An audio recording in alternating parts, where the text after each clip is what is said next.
Asime manje sasiyangena. Asime manje nalo sasiyangena. Ngizokade le umntwana lo muntu uzamangwana noma lapho. Bana msapho.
Order, Madam Speaker.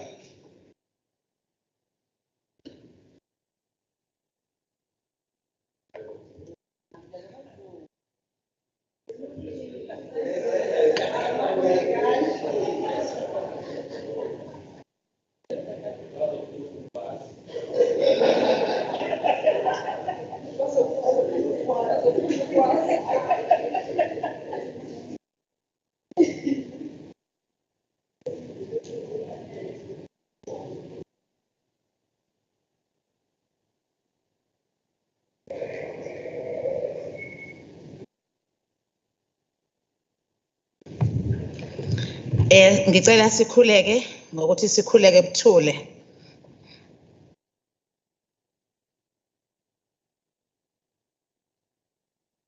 Uze kube phakade, amen.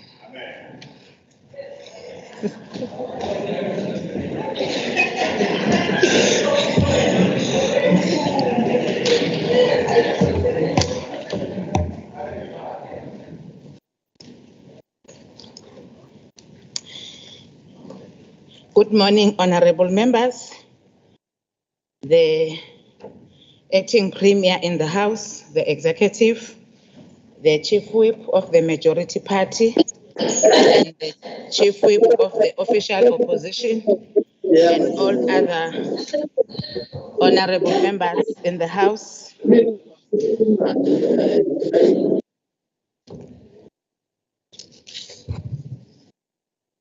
Our obituaries, honorable members, since the previous sitting, the office of the Speaker has learned of the passing away of the following persons. Ubaba Ujini Patrick Khoza, husband to our Honorable Mrs. M.N. Khoza, the MEC for Social Development. Mr. Khoza was the mayor of Sisonke District and the chairperson of that region for the long time. which is now called Herigwala District Municipality from December 2000 until March 2011. Mr. Bonginkosi Ntuli, a South African professional soccer player who started his career with Golden Arrows back in 2012, and while he was on the books of Mamelodi Sundowns between 2014 and 2019, he spent much of the time on loan at the other clubs and had been playing for AmaZulu Football Club as a striker. Mr. Mark Ranseli, a singer, songwriter, and a member of the legendary Duo March Alec. Mark Alex gained popularity in the 1980s with their hit song Quick Quick, which reached the #1 on the South African music charts.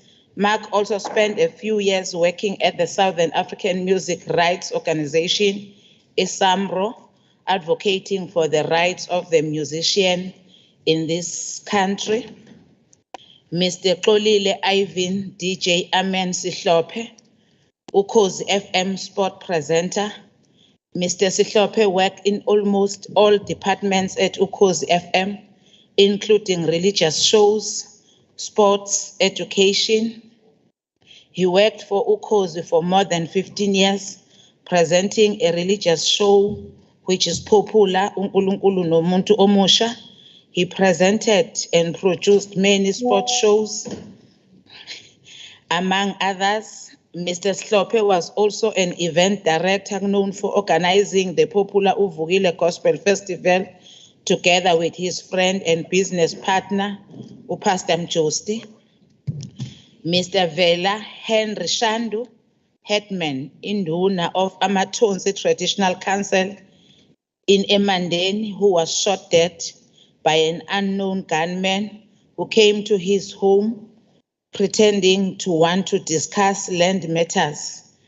We are also putting all the victims of gender-based violence, femicide and hate crime, all public servants and traditional leaders in KwaZulu-Natal and the country at large, and all the victims of road fatalities in our province during the recent past. Although these people have departed from our midst, they will forever live on in the hearts and memories of those who love them. Honorable members, let us now observe a moment of silence.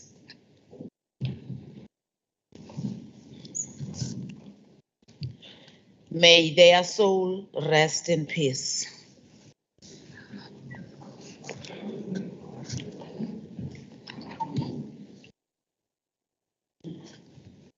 We have received the following apologies, honorable members. We have received an apology from Ms. N.N. Boise, Speaker of KwaZulu-Natal Legislature, who has a family commitment. We have also received an apology from Mr. S.A. Duma, MEC for Economic Development, Tourism and Environmental Affairs, who has an organizational engagement. We have also received an apology from Ms. MC Fraser, MEC for Education, has an organizational engagement. We have also received an apology from Mr. S. Sinkosi, MEC of Public Works and Human Settlement. He is in Limpopo to attend the MINMEC meeting that was organized by the National Department of Human Settlement. We have also received the apology of Ms. Alex H. Hlongwa Madlala. She is on study leave. We have also received an apology from Ms. T.P. Mtetwa. Is physically present at the legislature but is not well. She is experiencing a severe headache that might force her to leave the sitting early if it persists. Honorable Mr. M.W. Twala has an organizational engagement. Honorable Mr. S.E. Manqele is in Johannesburg attending a party meeting. Honorable Ms. S. Chakuri Rajbansi will be away in Bangkok from the 23rd to the 28th of November 23 and will miss the sitting planned for the 23rd and the 28th of November, respectively. Honorable Mr. M.E. Phakathi has a family commitment. Honorable C.M. Shinga has a party commitment. And Mr. Naidu, Miss Naidu, my apologies, the Secretary to the Legislature, has been appointed by the Commonwealth Parliament Association headquarters to participate as an expert in benchmarking assessment and gender sensitivity parliaments, self-assessment at the Parliament of Botswana. Mr. Z.N. Memela will be an acting secretary during her absence. We have to put the following members in our prayers that are not well.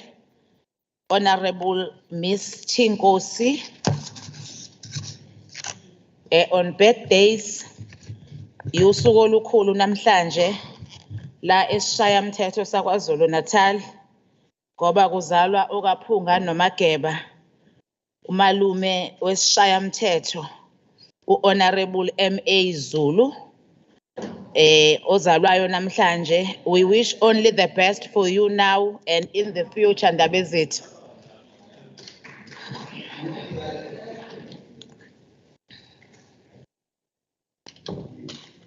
Announcement or reports by the Premier. Now we are giving an opportunity to our Honorable Premier if there is any announcement to make. Okay. Thank you, Honorable Chairperson. Honorable Speaker, the following announcement would like to make. The long-awaited opening of the Pixlika Isaka Seme Memorial Hospital will take place on Friday, the 24th of November in KwaMashu. We look forward to hosting His Excellency the President when he finally opens the state-of-the-art hospital tomorrow. Dr. Pixlika Isaka Seme Memorial Hospital is a modern and well-equipped hospital that offers a variety of specialties such as the ophthalmologist, ear, nose, throat, dentistry, dermatology, urology, diabetics, physiotherapy, and many other work. Boasting the staff complements of more than 1,500, including the doctors, nurses, and specialists. The hospital is expected to really play a significant role in our endeavor to modernize our health institutions. The hospital is a symbol of government's vision and action to improve the health and well-being of the people and to honor the memory and the contribution of Dr. Pixlika Isaka Seme, a hero and a leader of our nation. Honorable Speaker, the other announcement is that on Tuesday, we welcome hundreds of international delegates in KwaZulu-Natal who came to attend the World Business Angels Investment Conference Forum at Inkosi Albert Luthuli International Convention Center. The World Business Angel Investment Forum, an affiliated member of G20, Global Partnership for Financial Inclusion, is a strategic global organization whose mission is to ease access to finances for businesses and startup and scale-ups. Hosting this gathering of global leaders has been a welcome boost to our province, particularly because it aligns with our economic recovery and the development strategy, which puts supporting and financing innovation and startup SMMEs at the center. We cherish the opportunity to host this gathering that brings together entrepreneurs, investors, and policymakers from different parts of the globe. We will certainly make a meaningful connection and world matchmaking for local businesses. The last but one announcement, Honorable Speaker, is that the President of the Republic, His Excellency Cyril Ramaphosa, yesterday, the 22nd of November, opened the Nelson Mandela Cruise Terminal at the Durban Harbour. This multi-user terminal has made Durban an even more desirable destination for cruise ship for all over the world. 70% of procurement relating to terminal has been sourced in South Africa. In addition, all consultant and experts are South African, including architects, engineers, attorneys, and construction companies. The initial investment into the terminal was to the tune of more than 296 million. MSC Cruises believes the required expansion of the terminal is a positive indicator of the increased demands of cruising in our country. The last one, honorable members, is that KwaZulu-Natal is set to start the migration to the new ZN number plates by the 1st of December. The Executive Council received a presentation from the Department of Transport on the proposed number plate system for the province of KwaZulu-Natal. The Executive Council noted the urgency of changing the current system since a number plates or depicting 3 alphabets such as the NRB, NPN, and NPS are now exhausted. Motorists will be given 2 years to migrate from the current number plate system to a new numbering system. The Executive Council further tasked the MEC for Transport, MEC Hlomuga, to fast-track the public consultation through the issuing of government gazettes. Governments will embark on the aggressive communication to ensure that motorists know about the changes and the benefits thereof, which will, amongst others, assist in the fight against crime and create a common sense of identity for our province. Thank you, Honorable Speaker. Thank you very much, Honorable Premier. We are moving on to the tabling of reports. We have received the KwaZulu-Natal Legislature Budget Performance in-year monitoring report for the month of October 2023. The second report is the Standing Committee on Public Accounts hearings on the 2022-2023 reports of the Auditor General. The other report is the report of the Portfolio Committee on Finance 2023-2024 mid-year budget performance hearing. Another report is Portfolio Committee on Agriculture and Rural Development. A study tour to Malawi on the 3rd to the 7th of July 2023. The other report is the Standing Committee on Quality of Life, Youth, Children, Women, Senior Citizens, and People with Disabilities. It's 2023 Children's Parliament Report, 2023 Youth Parliament Report, 2023 Women's Parliament Report, and the 16 Days of Activism 2023 report. On formal motion on announcement by the Chief Whip, we are now giving an opportunity to our Chief Whip to present the motion or notices. Honorable Chief Whip. Thank you very much, Honorable Speaker. Greetings to Honorable MECs and honorable members. Honorable Speaker, there are no formal motions and notices by the Office of the Chief Whip. Thank you. Thank you very much, Honorable Chief Whip Mkhatshwa. We are moving on now to the questions and okay.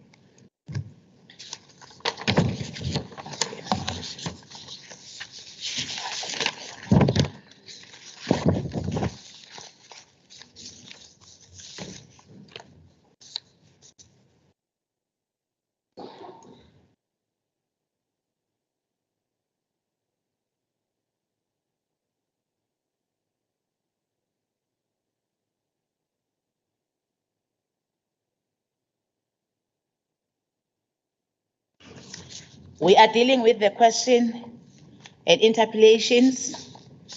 The first question, it's number 214 of 2023 from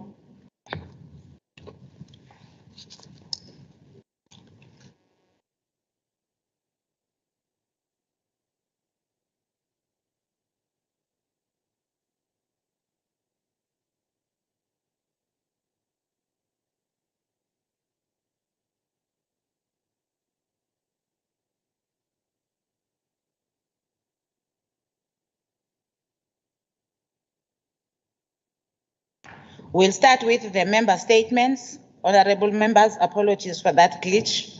The first member statement is from Honorable N.R. Majola of the African National Congress.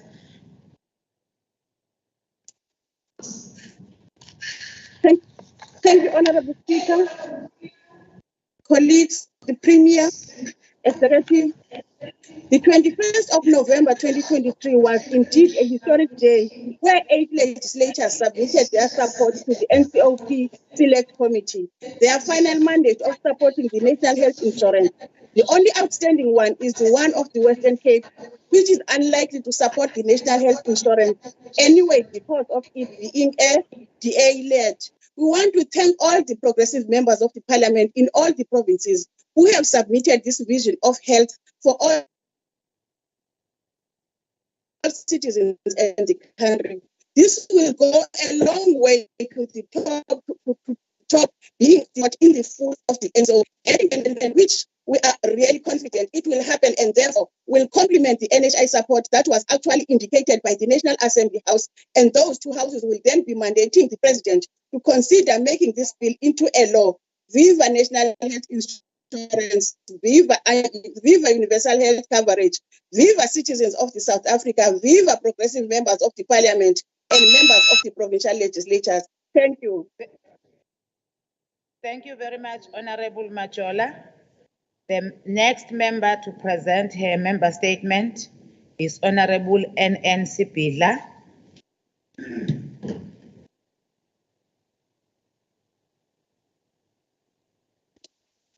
Thank you, COC. Chairperson uKhongolose ubonga kakhulu kumhlonishwa uZuma ongumphathiswa wezolimo ngomsebenzi awenzayo wokukhulula isithelo insangu kwiminyaka eminingi lesi sitshalo sicinezekile abanikazi baso bengakwazi ukuhweba ngokukhululeka nto leyo eyayenzelwe ukuthi indlu emnyama iphile ngaphansi kobubha nezifo insangu engazilapha nje kalula. Isinqumo sikamhlonishwa uZuma sokulekelela abalimi abasafufusa kulomkhakha ukuthi bathole ama-permit khona bezokwazi ukuhweba ngehempu ngokukhululeka. uKhongolose usishayela ihlombe elikhulu sithi qhuba nqamalala ukhulule insangu baphile abantu bakithi banothe. uKhongolose uyabonga.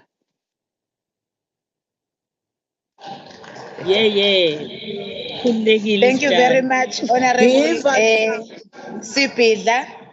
The next member to present a statement is Honorable L.D. Ngubane. Somlomo hloniphekile. Ngisukuma nokubongela uWard 41 lapha eMsumbuzi ngokuqinisekisa ukuba uKhongolose uye yedwa olithemba labantu baseNingizimu Afrika. Lapho ukuveze ngokusobala izolo ngokubuyisa uKhongolose emandleni ngo-81%. Impela the ANC lives and leads.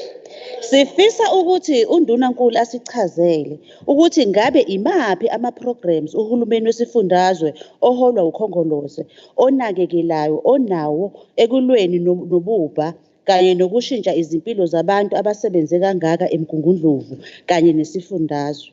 ANC amandla. Thank you very much, Honorable L.D. Ngubane. The following honorable members of the Inkatha Freedom Party will also present their member statement. I will start with Honorable P. Gavenda. Thank you, Honorable Acting Speaker. I rise on behalf of the Inkatha Freedom Party to raise awareness of the challenges faced by non-profit organizations in KwaZulu-Natal due to ineptitude on the part of the Department of Social Development. A sorry situation that has been going on for many months on end. In spite of there being a service level agreement between the department and compliant NPOs, and in spite of funding having been budgeted for, a number of NPOs have still not received their funding regularly. For months, the department has been giving excuses such as cash flow problems, non-receipt of funds from provincial treasury, and IT problems. There's been a commitment from the department that NPOs will receive 3-month tranche payments commencing in October, but not all NPOs have received this funding. The difficulties faced by NPOs must be placed squarely at the doorstep of the KZN Department of Social Development. I was hopeful that this situation would be resolved when the new CFO took office, but this has not happened. This situation cannot be and must not be allowed to continue. Thank you very much, Honorable Kavenda. The next member is Honorable S. Bamprakash. Thank you, Honorable Speaker. Greetings to honorable members and all present. The Inkatha Freedom Party is calling on Parliament to review and increase the budget allocation for human settlements in KwaZulu-Natal. The current budget is insufficient and only serves to perpetuate poverty and inequality in the province. We are also urging the Minister of Human Settlements and Finance to explore additional funding options to address the housing crisis. It is imperative for the government to prioritize investments in human settlements and to create sustainable and inclusive communities. By doing so, we could address the critical need for decent housing and infrastructure and work towards breaking the cycle of poverty and inequality. We implore Parliament to take immediate action to rectify the low budget for human settlements in KwaZulu-Natal and commit to the development of affordable housing and infrastructure for all its residents. Thank you. Thank you very much, Honorable Bamprakash. The next member representing the Democratic Alliance, it's given an opportunity to present his statement, Honorable H.U. de Boer. Morning, Honourable Chairperson. I put it to this House that political bungling, administrative incompetence and bad budgeting has led to disastrous consequences for business and residents alike in eThekwini. Large-scale power outages coupled with crippling daily water cuts have stripped eThekwini of its status as an investment destination. Sabotage of both water and electrical installations seems rampant and must be urgently investigated by both the province and eThekwini. Jobs are being compromised as eThekwini municipality consistently fails to maintain its infrastructure, but its mayor and his executive find money for lavish party. Rome burns while Mayor Kaunda dances on TikTok. This, as some suburbs like Ntunzuba, Nanda, KwaMashu, Phoenix, Newlands, Greenwood Park, and North Durban have not even enjoyed 2 consecutive days of uninterrupted water supply for months. Madam Chair, the biggest city in KwaZulu-Natal is in crisis, and we call on the Premier and her cabinet to both politically and administratively intervene in the ongoing debacle that erodes the rights of both business and the ravaged ratepayers of eThekwini. I thank you. Thank you very much, Honorable de Boer. The next member representing Economic Freedom Fighters, Honorable G.F. Mjali, to present her statement. Thank you, Speaker. Njenge-EFF sizokalisa ukukhathazeka ngezinga eliphezulu lokubulawa kwabantu kulesi sifundazwe bebulawa ngezibhamu. Nakuba umthethosivivinyo owaziwa nge-Firearm Control Act ukhona ukuqinisekisa ukuthi izibhamu azitholwa noma ubani kuleli.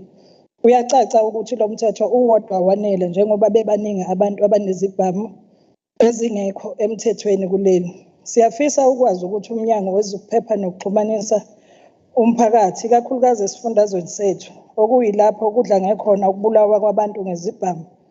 Yiziphi izinhlelo onazo ukuqinisekisa ukuthi leyo miphakathi evezwa ama-statistics ukuthi kunezinga lobugebengu obuphezulu iyavakashela ukubheka ukuthi labo abangabanikazi bezibhamu banazo ngokusemthethweni yini? Thank you, Speaker.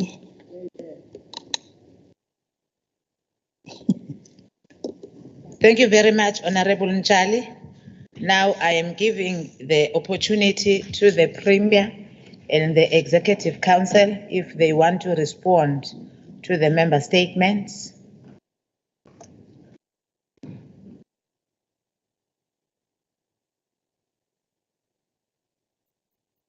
Okay. You are just allocated 2 minutes, Honorable Magujwa. It seems as if Honorable Msholozi is also indicating that he also wants to respond.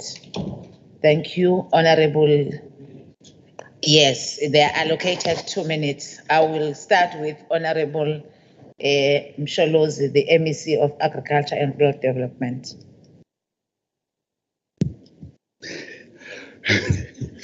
Ngiyabonga kakhulu somlomo. Umlomo ufisa ukuthi sibonge umhlonishwa uSibhidla. Ngempela insangu izoshintsha isimo saKwaZulu-Natal. Sibe ne expo besibe nayo ngoOctober. La khona sibe letha kwembono ehlukene sihamba nomhlonishwa uDuma. Ngani ngoba sithi thina sokwakha amafemu ngamasimu siu agriculture and rural development kodwa uDuma ngoba 8 uzokwakha amafemu angempela la kuzoprocesswa khona insangu. Sithi abantu bakithi bayiboshelwa insangu, abathi bakithi bayifela insangu, abantu bakithi bayihengela. Yabona nangithumini job. Into esesiyenzile si department kusukela ngoMay sesikwazi ukuthelela abantu bakithi mahala ama permit awu 664. Into esesiyenza manje ukuthi ngoba laba besibophela yona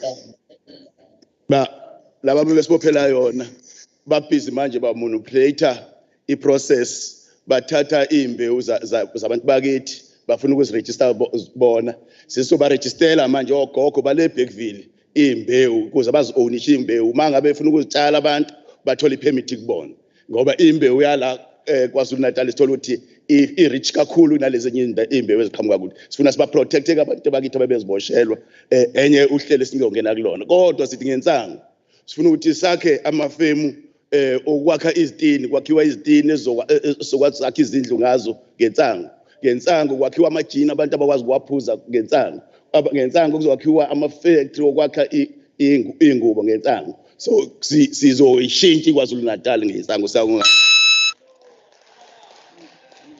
Forward with the unbanning of Idaha. Forward. Forward. Honorable the next member of the executive to respond is Honorable Sithole Moloi, the MEC of Cooperative Governments and Traditional Affairs.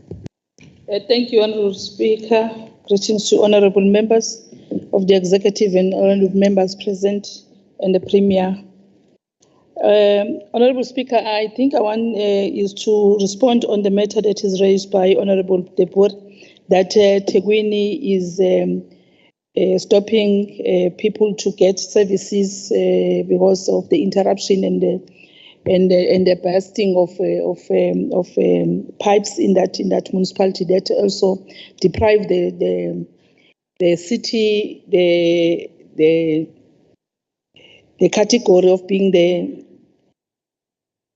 destination of choice to the investors and tourists. I think that is not fair and that is not true.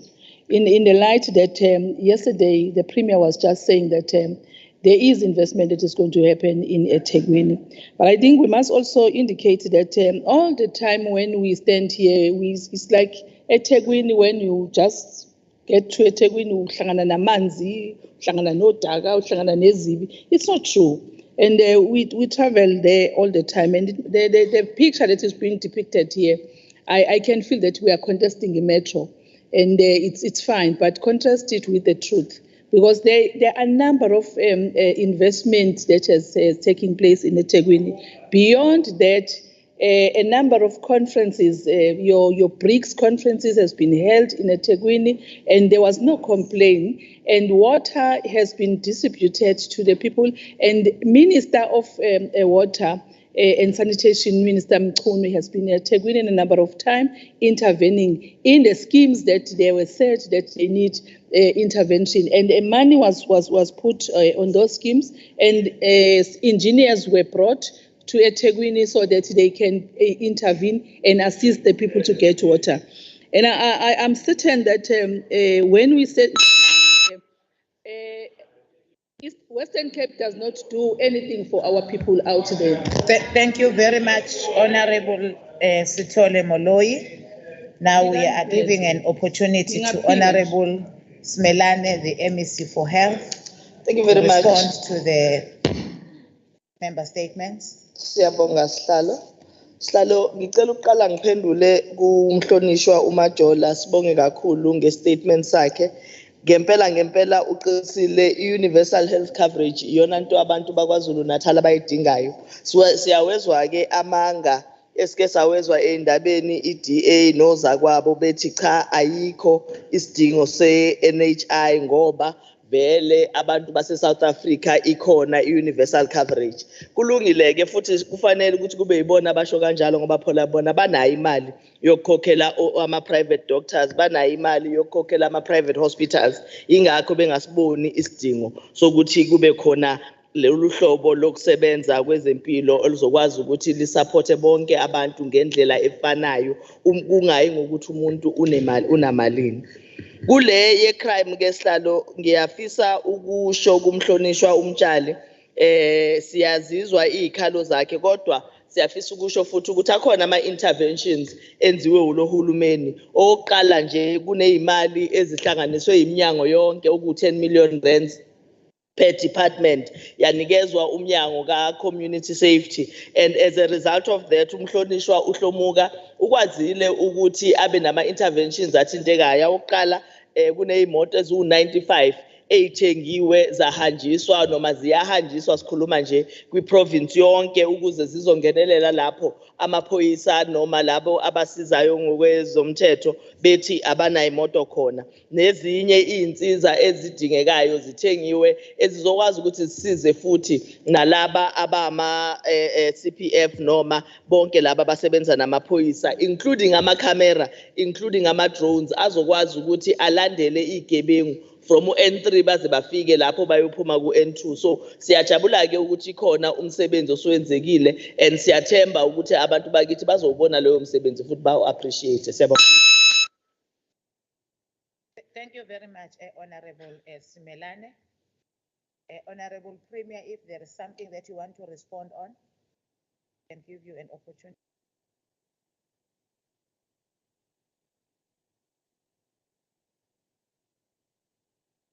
Thank you very much, Honorable Speaker and Honorable Members. Yes, Honorable Speaker, we wish to indicate that indeed the issues of eThekwini are improving a lot, Honorable Speaker. As we talk, the issues that have been raised about the pools, about the beaches, are being attended to by the municipalities. We talk, there is only 2 swimming pools now that are under a renovation that will be ready before the start of the peak of the festive season. eThekwini has implemented a maximum of 2 hourly load shedding in case of any stage of load shedding. And that, Honorable Chair and Honorable Members, is a huge progress compared to other municipalities where people go without electricity for hours, sometimes for days. So I think, as Honorable Member is saying, we need to give due respect to the good work that is being done, where it's being done, and criticize constructively where there needs to be an improvement. Thank you, Honorable Chair. Thank you very much, Honorable Premier. We have come to the end of the member statements and the responses. We are now going on to the questions and interpellations. We are beginning with the questions to the Honorable Premier. The first question, which is number 214 of 2023 from Ms. H.P. Chiliza of Economic Freedom Fighter. The scourge of violence in the schools in the province is a cause for concern. Our schools are slowly turning into a war zone. Honorable Premier, let me give you an opportunity to respond to that question.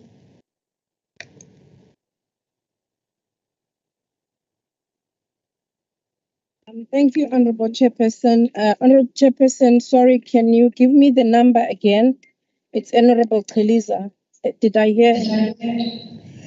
Yes, the question is from Honorable H.P. Chiliza, number 214 of 2023.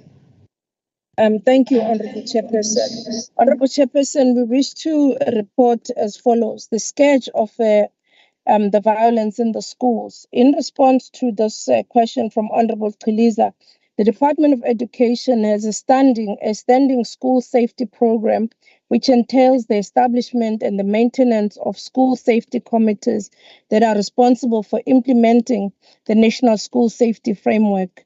This includes the training of committee members. Right now, we have more than 2,136 school safety committees that were trained during the year 2022-2023, as opposed to the target of 639. The department also employs school safety officers under the EPWP to augment the security at schools. The target for 2023-24 is 1,500 officers. Furthermore, the Department of Education monitors the functionality of school safety committees to ensure that matters of safety and crime prevention at schools are also prioritized. In this financial year, the Department of Education monitored and assessed 845 school safety committees on the functionality. And the department is also working with the Department of Community Safety that is mandated in terms of Section 206 of the Constitution of the Republic to monitor and evaluate police service delivery. With regards to the school safety related challenges, there is a school safety protocol agreement which was entered into and signed between the SAPS and the Department of Education, as well as the province of KwaZulu-Natal school safety protocol. There is an agreement with the SAPS as well as other civil society. In terms of the provincial agreement, the Department of Community Safety and Liaison must also monitor the work of the SAPS in implementing this national agreement. This is due to a continuous basis work that is being done by all of these departments. The Department of Community Safety also does visits on an ad hoc basis various schools, working with communities in dialogue, as well as other social community bodies. The improvements in the crime fighting is prioritized by the department as well as by the provincial government as a whole. To this end, a business plan has been developed by the Justice Crime Prevention Security Cluster, which was also approved by Cabinet in July, with resources committed as per the pronouncement that was done at the State of the Province address. So the business plan is targeting all the crime hotspot areas, including the schools that are hotspots, including the learners that needs to be rehabilitated, working with the Department of Social Development. Thank you, Honorable Chairperson. Thank you, Honorable Premier. Is there any follow-up? Honorable Kika. Thank you, Madam Chairperson. Madam Chairperson, in the second quarter crime statistics that we recently received between July to September 2023, it was revealed that 23 people were raped on KZN educational premises. 18 of these were in schools. 5 learners and 2 teachers were murdered on school premises.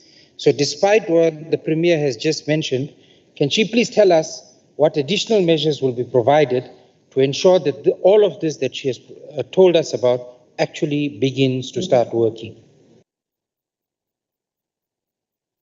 Thank you, Honorable Kika. Honorable Premier. Thank you, Honorable Chairperson, and to Honorable Kika.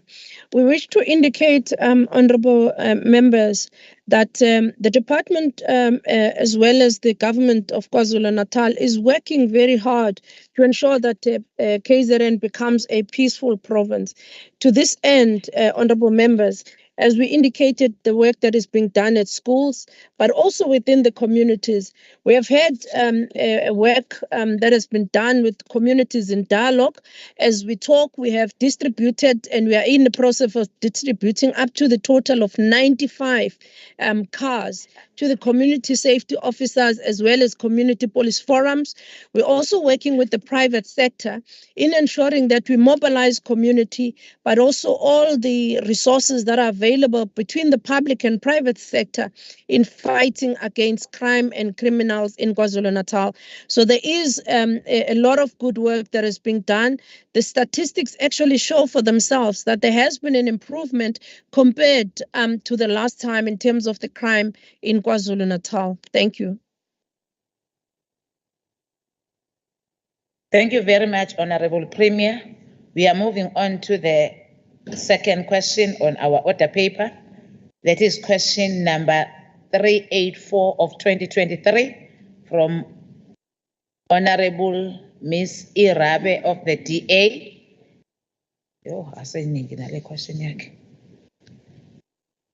Question number 384, number of 2023. Honorable Premier, are you in the position to respond to that question? Yes, ma'am. Yes, thank you, Honorable Member. Honorable Chairperson, the question about the report of the Professor Adendorf, who's a member of the Commission on 4RR, as was indicated by Honorable Rabi. We wish to respond as follows to the Honorable Member. The full process was followed to the appointment of the Professor Adendorf, and there is no evidence to corroborate the allegation that Professor Adendorf quit his job, his previous job, for being guilty of plagiarism. These were mere allegations. There were no processes or structures that found Professor Adendorf guilty of any such act. We also wish to indicate that the allegation levels against Professor Adendorf remain allegations. There is no criminal record. There is no record of investigation by law enforcement agencies, nor any determination by the court of law that Office of the Premier is aware of. Therefore, there is no grounds to prevent the appointment of Professor Adendorf. And we also wish to indicate that the Office of the Premier notes that the act of plagiarism in the academic community is a serious offense. However, in terms of the issues of Professor Adendorf, there's not been any a guilty verdict, nor any comprehensive investigation by any authority in this regard. We also wish to indicate that on terms of the answer on whether the commissioners do get remunerated, no, the commissioners get the allowance, the travel allowance for attending of meetings once in a quarter. And it must also be mentioned that Professor Adendorf is not employed nor is enrolled as a consultant. He's not a consultant, he's not employed as a state worker or functionary. He serves as a member of the Fourth Industrial Revolution Commission, which is an advisory body.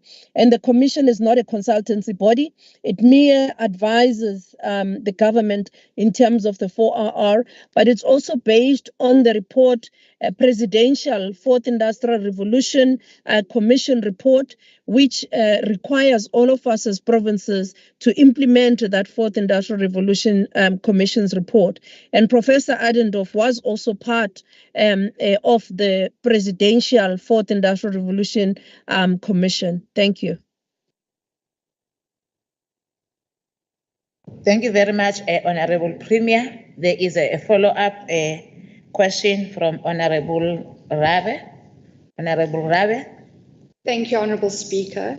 Could the Premier please tell us, of all the individuals that have qualifications out there, why would her department or she feel that it is a good idea to hire somebody that is tainted with quite a serious allegation? And although it was not found, or he was not found to be guilty in a court of law yet, how does she feel that our province and the people of our province would manage to know that somebody of this stature or with this type of allegation is running such a serious commission and providing her and her department with information daily. Thank you. Thank you very much, Honorable Rabe. Honorable Premier, response. Thank you very much, Honorable Chairperson and Honorable Members. We wish to respond as follow, Honorable Members, that Professor Adendorf is a very highly respected professor in terms of the issues of technology and the fourth industrial revolution. He has worked with the likes of Google in the whole world, in the globe. And he has also served in the presidential fourth industrial revolution. I also wish to indicate that all members of the public were invited to apply to serve as an advisory body of the 4RR of KwaZulu-Natal. So these application and the selection was based on open applications and open assessment by an independent body that went through all the applicants that applied to serve in this advisory body of the province. Thank you. Thank you very much, Honorable Premier. We are now moving on to the questions to the Honorable MECs. The first question, which is question number 385 of 2023, to the MEC of Cooperative Governance and Traditional Affairs from Mr. F.A. Rogers of the DA. The member have requested the extension and the extension have been granted. So we are moving on to the next question. The next question is question number 205 of 2023 from Honorable Mr. M.W. Twala of the Economic Freedom Fighters, who is going to ask the MEC of Economic, who is going to ask the MEC for Cooperative Governance and Traditional Affairs, Honorable Sithole Moloi, question number 205 of 2023.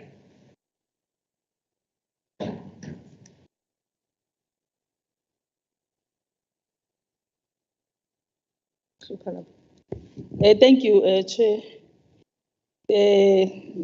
Manje MEC ngaphethe ngiyabuza ukuthi ukhona yini member ngizwe ngathi apologize. The question was what monitoring systems does COGTA have in order to ensure that in those municipalities where there is critical need for infrastructure development, the MIG is spent accordingly? We are responding by saying that in the 2021 financial year, KwaZulu-Natal cooperative government adopted a risk adjustment approach in the implementation of the infrastructure grant in order to mitigate risk through early planning across project development, register, procurement, and implementation. The same approach also encouraged completion of old ongoing projects and abandoned projects. The continued adoption of and adherence to the risk adjustment approach remain a key strategic intervention of the province in order to encourage full expenditure of infrastructure grant while ensuring projects provide value for money.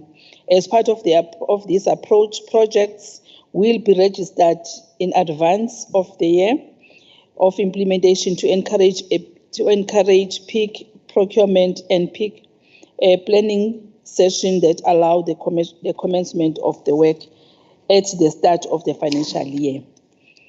In addition, municipalities at risk in terms of grant expenditure is also being supported with the development of acceleration plans through which performance will be monitored on an ongoing basis. Risk adjustment expenditure targets aim to prevent the loss of grant funding and equip municipalities to become eligible for the possible additional funding when funds are available. Municipalities are also supported during strategic planning sessions, councils, and management workshop on grant planning and delivery of the services, and also dealing with the ongoing matters of outstanding projects. Thank you, Chair. Thank you very much, Honorable Sithole Moloi. There is no follow-up question. We are moving on to the next question. Question number 206 of 2023 from Honorable M.W. Twala of the Economic Freedom Fighters to MEC Cooperative Governance and Traditional Affairs. Thank you, Honorable Chair. The question was that at least 9 municipalities in the province face imminent collapse due to lack of sound financial management, including poor revenue collection methods and poor credit control policies. Other than applying Section 154 in those municipalities that are already in the verge of collapse, taking into account that the turnaround time to remedy the situation might take longer than expected, what mechanisms are there in place to ensure that these municipalities continue to operate and provide services despite a financial deficit? It is unclear specifically which are these 9 municipalities the honorary member is referring to. However, as reported by the MEC for local government in the report of the provincial legislature, in accordance to the Section 131(2) of the Municipal Finance Management number 56 of 2003. The number of municipalities reported as a going concern increased from 7 in 2020 to 21 to 9 in 21-22 financial year. Ugu District, Bofana, Msunduze, Impendle, Utukela, Mzinyathi, Newcastle, Ulundi, and Nkandla. A finding on a going concern was raised by the GCA, indicating that the financial sustainability of the municipality is weak and the future sustainability is at risk, indicating by the current liabilities exceeding current assets with other financial ratios, which are generally below the norm, and with financial reserves being utilized for operations. 4 of the above 9 municipalities are under intervention in terms of Section 139 of the Constitution and are provided with extensive support through a ministerial representative and expert in areas of governance, finance, and technical services. A comparative recovery plan is also developed to address various institutional challenges, including revenue raising strategy, cost containment, and general financial management. Such support is ongoing at Bofana, Msunduze, Utukela District, and Umzinyathi District, and also management of expenditure through an interim finance committee, as well as the support and monitoring to ensure adequate prioritization of service delivery, adequate SCM procedures, managing of a budget to avoid payment on unfunded mandates, implementation of cost-containing measures to minimize operating expenditure with high-cost drivers, and payment of creditors within 30 days. Appointed financial experts were placed in Ugu, Bofana, Utukela, Umsunduze, and Umzinyathi based on the negative audit outcome, with the objective to improve audit outcome, improve financial reporting controls and processes, in addition to improve data and indigent management system. Financial experts have also been appointed to undertake a revenue and debt pilot project at Newcastle municipality, amongst others. The expert outcome of the project is reduction of municipal consumer debt by at least 20%, as reflected in the 2021 financial statement. It must also result in the protection and enhancement of the municipality's revenue collection potential, and make recommendations based on the audit findings relating thereto through the desktop study. The remaining 3 municipalities receive a focused attention on the following aspect. Ulundi municipality is primarily in a financial distress due to the ESCOM debt and electricity provision not being profitable in certain wards. Municipality has been assisted through negotiations with ESCOM to consider a review of the electricity license and takeover of the function by ESCOM. Further, an application for ESCOM debt relief has been submitted to the National Treasury. Aside from the ESCOM debt, the municipality is also to meet all other commitments and perform its functions. Impendle municipality is assisted with the revenue enhancement, the increased salary cost as a result of the increase in the number of councillors post the local government election, as well as the low revenue base had led to the precarious financial position. Nkandla municipality is also assisted with revenue and management and reflects a weak financial position due to its rural nature and low revenue base. In addition to the above, these municipalities are further supported by the department and the provincial treasury are as follows. In ensuring a funded budget with adequate cost containment and realistic revenue projections, monitoring the spending on conditional grant to sustain service delivery, revenue and monitoring implementation of customer care, credit control and debt collection policies, indigent policies and Municipal Property Rates Act annually to ensure that relief is affordable. Reviewing of municipalities review revenue enhancement strategies and provide feedback, including conducting a reconciliation of indigent register to the billing system and to customer debt to optimize revenue collection and reducing debt owed. Supporting the collection of long outstanding government debt and monitoring development and implementation of payment plans with government departments where necessary by analyzing the accuracy and completeness of government debt on municipal financial system, as well as support on verification and allocation of properties to the correct government department. And the municipalities are monitored on the quarterly financial performance. The monitoring is through key financial sustainable ratios. The assessment on these ratios then informs the support that the department provides to municipalities quarterly. Thank you, Chair.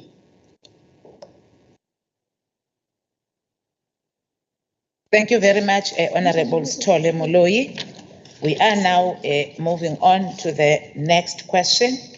The next question is question number 207 of 2023 from Honorable Ms. Tinkosi. Order, Speaker. Oh. I do have a follow-up, Speaker. Apologies. I didn't recognize you. Okay, the platform is yours, Honorable. Thank you, Speaker. Now I fully understand. Speaker, thank you for that answer, MEC. But considering that there is one municipality in this province that went from financial distress to being totally debt-free in only 10 months, I need to ask the Speaker that there are some of these municipalities who I've mentioned that are under administration, that's been under administration for years, from Pufana since 2014, and we're seeing things going backwards, not going forwards. So will the MEC admit that this is a failure of cadre deployment, and will she commit to deploying or not deploying to hiring competent administrators, professionals who can actually fix our municipalities in this province? Thank you. Thank you very much, Honorable MEC.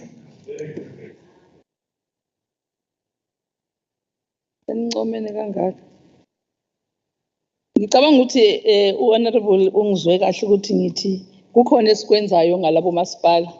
Sithumele ama-expert ukuthi ayosilekelela kulabo masipala ukuze akwazi ukuthi abuyisele isimo. Kodwa ngiyafuna ukuthi ngisho ukuthi kuthatha ababili kuba bakwazi. Yes, what? Off. On nje.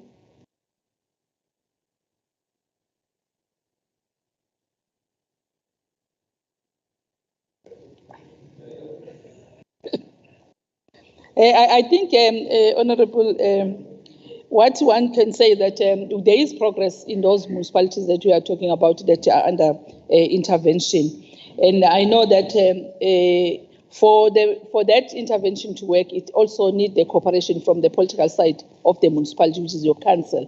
And also at times you find that there are restraining relations that are restrained by the coalition that we are find ourselves in. And that delays the process of moving these municipalities to a better place, because these fight every day, they cause us to not to implement what we have already put in place to assist the municipality. But I must say, looking at our assessment that we have done recently of the functionality of municipality, we only have 7 that I read, but all others have come out. And we have at least now 20 municipalities that are now at green. It says that there is total functionality in this, including the ones that we have intervened on.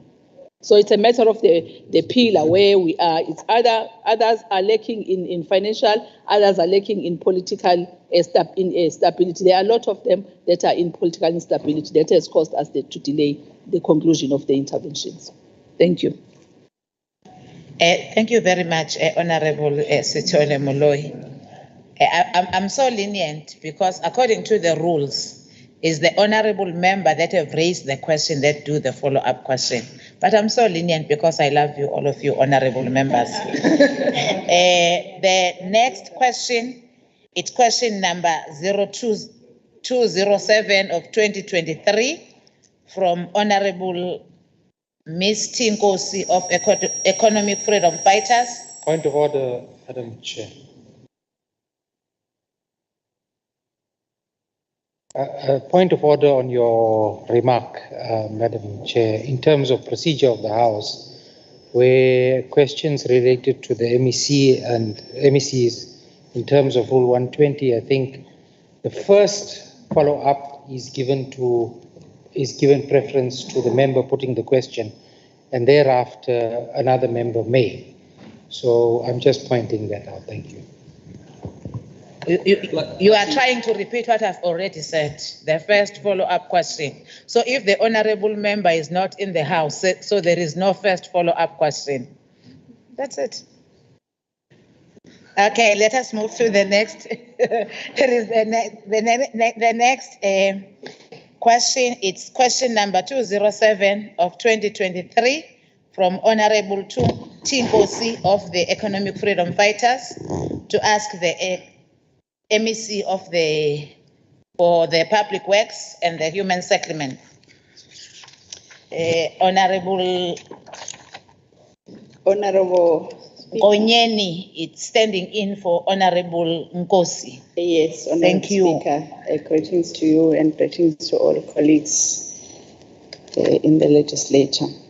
Indeed, I'm representing MEC Nkosi, who is the MEC for Public Works and Human Settlements. The question reads thus: both the Department of Human Settlements and the Department of Public Works have underspent more than 300 million rands, despite the devastating floods that have wreaked havoc and leaving many people displaced in the province. So the question is, how much was allocated for flood victims in the province? And that the other one is, how has it been used? As we are aware that all the temporary homes that were built have a defect, and what is the government's long-term plan in terms of building sustainable housing for flood victims? The responses to all these questions are as follows.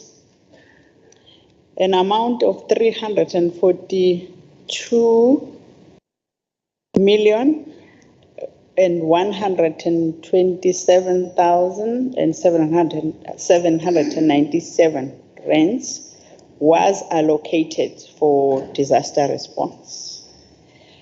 Question 2, how has it been used, as we are aware that all the temporary homes that were built have a defect? The response is that construction of 1,766 temporary residential units have been built, and the procurement of 11 transitional emergency accommodation areas have been acquired, and that the department has also acquired Montclair building in eThekwini, and that all TRUs with defects were revisited and fixed by contractors, and the department has identified 15 land parcels that are currently at various planning stages for the building of permanent houses. Thank you very much, Honourable Speaker. Thank you. Thank you very much, Honourable Nkonyeni, MEC for Finance, for standing in for Honourable Nkosi. We are moving on to the next question. The question is question number 208 of 2023 from Honourable Ms. Tinkosi of Economic Freedom Fighters, directed to the MEC of Health. Honourable Magujwa. Thank you very much, Chairperson. Question from Ms. Nkosi, or Honourable Nkosi, says the national government has given the Department of Health more than 78 million rands for infrastructure development. Firstly, how much has been allocated towards remedying the appalling state of mortuaries in the province? The response there is that it's not all mortuaries that are in an appalling state. There are a few that need to be renovated, and we are working on them. The total budget allocated for mortuaries in the 23-24 financial year is 41.3 million rands. Second question, how far is the department with regards to revamping infrastructure in the province's morgue? A, 4 mortuaries upgraded between 2007 to 2009 to the value of 40 million rands using the Forensic Pathology Services grant. B, 8 new mortuaries were built and completed between 2009 and 2011 to the value of 327 million rands. C, a total of 10.3 million rands is currently being utilized for the forensic mortuary maintenance, renovations and upgrading program. D, 7 projects are currently underway to the value of 5.9 million rands. Thank you. Thank you very much, Honourable Magujwa. The next question, it's question number 210 of 2023 from Honourable Mr. M. Ngubane of Economic Freedom Fighters, directed to the MEC of Cooperative Governance and Traditional Affairs, Honourable Amacha. Thank you, Chair. The question is that during this year State of the Province Address, the Premier made an announcement that COGTA had allocated more than 600 million towards paying izinduna in the province. The question, how will COGTA ensure that the monies will be paid to legitimate izinduna, as in the past there has been concerns of monies being paid to ghost izinduna. Department has undertaken an intensive verification process to ensure that only legitimate izinduna and beneficiaries are paid. All izinduna appointed in the period of the 1st of April 2013 to November 30, 2016 were identified and verified through physical files kept by Human Resources and COGTA district offices. The verification entails the process of checking appointment dates from the appointment letters, the perusal system, as well as izinduna database maintained by the department. Secondly, as additional measure, department appointed external service provider to perform verification of back pay documents to ensure that the payment are made to Izinduna are valid, accurate, and complete. Lastly, the department appointed attorneys to facilitate consultation with families of deceased Izinduna, where applicable, to ensure that payments are made to legitimate beneficiaries. Thank you, Chair. Thank you very much, Amachane. We are moving on to the next question, which is question number 211 of 2023 from Honorable Mr. N. Ngubane of the Economic Freedom Fighters, directed to MEC for Finance. MEC Kamapela. Thank you very much, Honorable Speaker. The question reads thus: with irregular expenditure reported in many provincial departments and municipalities due to disregard of Public Finance Management Act and Treasury regulations, what mechanisms does the Department of Treasury have in place to exercise rigid oversight and apply consequence management where applicable? The response is as follows. The Provincial Treasury has provided departments and entities specific irregular expenditure training, focusing on the root causes of irregular expenditure as identified in the condonation requests of the respective organs of state. The objective of the training is to empower departments and public entities with knowledge in order for them to prevent the recurrence of irregular expenditure. National Treasury has also provided training to assist departments and public entities in understanding the PFMA, compliance and reporting framework. The current framework that is applicable for the condonation of irregular expenditure has also been dealt with in those training sessions. The PFMA framework, compliance and reporting framework, also makes provisions for the timeframes for institutions to complete the determination process. The determination tests referred to in Chapter 4 of the revised framework must be finalized within a period of 30 days after assessment of irregular expenditure. If there are any disputes, the determination process must be completed within a period of 4 months after confirmation of irregular expenditure. The determination process is a formal assessment process that is conducted by a loss control function or another relevant function in order to examine or analyze the particulars of confirmed irregular expenditure to establish the facts, assess any allegations of criminal conduct and losses incurred as it relates to the transaction. Departments and entities are required to complete the determination process and submit requests for condonation of irregular expenditure to the relevant authority in accordance with the time frames stated above, in order to ensure that the root causes are identified and that remedial measures are also implemented on a timely basis in order to prevent the recurrence of irregular expenditure. Accounting officers are required to submit on a monthly basis the status of addressing irregular expenditure to the member of the Executive Council and to further enhance the oversight of the MEC.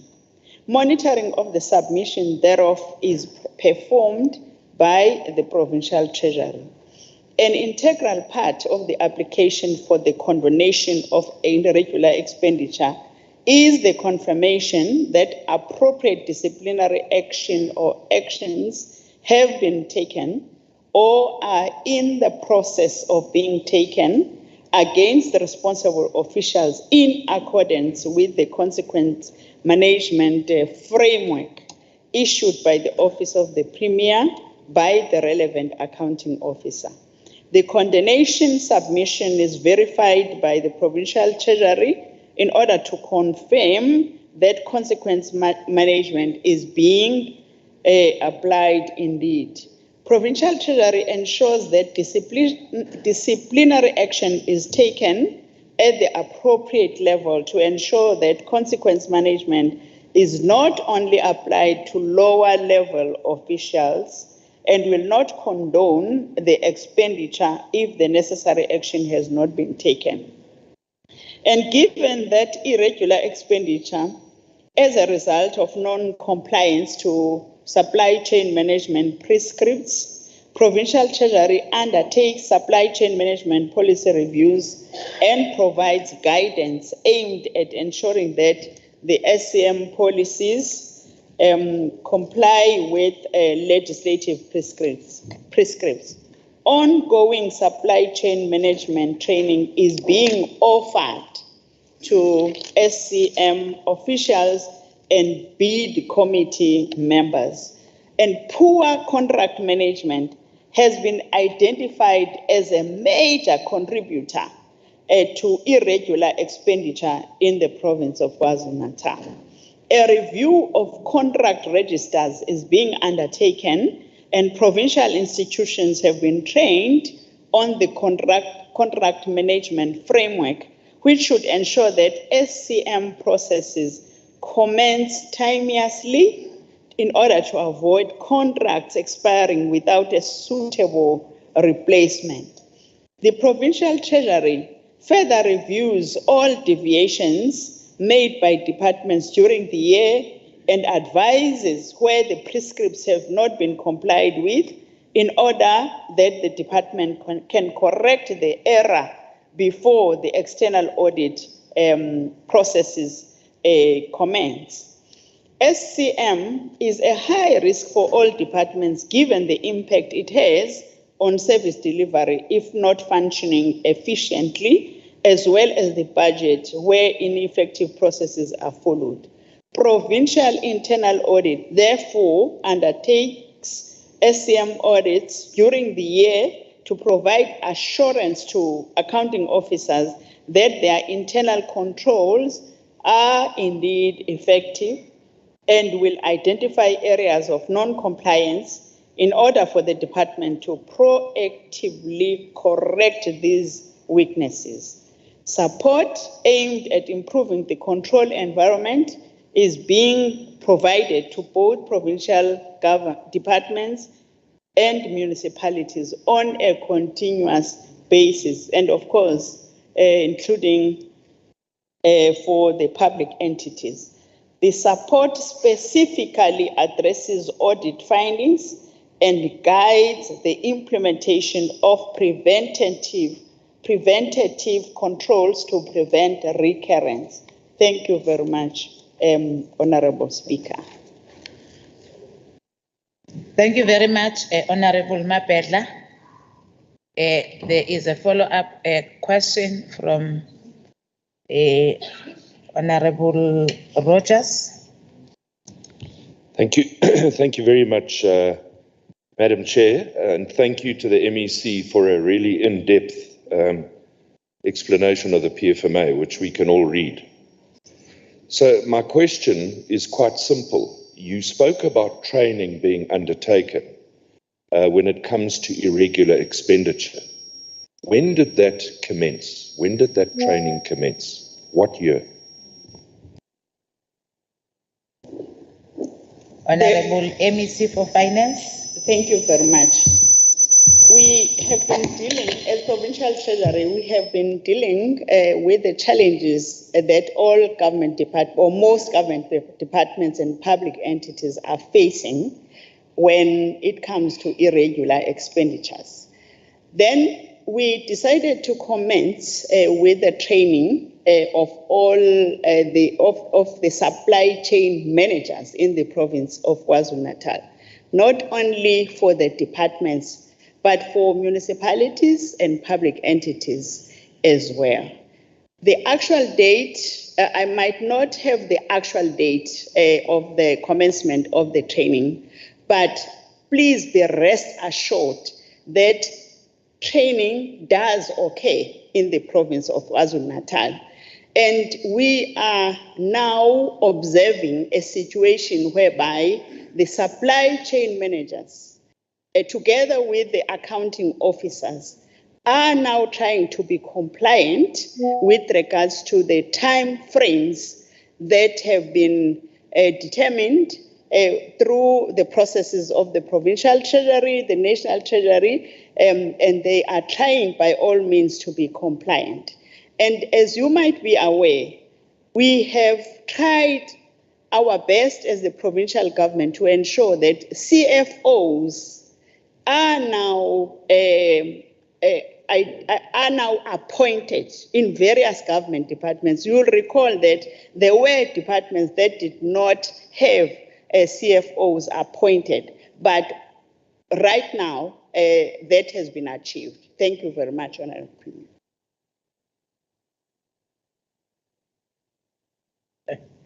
Thank you very much, Honorable Nkonyeni. The last follow-up question from Honorable Rogers.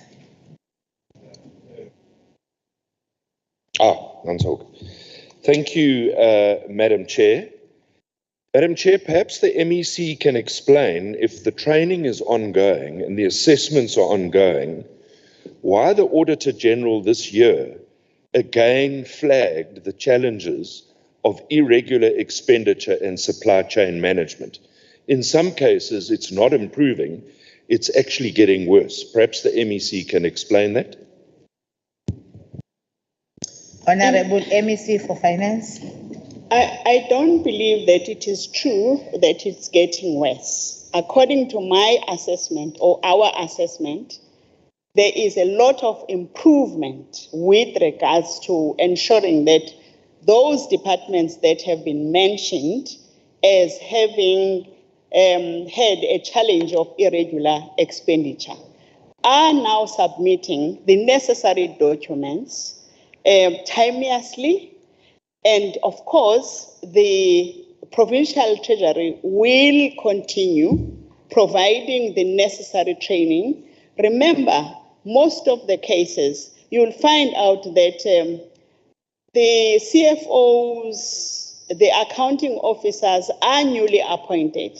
They might not have had that information when they were appointed of a challenge that is facing a particular department of irregular expenditure. Then, when undergoing their training and observing the challenges that the department is facing, they become aware. Hence, I'm saying, according to our observation, all departments are now trying by all means to be compliant. Of course, the Auditor General is also doing her work or their work in the province of KwaZulu-Natal. Just recently, we have taken a decision that we'll work together not only with the Auditor General in our role of overseeing the performance of government entities, but we have also collaborated with the Public Service Commission. Just a few days ago, we were in the district of Ilembe, where we launched a very progressive program whereby we are saying we are not going to be focusing only on financial management of public entities, of government departments, and of municipalities, but we will physically go and look at the performance of entities, physical implementation of projects. We did that.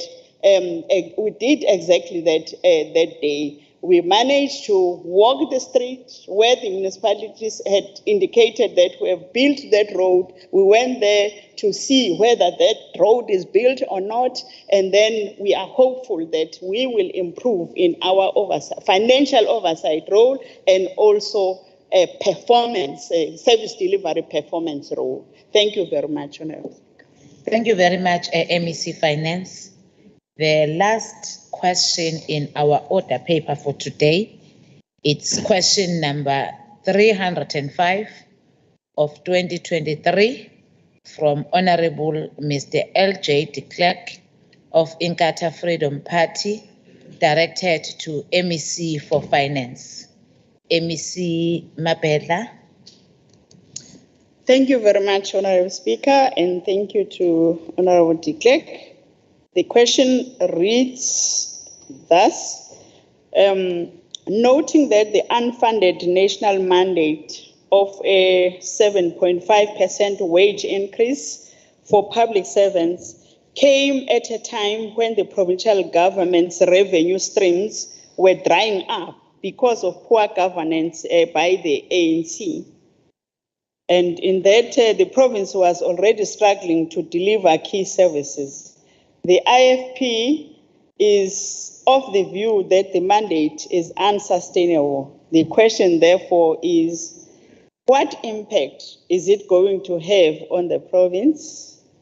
And in answering the question, please think about a quote from Milton Freeman that says,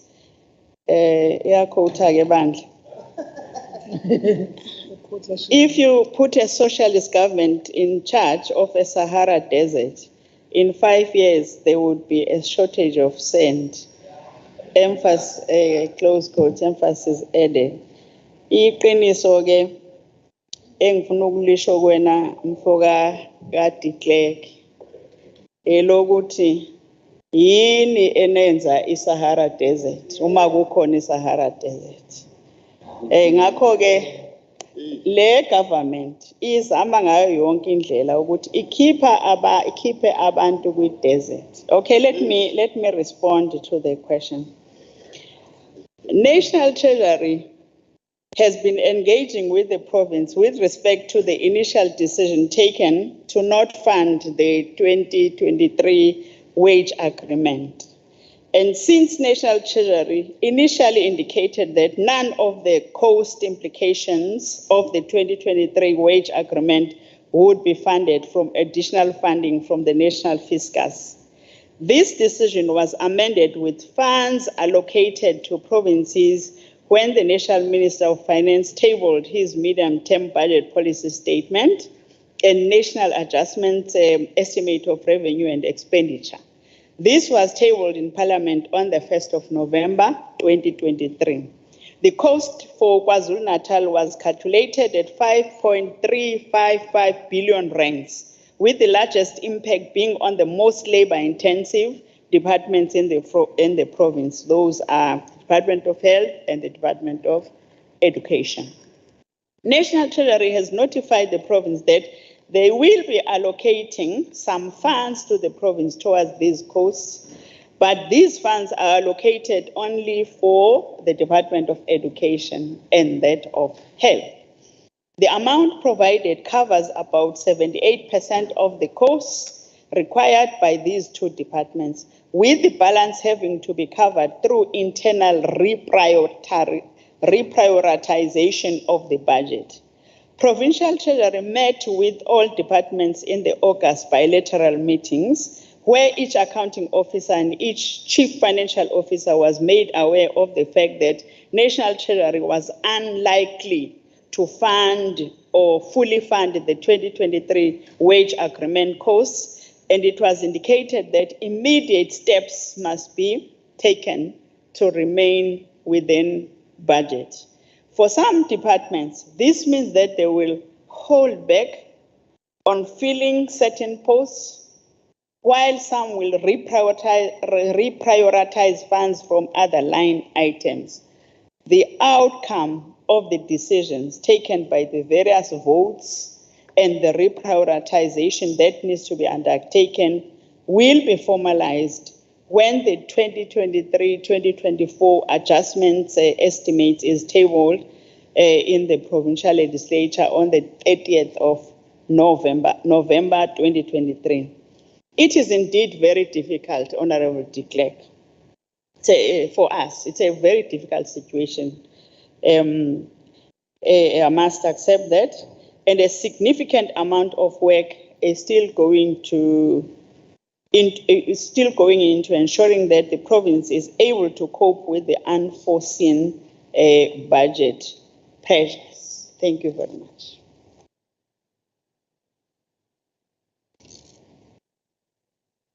Thank you very much, Honorable Nkonyeni.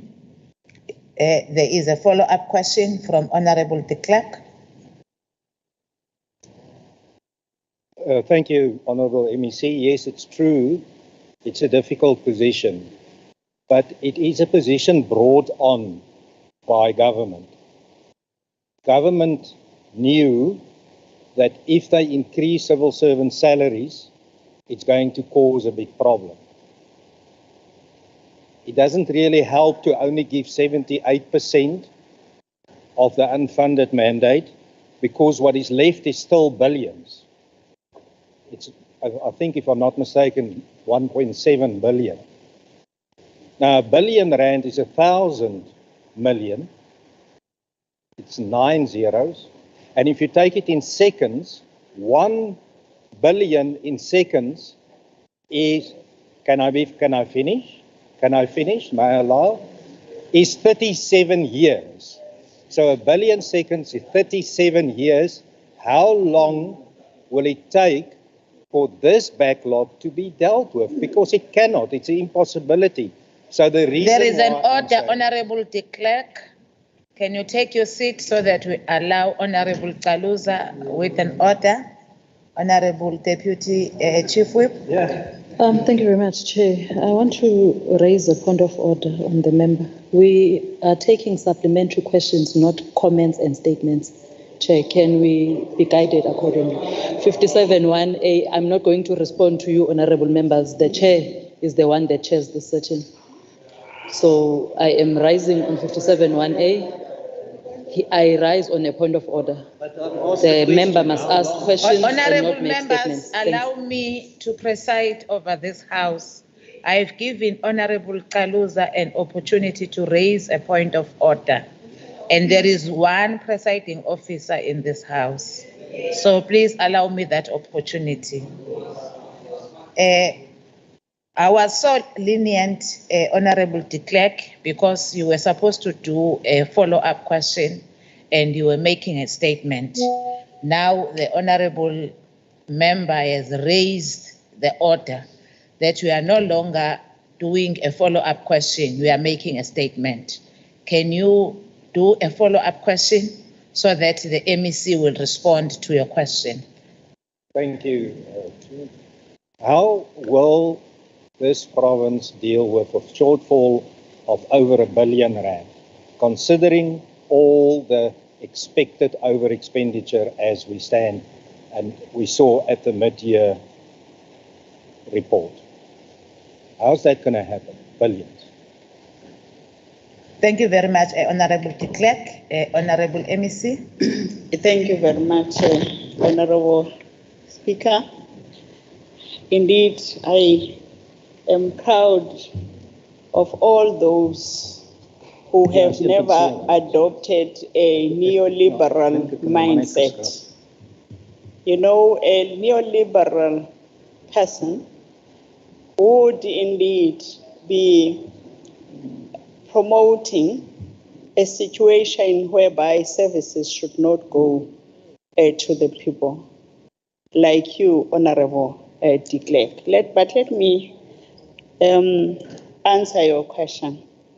I have indicated that we met with all accounting officers, with the MECs, in the Provincial Executive Council that is presided over by Honorable Premier Nomusa Dube-Ncube. And we did indicate that the global economic outlook does not look good. And also the national economic outlook does not look good. And that can not be attributed to poor governance only here in the Republic of South Africa. Even in your allies, they are facing a similar fiscal challenge. In that, everybody is aware of the war that is ongoing between Russia and Ukraine. You know that very well. It has impacted negatively on all of us, not only on us as a country, but on everybody else, on other countries as well. The illicit financial outflows is also contributing to the situation that we are facing right now. Therefore, we need to work together in order to ensure that as much as there are budget cuts, but service deliver, people are not suffering out there. That is what we are trying to do right now, Honorable de Klerk, and thank you very much. Thank you very much, MEC for Finance.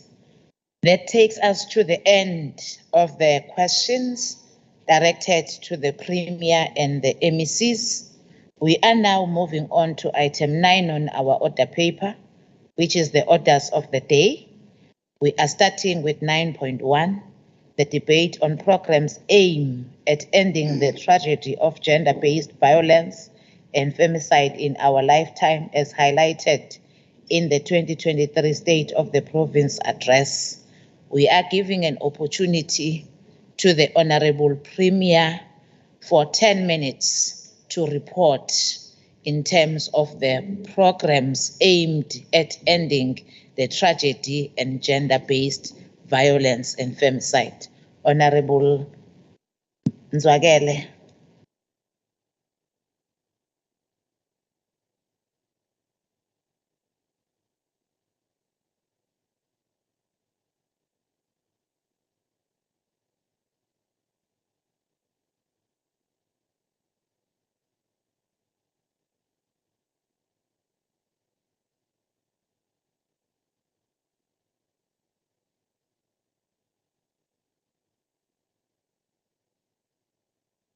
Okay, we are moving on to the orders of the day, of which is item 9 on our order paper, 9.1, where we are debating on the programs aimed at ending the tragedy of gender-based violence and femicide in our lifetime, as highlighted in the 2023 State of the Province Address.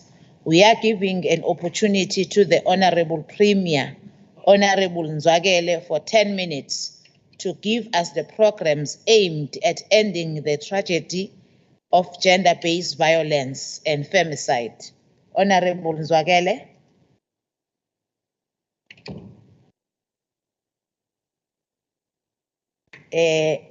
Honorable Deputy Chief Whip.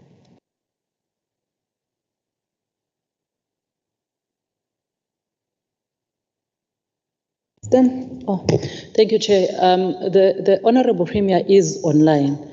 We are requesting your indulgence, Chair, if she is unable to connect to hear us due to connectivity. The MEC, Honourable Ustolem Loy, can table the report on her behalf. Thank you. Thank you very much, Honourable Deputy Chief Whip, for the direction. The Honourable Premier is online, but it seems as if there are challenges in terms of connectivity. Honorable Sithole Moloi is taking over the podium on behalf of the Premier to give us the report in programs aimed at ending the tragedy of gender-based violence and femicide. Thank you, Honorable Chairperson. Thank you very much to all the members present, to the Honorable Premier and executive members.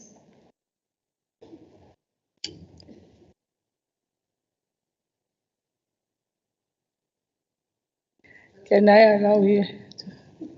Continue, Honorable Sithole. Honorable Statula Mloy, I think the whippery is going to communicate with the Honorable Premier. It seems as if now she had gone the connectivity. Just continue, Honorable Statula Mloy. Thank you, Chair. I stand on the mandate of the African National Congress, which as far back as 1955 adopted the Freedom Charter, declaring that South Africa belongs to all who live in it. Freedom Charter further declares that the rights of people shall be the same regardless of race, color, or sex. Today we stand on this podium to address what has become a national shame and a national crisis, the wanton violence and femicide meted out on women and children in KwaZulu-Natal and the rest of South Africa. Honorable Chairperson, the most recent statistics from the Statistic SA and SAPS report a rise in the reporting of violence against women and children, but a decreased trend in the noticeable in KwaZulu-Natal. Even as we may be seeing minor decrease in such crimes, we have no reason to celebrate because the scourge remains. In fact, on the 7th of November this year, independent newspapers reported that 2 women were shot and killed near a sports ground in Matigwe, Inanda. A month ago, in October, the same publication published a story of a woman who was stabbed to death in Upmarket, Musgrave, Durban. Recently, in a different case, a man was sentenced to 12 years in jail term for robbing and stabbing a woman who was on her way to work. In August, a security guard was arrested after he was linked to the killing of 2 elderly women who has gone missing in Women's Day and were buried in a shallow grave in Umkababa. Honorable Chair, gender-based violence and femicide has indeed become a pandemic in KwaZulu-Natal. Not for the first time, this has brought us here today to report on program by the provincial government aimed at ending gender-based violence and femicide in our lifetime. A commitment we made in the State of the Province address. Addressing this very issue of the gender-based violence and femicide in December 2022, Deputy President Paul Mashatile decried the fact that the world had become immune to the scourge of gender-based violence and femicide and said, I quote, "In most places in the world, these incidents would have been earth-shattering news. There would have been wall-to-wall coverage in all the TVs and radio stations and newsroom, and social media outlets would have appointed dedicated teams to get to the bottom of the story and what it means, close quote. Open quote, and there would be no arrest for anyone, not an editors, the police, the government, and certainly not the usual suspects until someone has been paraded in public as the monster responsible, tried, convicted, and set away for a long time, close quote. Honorable Chairperson, since 2018, when His Excellency the President Cyril Ramaphosa declared gender-based violence and femicide a national crisis, a number of developments has taken place. South Africa is signatory to the international treaties on gender-based violence and has strong legislative frameworks. These include the Domestic Violence Act, DVA 1998, the Sexual Offences Act of 2007, and the Prevention and Combating of Trafficking in Human Persons 2013. At the international level, South Africa is signatory to the, amongst others, the Convention on the Elimination of All Forms of Discriminations Against Women.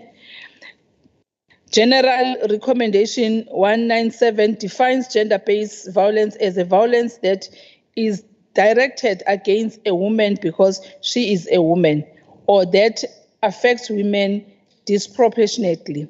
This includes facts that inflicts physical, mental, or sexual harm or suffering. The threat of such acts coincide and in other deprivations of freedom of movement. Together with sexual violence and violence against women, gender-based violence is used interchangeable. Amongst other development has been the adoption of the Gender-Based Violence and Femicide Emergency Response Action Plan in 2019, which became the forerunner of the National Strategic Plan adopted in April 2020. These initiatives, for the first time, brought together multi-stakeholders, including government, business, non-governmental organizations, and civil sector together. This was the first time in Africa and probably in the world that such an issue has brought so many people together. We stand here not because we have seen the end of the gender-based violence and femicide, but because, again, we want to galvanize our communities and the whole of society so we can rise together against this scourge. This is because, as the President has cautioned, despite our efforts, violence against women and children continues unabated in our country, open, close, and quotes and close quotes. Yet we stand here prepared not to be defeated, but to soldier on with the best of our effort to improve the environment in which the women of Inanda and elsewhere find themselves where it gets dark. The program to install Apollo lights is in affected areas, which will assist the lighting up our areas, not only for the community, but also for the police to be able to police our areas. Only a multi-pronged intervention will fully address gender-based violence and femicide, and it must be all of us in and outside of this chamber.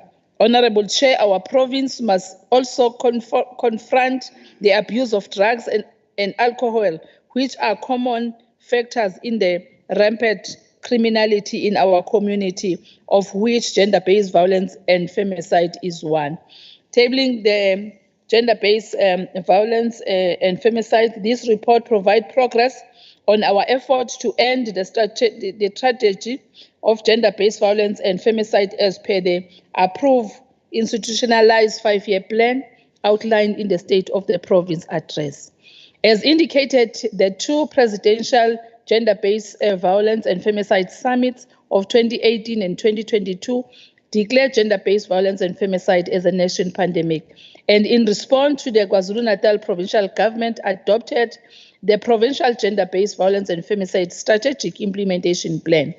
The province's plan responds to the national strategic plan on gender-based violence and femicide as government comprehensive strategy to tackling violence and abuse against women and children. National strategic plan on gender-based violence and femicide provides a cohesive strategic framework to guide the national response on endemic gender-based violence and femicide crisis. As detailed in the report, the province strategic implementation plan is aligned to the national strategic plan, which is made up of 6 pillars, namely Pillar 1, accountability, coordination, and leadership. Pillar 2, prevention and rebuilding social cohesion. Pillar 3, justice, safety, and protection. Pillar 4, response, care, support, and healing. Pillar 5, economic power, and Pillar 6, research, information, and information management. Since the launch of the strategic plan in 2022, several new interventions has been implemented. These have spanned across extensive legal reform, support for survivors through the provision of evidence kits at police station, psychological and social services, and the establishment of a gender-based violence response fund. It has also led to support for Tutuzela and Kuseleka care centers, which provide vital services for the gender-based violence survivors. Nationally, 21 billion has been dedicated over the 6 pillars for of the economic empowerment of women. Thank you, Honorable MEC Tulemloi, with the report of the tragedy of gender-based violence and femicide. We'll therefore now take the debate on the first honorable member from the ANC will be Honorable P.H. Mbatha for 10 minutes.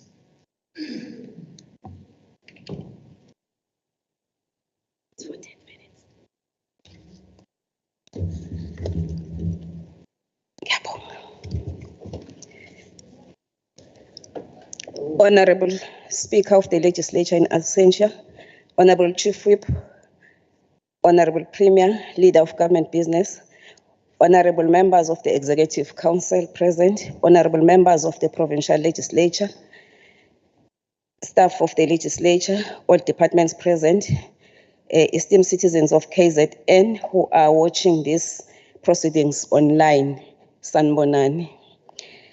Chair, ngiphatheke kabi ukuba lapha namhla ngoba ngazi ukuthi ngiyazi ukuthi Chair, before I go there ngiyafisa nje ukuthi ngiqale sihlalo ungivumele ukuthi ngibongele u-African National Congress, the People's Movement, inqole emasondo-sondo, umbutho wabantu ngokuthatha ngamalengiso ukhetho lokuchibiyela uWard 41 kumsunduze municipality ngokuthola u81% wamavoti ukuhlula ontaba kayikhonjwa. Sihlalo ngisho usihlanganisa abakutholile akufikanga na ku-half wamavoti atholwe umbutho wesizwe. Lokho sihlalo kukhombisa ngokusobala ukuthi abantu bakwaZulu-Natal abakhohliwe ukuthi iyiphi inhlangano eyabakhipha kwincindezelo kahulumeni wobandlululo. Leyo okuwumbutho wabantu, umbutho o-Original Oliver Tambo, umbutho o-Nelson Mandela, omama uWinnie Mandela noLillian Ngoyi, African National Congress. Siwu-ANC siyabonga kakhulu kubantu bako-Ward 41 ngokuvotela umkhonto onevili, i-African National Congress. Ngibuye kwi-debate yami sihlalo. Ngiphatheke kabi-ke ukuba lapha namuhla ngoba angazi ukuthi siyisifundazwe kufanele sibe nenkulumo mpikiswano kangaki ngodlame nokubulawa kwabantu besifazane. Akupheli nesonto elilodwa singezwanga ngowesifazane noma ingane ehlukunyezwe noma yabulawa. Ngesonto eledlule nje sizwile ngokubulawa kabuhlungu kukamama oneminyaka engamashumi 72 ubudala obuthaka waseHazelmere ebulawa indodana yakhe. Sekuyisikhathi sokuthi umphakathi ukhulume ngodlame olubhekiswe kwabesifazane nokubulawa kweingane ngoba baningi abantu abalahlekelwa izimpilo zabo. Lezi zenzo esihlalo zithathwa ngokukhaphela kokugcina kwabesifazane neingane kanye nokwephulwa kwamalungelo abo, ikakhulukazi lawo ahlobene nokuphepha kwabo. Ngikholwa ukuthi awekho amagama anele okudlulisa ukunengeka nokucasuka kwami ngalolu daba sihlalo. Honorable Chair and members, the African National Congress in the January 8 statement of 2023 highlighted that we must do more to eradicate gender-based violence and femicide cases. This is why this debate is crucial, and as it enables us to take stock of the advancement we have made and the obstacles that we must overcome to create a society free from violence and fear. The National Development Plan's Vision 2030 states that, I quote, people in South Africa should live fearlessly in their communities and feel safe at home, at work, and at school. Children play safely outside and women are free to move in the streets. However, if women and children are not allowed to walk freely in our streets, then freedom has no real meaning. If our kids cannot play unhindered in their neighborhoods, then freedom will not even mean anything. If women and children can no longer feel safe in their homes, then freedom will have lost all significance. One notable advancement is the implementation of the National Strategic Plan on Gender-Based Violence and Femicide.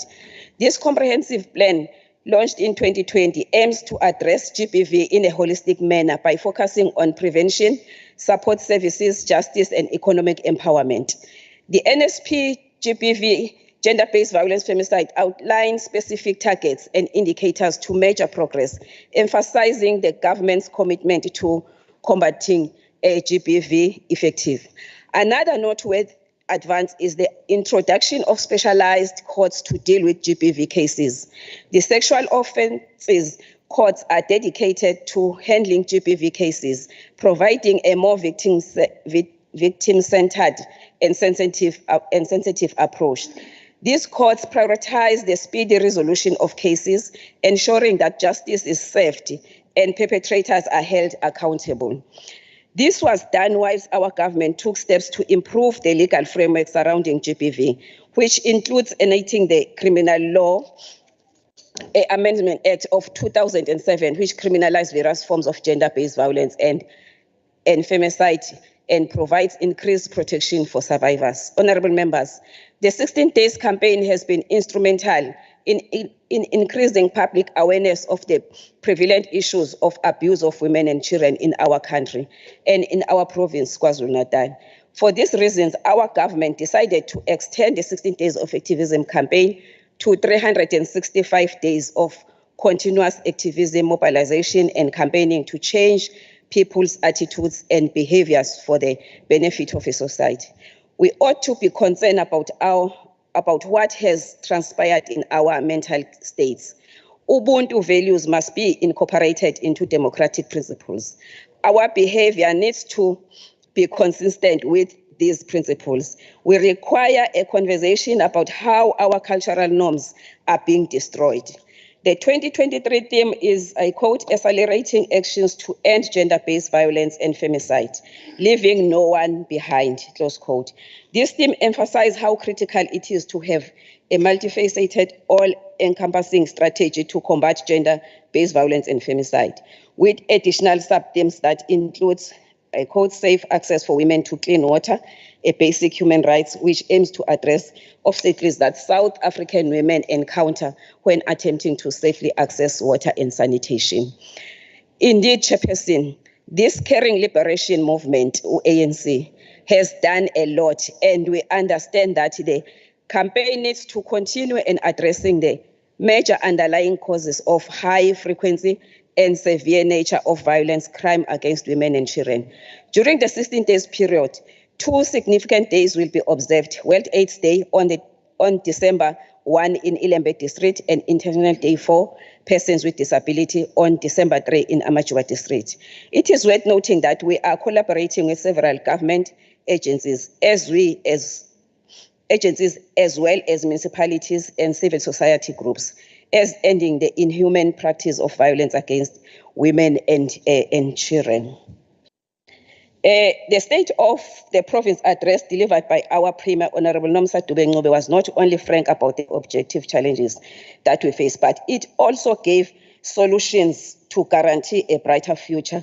In this sense, the Office of the Premier takes the lead in promoting, organizing, overseeing, and assessing the National Strategic Plan's implementation.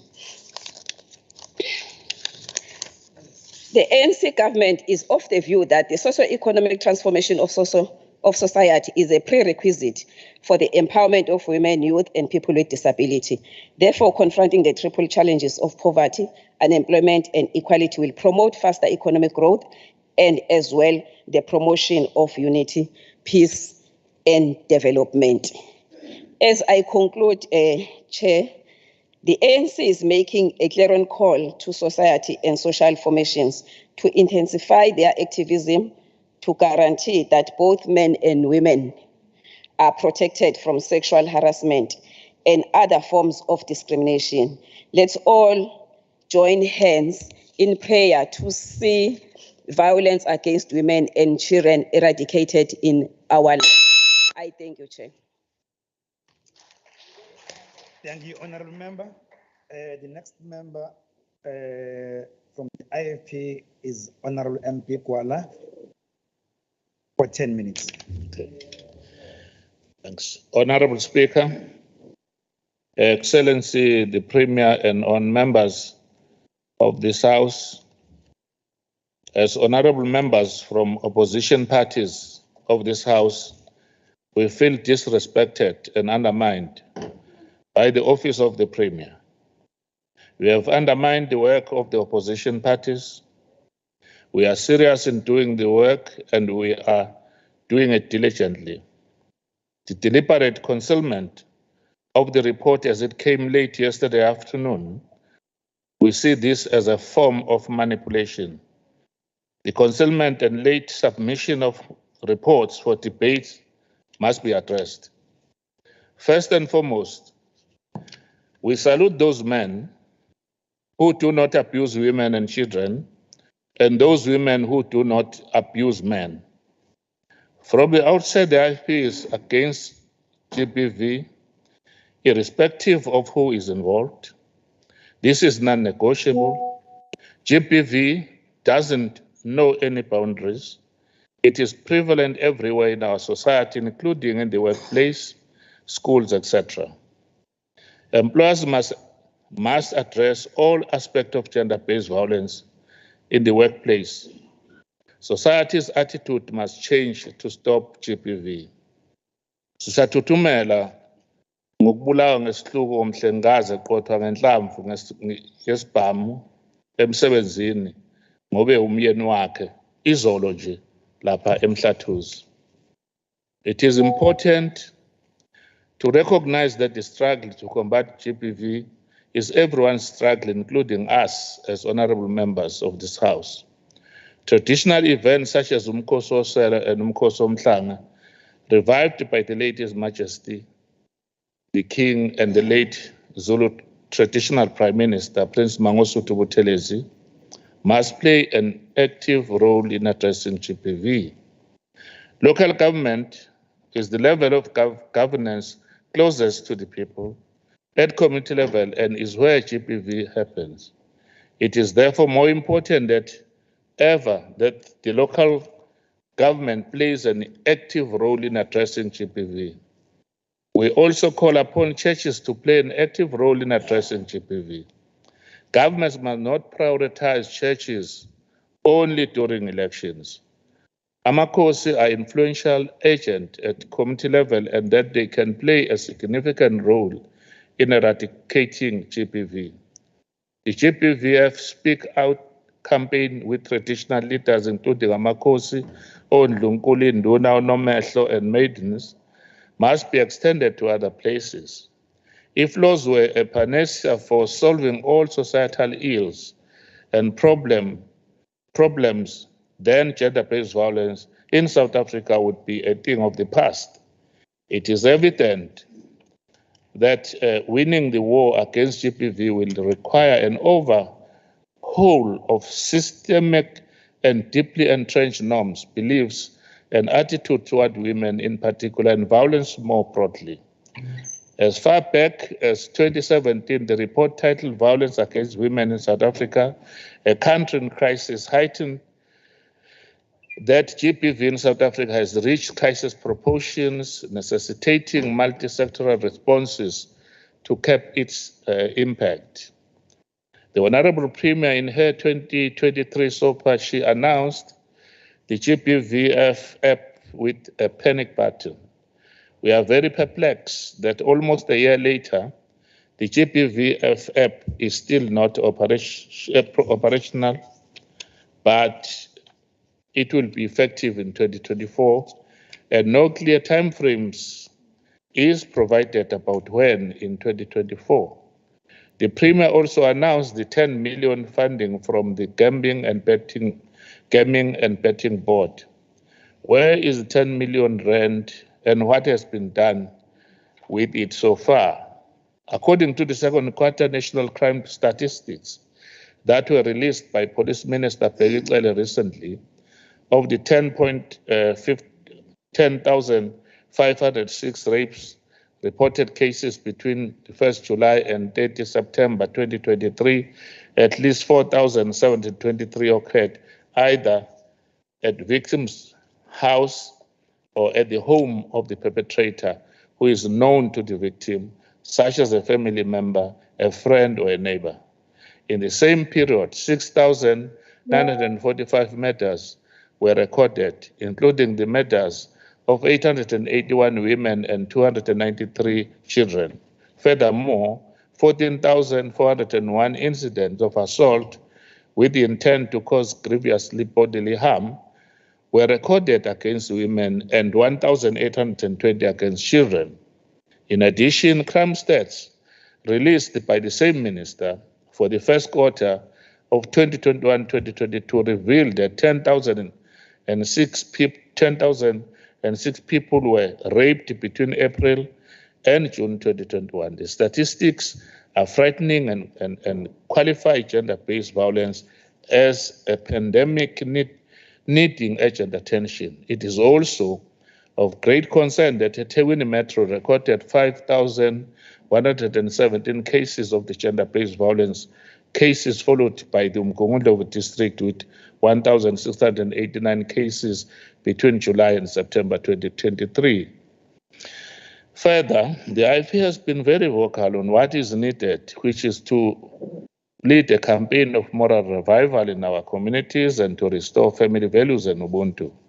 The IFP believes that fight against GBV must be a 365-day project, not only during 16 days of activism.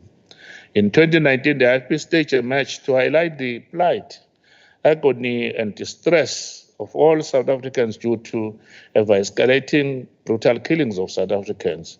But in particular, women and children are to call on the National Department of Police in particular and the South African government in general to put an end to these criminal aggressors. In that march, the IFP raised the following issues on its memorandum.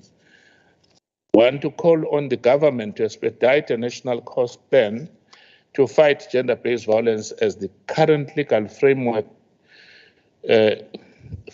does not support and protect women. Next is to call on the government to recognize that it has lost the war against crime in our country and that its strategy to fight gender-based violence must be overhauled. To call on businesses, the private sector, and government to support NGOs who fight and champion issues on behalf of the women and children, in particular those who run shelters for abused women and children. To call for reforms with the justice system and for more to be done by the government in the fight against violence, crime, and gender-based violence in South Africa. Our laws must be sharp teeth to bite. Crime is high and it is getting worse by the day, with no hopes of abating any time soon. If the laws of the country are weak and soft to criminals, brazen criminals will continue to terrorize communities with impunity, knowing there are few, if any, consequences.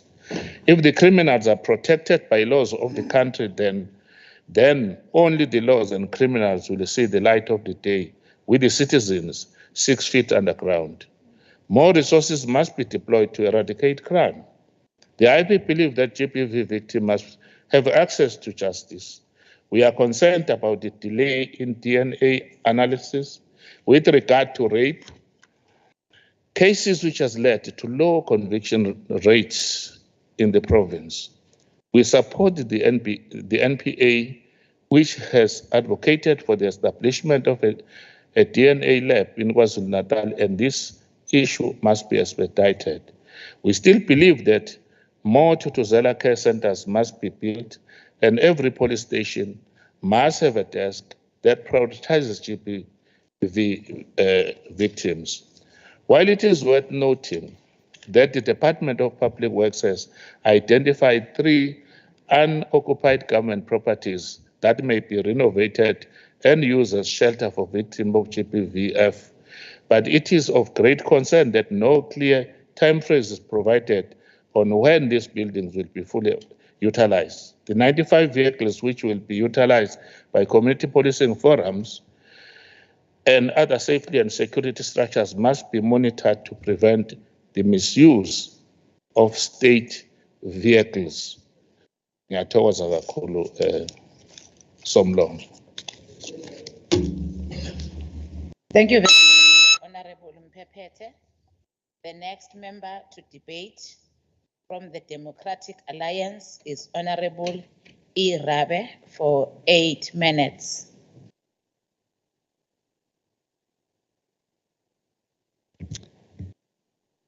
My fellow honourable members, ladies and gentlemen, as usual, for those of you that write your own speeches, you would know that it requires research and time. So when we debate here, our facts are correct and our message is clear. Whilst going through the 2023 State of the Province address for the umpteenth time, it saddened me, realizing that so many promises are made, plans are tabled, hopes are heightened, and for naught. The Premier promised the following: 1, to pilot smart policing hotspot areas in the province and increase gender-based violence-free zones. Where are they 9 months later? 2, consider returning retired detectives to deal with cold cases so that detectives can focus their full attention on immediate cases. Has this happened 9 months later? To protect vulnerable women and girls, we call on partnership with the private sector to provide panic buttons linked to police stations. Has this happened 9 months later? A recent parliamentary question reply has said that not one panic button has been purchased to date.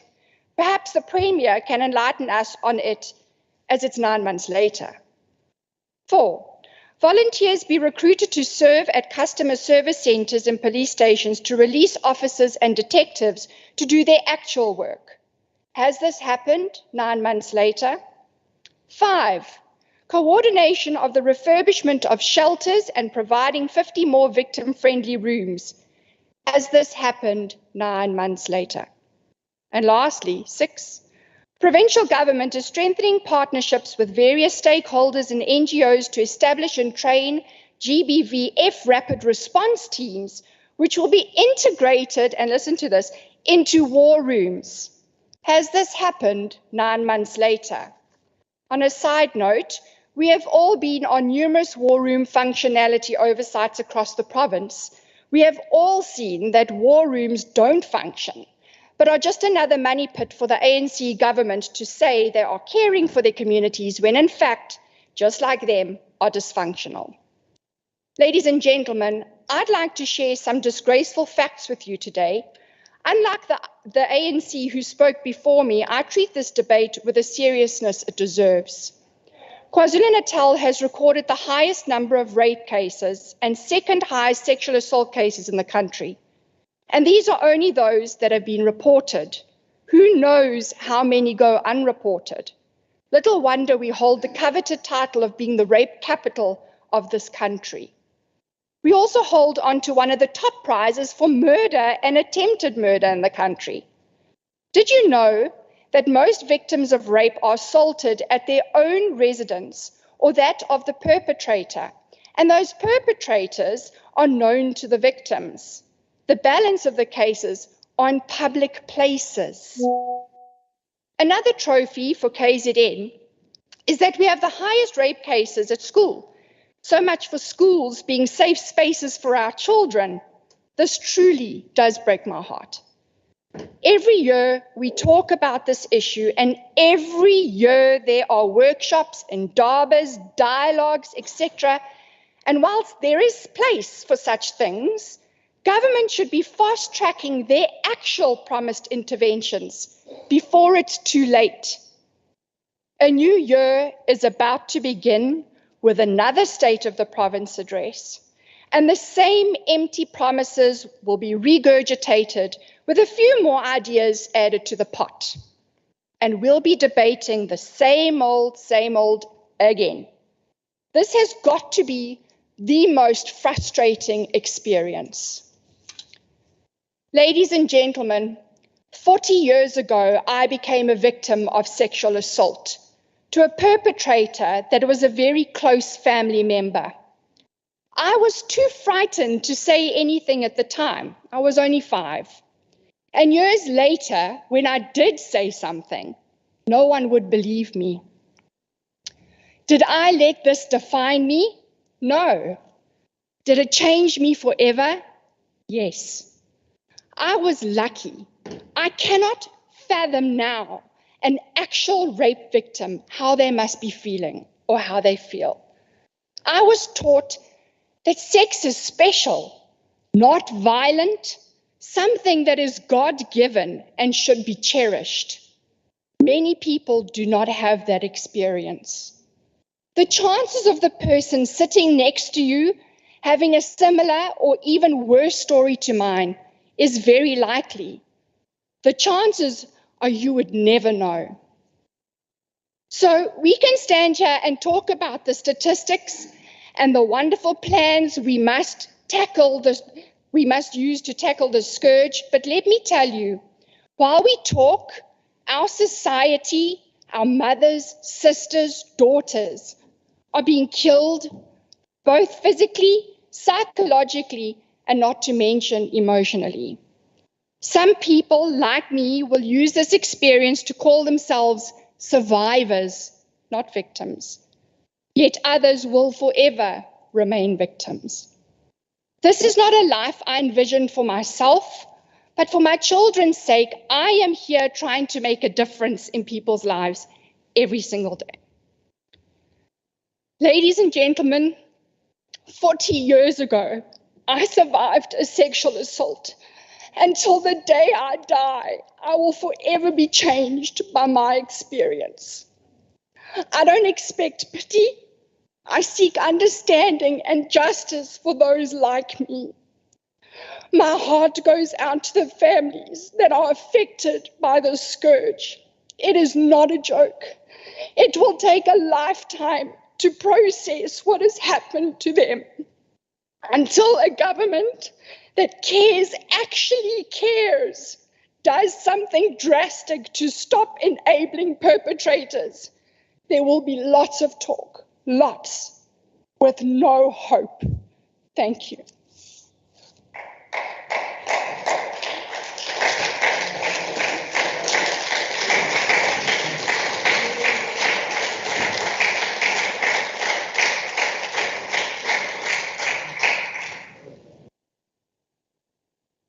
Thank you very much, Honorable Rabe.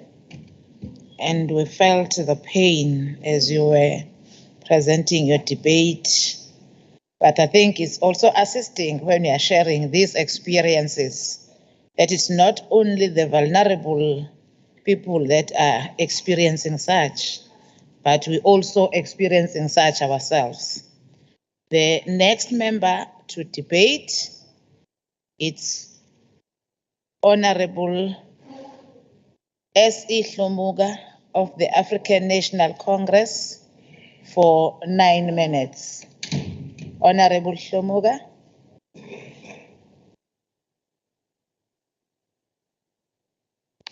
Thank you very much, Madam Chair. Greetings to Honorable Speaker, in her absence, Deputy Speaker, Honorable Premier, and all honorable members. Madam Chair, the African National Congress, led provincial government, has a proven track record, drawing its inspiration from the liberation struggle to fight for equal rights for all, other than other organizations who have experienced to oppress us. This fundamental idea also extends to an unwavering commitment to champion for the protection of the rights, dignity, and security of women, children alike. These are the key founding principles of our Constitution and all our human rights, laws, and policies. History has not been checked, Madam Chair. Our glorious movement, the ANC, has been a trailblazer leading from the front when it comes to the protection and empowerment of women in our society. The Freedom Charter proclaims that all shall have equal human rights. It further says, Madam Chair, that there shall be houses, security, and comfort. Hence, our government are building free houses for our people, are protecting our people. Hence, they are comfortable with the ANC-led government. Our government has made tremendous strides to ensure that these are not just slogans or chants, but indeed guarding the principle as we work towards building a society that cares and cherishes its women, and that ensure that it provides a safe, secure environment where they are always safe from harm and victimization. I must, Madam Chair, indicate, having listened to the previous speakers, it is not true that the Premier, what in her State of the Province address, she indicated that there are things that the provincial government is going to do. It was not going to be done by an OTP or a Premier herself, but because as the head of provincial government, he already gave various departments to implement the decision or the announcement that were made by the Premier. I must indicate maybe the honorable members, they didn't read the report that was sent by the Premier, which articulate and give a report on number of progress or program that the Premier have promised to implement. That's why I must confirm that the office of the Premier have secured the budget from the private partners working with government to build the panic button, even in schools.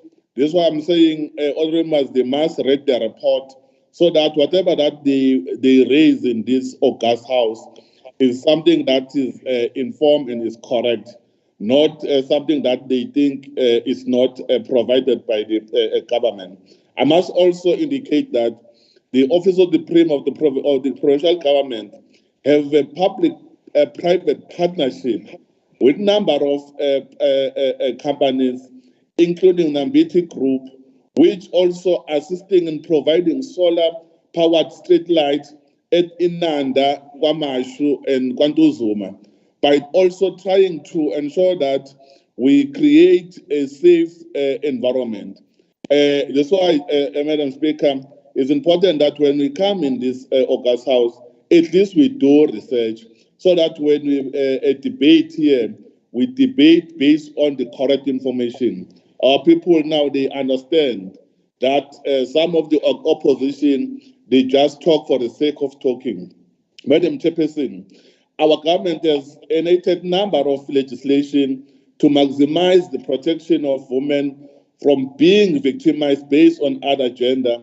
The Domestic Violence Act of 116 of 1998 gives survivors of violence a maximum protection from domestic abuse. The ANC-led government has also established Tutuzela care centers throughout the province. These care centers are strategically placed inside the hospitals to ensure easy access to medical care for all victims and survivors of gender-based violence.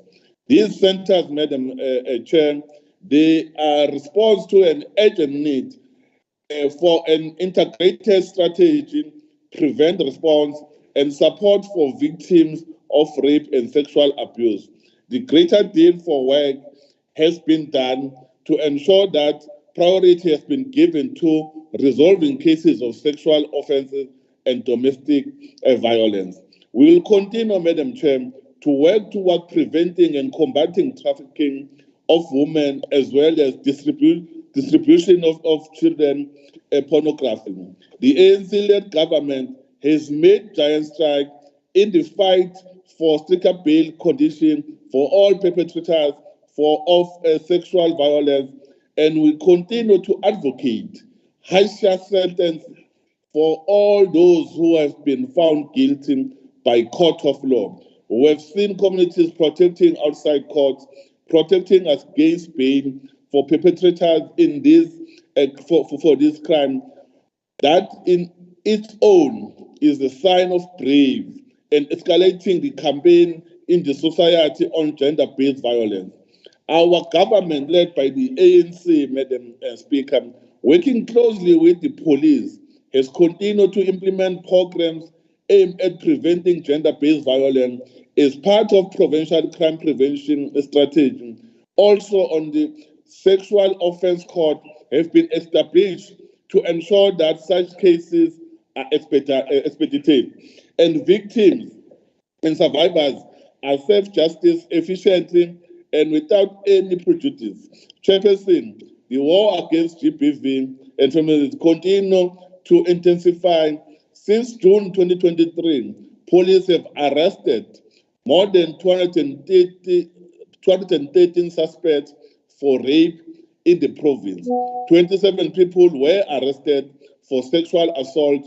More than 10 life sentences were secured by the Family Violence Children Protection Sexual Offense Unit. This indeed, Madam Chair, must be applauded for the good work that the police they are doing, for the good work that the government of the day is doing to arrest those that are found doing wrong things in undermining our women and children.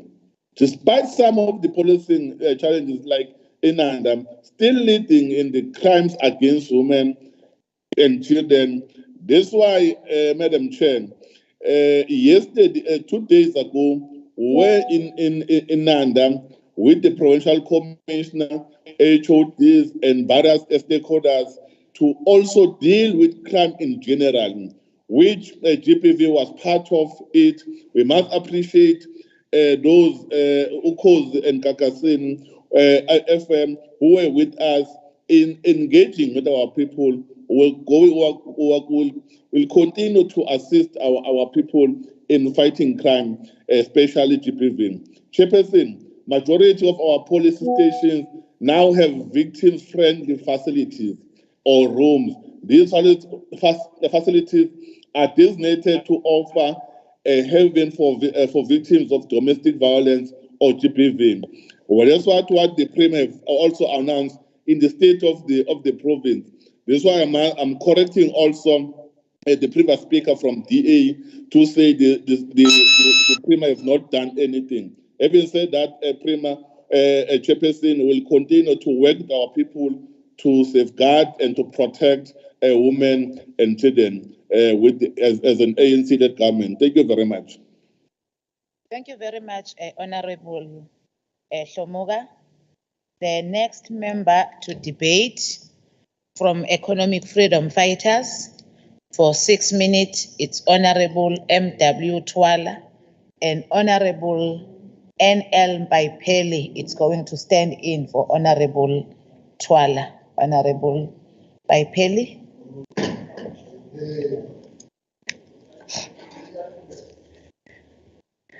Madam Speaker and members of this House, I greet you in the name of Economic Freedom Fighters, the only viable economic emancipation movement in South Africa that has been, and it is at the forefront of the war against gender-based violence.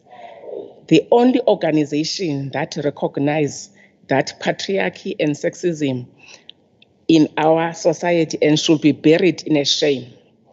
Allow me to begin this debate by expressing my dissatisfaction with the delay in the Premier's office providing this report. It seems that there is a big cover-up. Meanwhile, we all know that the Premier's office has really not done much in terms of combating GBV in the province. It's all on paper, but there has been no implementation. It is nauseatic to note how the provincial government continues to downplay the issue of GBV, with many of our public representatives harboring perpetrators of GBV, like it is the case with rape allegations involving IFP members and councillors who may have been asked to resign instead of being arrested.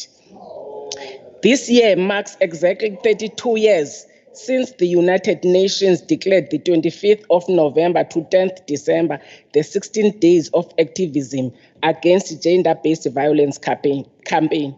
But year in and out, we continue chanting slogans of no violence against women and children abuse, while GBV and femicides continue to top the crime scale. According to second quarter crime statistic released by ACPS, the attacks and violence meted on women, children, the elderly, and the most vulnerable remain shameful in this country, with 10,516 rape cases reported between July to September, 1,514 incidents of attempted murder involving women, and 293 children between July and September.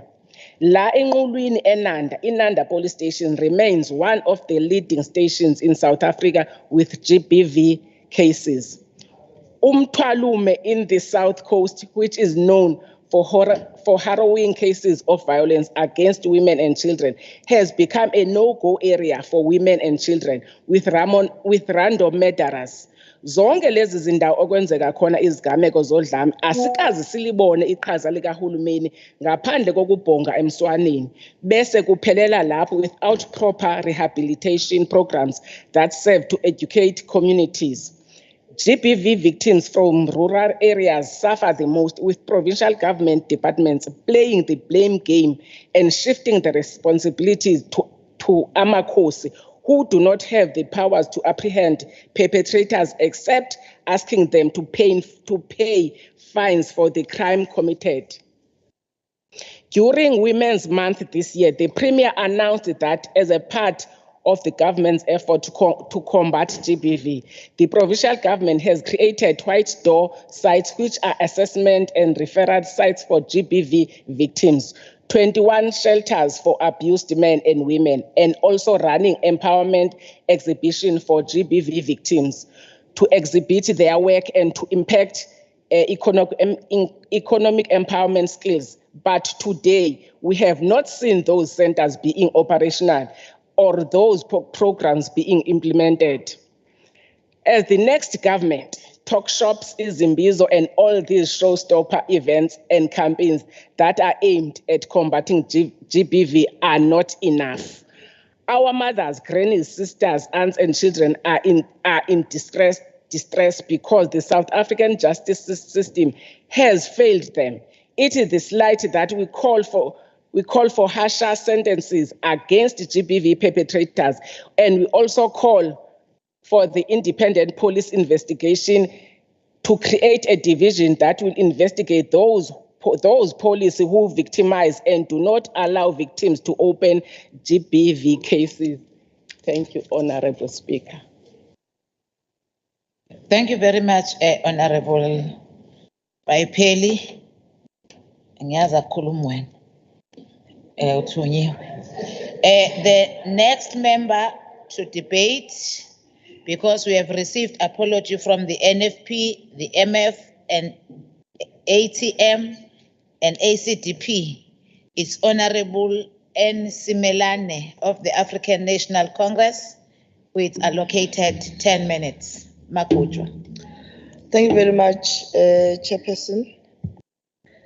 Chair, I think honorable members really should read the reports that they have been given, because if they had, they would receive the responses that they are demanding. Honorable Kwala, Honorable Rabi.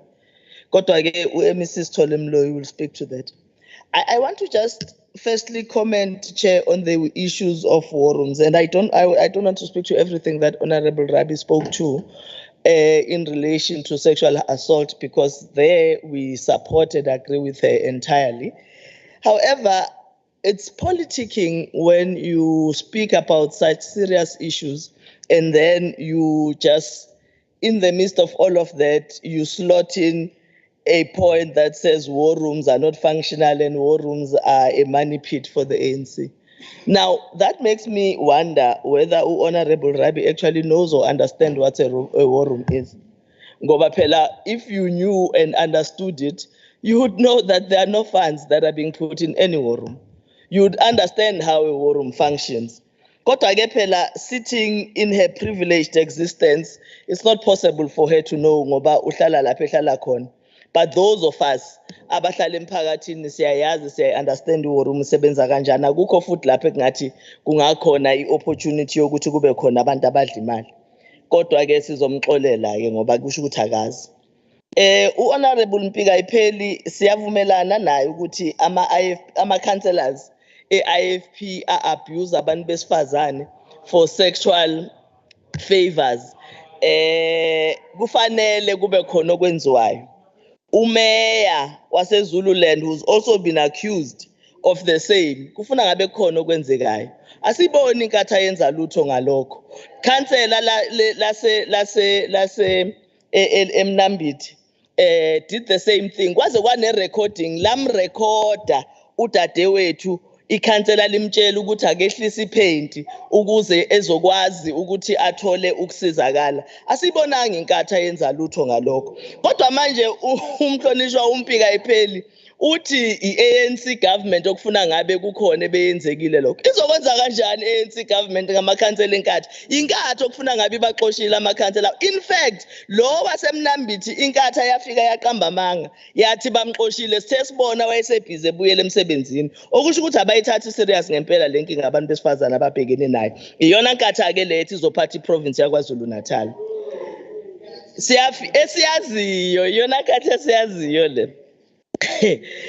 Siyafisa ke kodwa ukuqala sihlalo ngokuthi sibabongele ngempela njengoba eshilo udadewethu uPhumzile Mbathacele abantu base Ward 41 ngokuphuma ngobuningi babo i-ANC uthole u81% amavoti kwi-by-election yayizolo. Kuyakhombisa ngempela ukuthi cha isiphelile le mali ye-IFP yakade beyitshontsha lapha eMhlathuze naseZululand bethenga ngawo amavoti. Sekusele bona nje sekuyakhankaswa ke manje kodwa siyababongela ke abantu be-ANC basemsunduzi bayakhombisa ukuthi bawubani.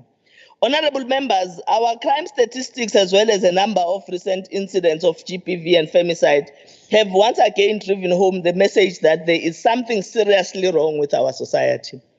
These recent incidents include the case of 32-year-old Phindile Vilakazi Wasosizweni, who was stabbed by her boyfriend last month. A shocking and distressing video of this gruesome attack was captured and shared on Facebook.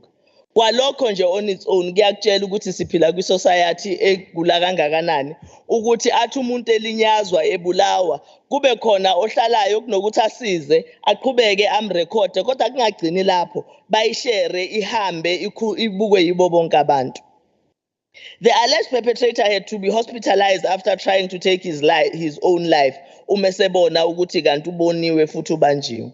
We have also become aware of the case of a 6-year-old child from Esipahleni in Bazwana, Mkhanyakude district, who was repeatedly assaulted by her guardian. Last week, this child was severely assaulted with an electricity cable after being accused of stealing a cell phone, a 6-year-old. These cases are but a drop in the ocean. We must also take cognizance of the fact that GBV doesn't only affect women and children in townships and informal settlements. Even people from upper middle class continue to suffer in silence. Therefore, we should always encourage women and children to speak out while creating support systems that will not only listen to them, but act urgently and decisively to ensure that justice is served. And we have seen the work that has been done by the ANC government to actually implement these kind of support structures. Izolo lokhu ushilo umhlonishwa uGwala sibonile noma siwabonile ama-reports omsebenzi waseMhlathuze City of Mhlathuze obulawe umkhwenyana wakhe ofike ese-clinic eMhlathuze occupational clinic wafike wamdubula ngamabhullet amathathu ngendlela eyisihluku ngayo washona khona lapho. Kuyinkinga kakhulu ke lokho ngoba akufanele ngempela kube khona umuntu wesifazane odlule emhlabeni ngaleyo ndlela. This is precisely also why we should never politicize gender-based violence, because it is a scourge that affects everyone, regardless of race, age, or social status. We need to continue to agitate for the strengthening of laws and the enforcement thereof in order to deter perpetrators while ensuring that cases are completed quickly so that justice is seen to be served. Of course, laws are there. They need to be implemented by those that have the responsibility to do so. Yingakho ke uma futhi sikhuluma siyaye siyibone iconcept le exoxwayo yokuthi kuyabekezelwa emendweni kwesinye isikhathi iba dangerous ngoba abanye abantu besifazane babekezela noma isimo sesinzima, umuntu abekezele noma impilo yakhe isisengcupheni. Kufanele njenge society sibuyele emuva siyoluxoxa lolu daba. Asisho ukuthi abantu abaphume emshadweni yabo, kodwa sithi uma ngabe umuntu ebona ukuthi ubhekene nesimo esinzima nesimo esi-dangerous, kufuna kwazi ukukhetha impilo yakhe over ukukhetha uthando. I-gender-based violence include ke nabantu who includes violence on same-sex partners, and these must not be ignored because nabo they are affected by gender-based violence. The 55th National Policy Conference of the African National Congress resolved to further strengthen its policy resolutions in relation to gender-based violence. The conference noted, among others, that gender-based violence remains the ugly face of patriarchy because of patriarchal control over women's lives and bodies. It is through one of our previous conference resolutions that a national strategic plan on gender-based violence and femicide was achieved, with the NSP being adopted in March 2022. 2020, not 2022. This NSP seeks to provide a multi-sectoral, coherent strategic policy and programming framework to strengthen a coordinated national response to the crisis of GBVF. It comprises 6 main pillars that seek to address governance and institutional issues. And the pillars are prevention, response and care, improving economic resilience and self-reliance to decrease vulnerability to GBVF, advocacy, raising awareness and communications, as well as research and knowledge management. The Parliament of South Africa has put in place a number and passed a number of laws which are aimed at combating GBVF, which is something that we strongly welcome, and okufanele sibambisane kukona ukuze sikwazi ukuthi silibambe leli dabi. South Africa is a signatory to several international treaties and agreements that are aimed at protecting and promoting women's rights while addressing gender-based violence and promoting gender equality. Some of the key treaties agreements include the Convention on the Elimination of All Forms of Discrimination Against Women, the Protocol of the African Charter on Human and People's Rights on the Rights of Women in Africa, that's called the Maputo Protocol, the United Nations Declaration on the Elimination of Violence Against Women. The list is long. However, all these treaties, kufuna siwabone implementeka, but we can only do so when we are able to be in partnership or emphasize the partnership between government, civil society, and communities. Kufuna sikvume ukuthi i-gender-based violence is a societal problem. Government on its own will never be able to implement the decisions and solutions that government comes with uma ngabe ingabambisani nomphakathi, uma ngabe ingabambisani nama activists civil society. So kubalekileke ukuthi kube ne partnership. Yingakho uNdunankulu naqala unyaka wayenza le call yokuthi uzoba nazo izinto ezama interventions from the level of government. Kodwa kufuna sonke sikwazi ukuthi sisondele eduze so that whatever decisions and solutions that government comes up with, but society itself has the buy-in, and the society itself is able to be part of the implementation of the solution. Thank you very much, Chair. Thank you very much, Ntengwane. The response by the Premier will be done by Honorable Sithole Moloi for 5 minutes. Thank you, Mamkolo, for the opportunity. Firstly, I want to thank all the speakers that has come forth to contribute to this debate and also enhance it.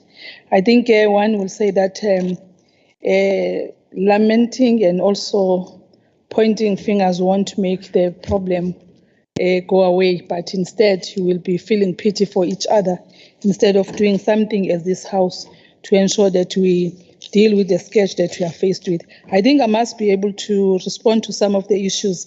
When we were talking about the issue of accountability coordination, the Office of the Premier, it is not true that the Office of the Premier has not responded or has not done anything in respect to the plan that she put before this House. On that part, Pillar 1, there has been a master training workshop conducted for gender-based violence and femicide field workers and the establishment of the ward-based rapid response teams by the Office of the Premier. That was done in all districts from the 24th of July to the 19th of September 2023. So it means that the work has been done in respect to that pillar. And also with Pillar 2, the prevention and rebuilding of social cohesion, a workshop or a forum session was held on the 18th of May 2023 at Zinkwazi, where we had about 150 attendees that attended, including Amakosi Ondlunkulu Zinduna, Onomehlo Maidens, were also having a meeting in Bergville where all these things were discussed, including issues such as Utwala. We're also discussing that. It means that the Premier is consistent in what she has pronounced in this meeting, in this House, and is doing something about all these pillars of justice, safety, and protection. I think we must also indicate that a lot has been done, including to ensure that there are victim-friendly rooms in these police stations. Out of 884 police stations, 154 have victim-friendly rooms, and that 12 out of the 28 park homes has been installed in police station, which to be used as victim-friendly rooms. I'm not going to list all those areas that are in the report. If members will then refer to that report. On the app, we are activating the app, and it will be up and running in the beginning of 2024.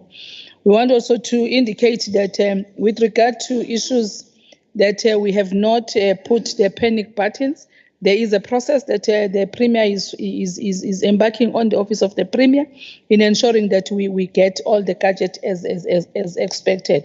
But I want also to indicate that all this work can be done with the cooperation and working together. I'm not going to go to each and every member of the opposition on the matters that they've raised. I think one will have to work together on this matter. Unless we work together, we are not going to deal with the matter and dispense with this matter amicably, because every time we come here, we look at each other, we say to each other that we are responsible, we are not responsible. I feel bad when Honorable Rabi was crying, and I could feel the pain, but on the other matters that she raised, I think we must not not to respond to that. All the matters that you have raised, Honorable Rabe, is in the report, and I think Honorable Prima says that she did actually brought the report earlier as prescribed by the legislature, but if members did not get the report as expected, she wants me to convey her apology on that, not because she wanted to disarm you not to be able to debate in this debate. She would love you to do that. Lastly, I want to quote to say that, Honorable Chairperson, these occasions remind us of while some progress is being seen, more needs to be done in the war against gender-based violence and femicide. As Nelson Mandela reminds us in his long walk to freedom, I quote, "I have discovered the secret that after climbing a great hill, one only finds that there are many more hills to climb. I have taken a moment here to rest, to still a view of the glorious vista that surrounds me, to look back on the distance I have come. But I can only rest for a moment, for with freedom come responsibility, and I dare not linger, for my life is not ended." Those are the words were said by our first president of our democratic country to encourage us to look forward, to say, even if we deal with matters, there will still be more matters to deal with. Thank you, Chairperson. Yeah. Thank you very much, honorable members who have debated on the matter. The time is exactly 12 o'clock. In terms of the schedule, we are supposed to break for lunch, but I think it's still early, honorable members. I'm just consulting whether we are continuing or we break for lunch.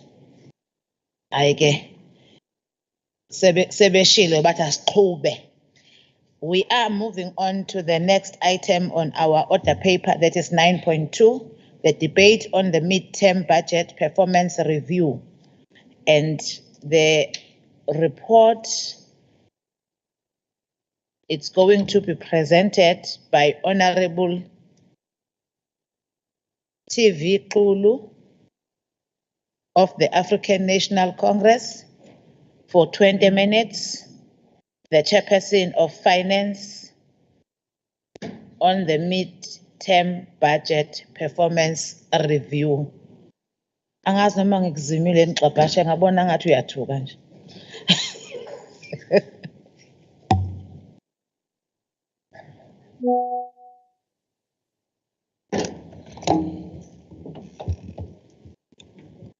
Thank you, Honorable Speaker. In absentia, Honorable Chairperson of the session, honorable members, our executive president, Sanbonan.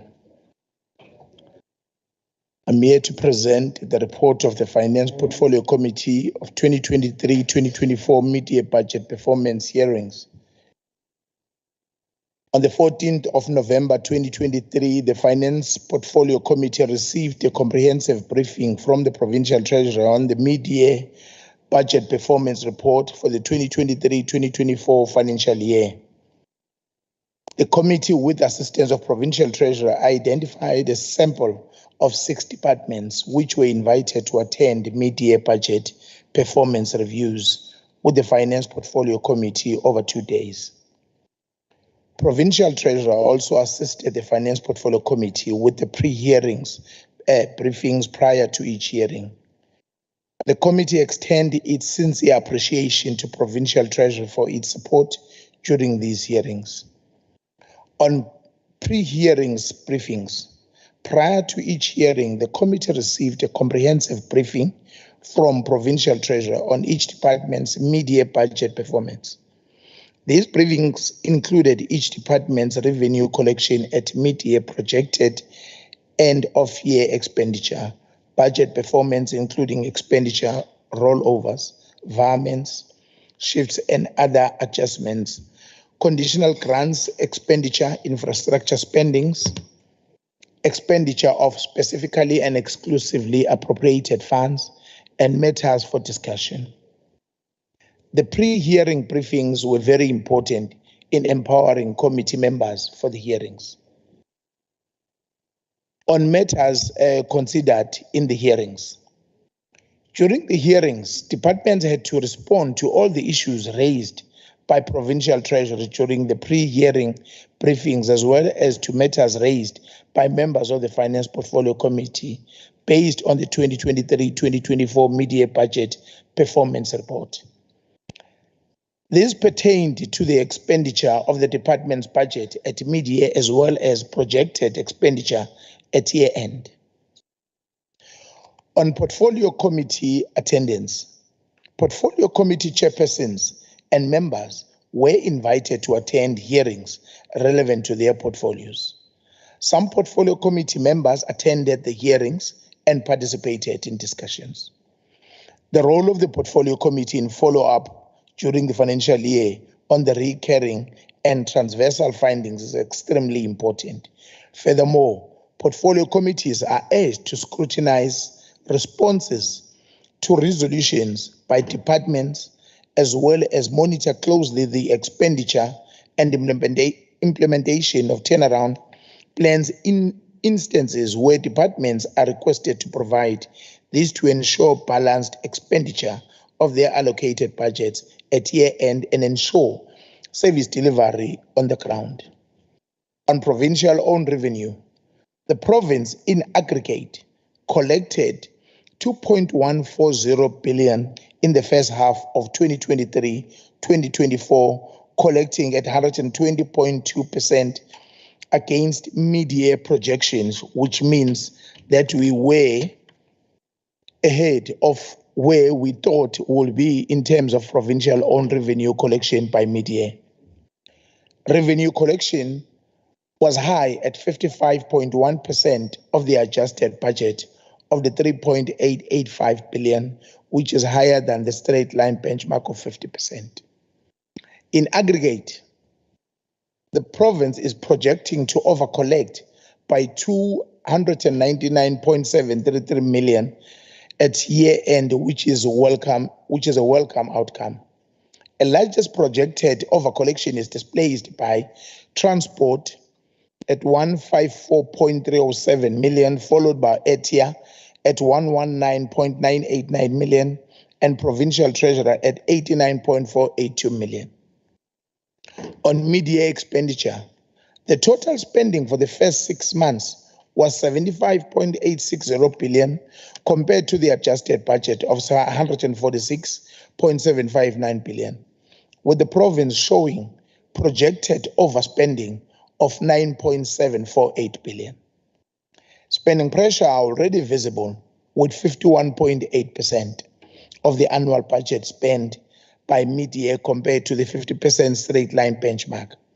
It is noted that a large portion of the projected overspending relates to the 2023 wage agreement, as well as the carry-through impact of the 2021-2022 MTEF budget cuts, which some departments continue to find it difficult to adjust to.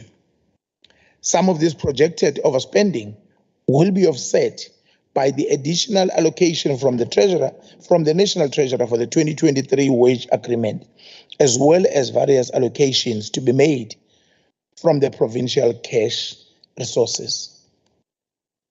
On conditional grants, all grants reflect a balanced budget at year end, except for the Early Childhood Development Grant, which is showing projected overspending of 63.291 million. Some grants are showing concerning low levels of spending, which is less than 40% of the annual budget spent. National Treasury has granted conditional grant rollovers final approval based on the audited outcome to the amount of 589.472 million. Accounting officers are urged to report accurately and timeously on conditional grant expenditure to avoid reduced allocations for their departments in future. They are further urged to ensure that funds are committed where funds could not be spent in full, so that their rollovers requests may be approved by National Treasury. On projected over expenditure at mid-year, the Finance Portfolio Committee urges accounting officers to comply with Section 39 of 2 of the PFMA, which places the responsibility of not overspending on the accounting officer. Accounting officers are urged to take urgent and immediate steps to remain within budget by developing and implementing turnaround plans for their departments.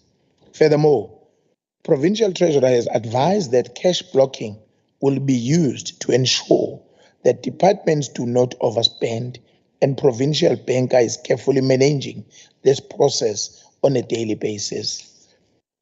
In conclusion, the Finance Committee met on the 21st of November 2023 to adopt its report on accompanying resolution based on the 2023-2024 mid-year budget performance report. On behalf of the Finance Portfolio Committee, I would like to thank members of the Executive Council that attended hearings of their departments, accounting officers and officials of the various departments, Provincial Treasury and Legislature support staff for their assistance and cooperation during these hearings. I would also like to thank the members of Portfolio Committee for their hard work and commitment, and the members of the various Portfolio Committees that attended the hearings. The committee report and resolutions taken during these hearings on the 2023-2024 mid-year budget performance report are hereby submitted for the adoption by the Legislature. I thank you, Honourable Chairperson. Thank you very much, Honorable Kapashe. The next report is going to be presented by Honorable Mavuso for 5 minutes on behalf of the chairperson of STACOF on the legislative vote 2 mid-term budget performance review. Honorable Dongala Mavuso.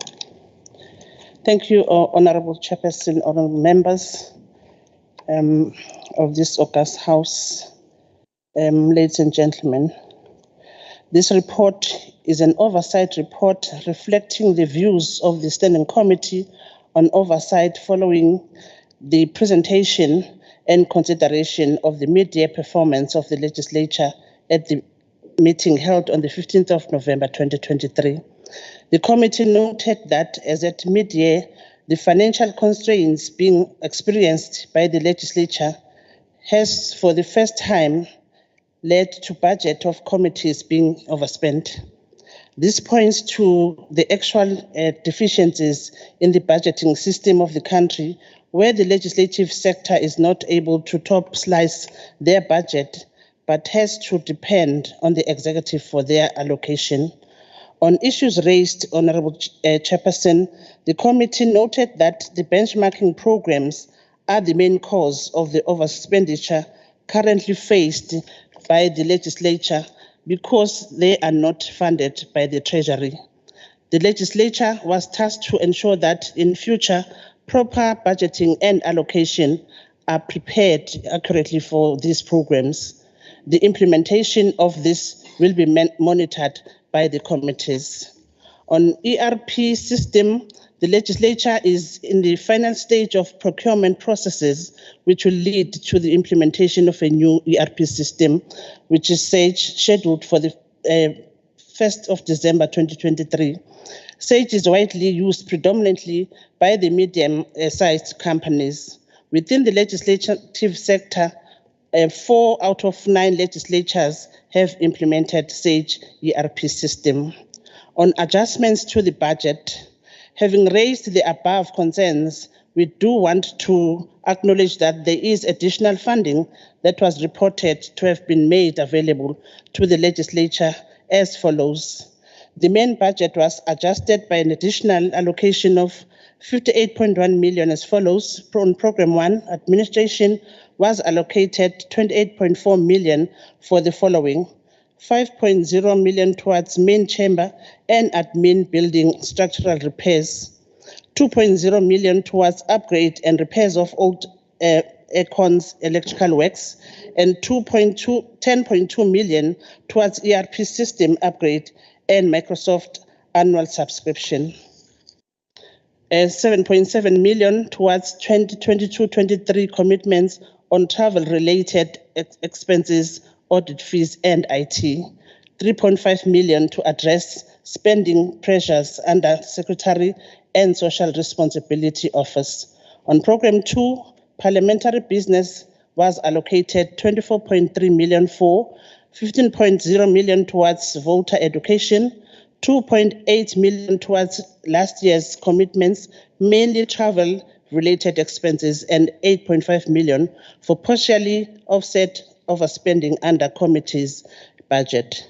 And members' remuneration, an amount of 5.4 million was allocated to fund the back pay and carry through effect of 2022-23 increase of 3%.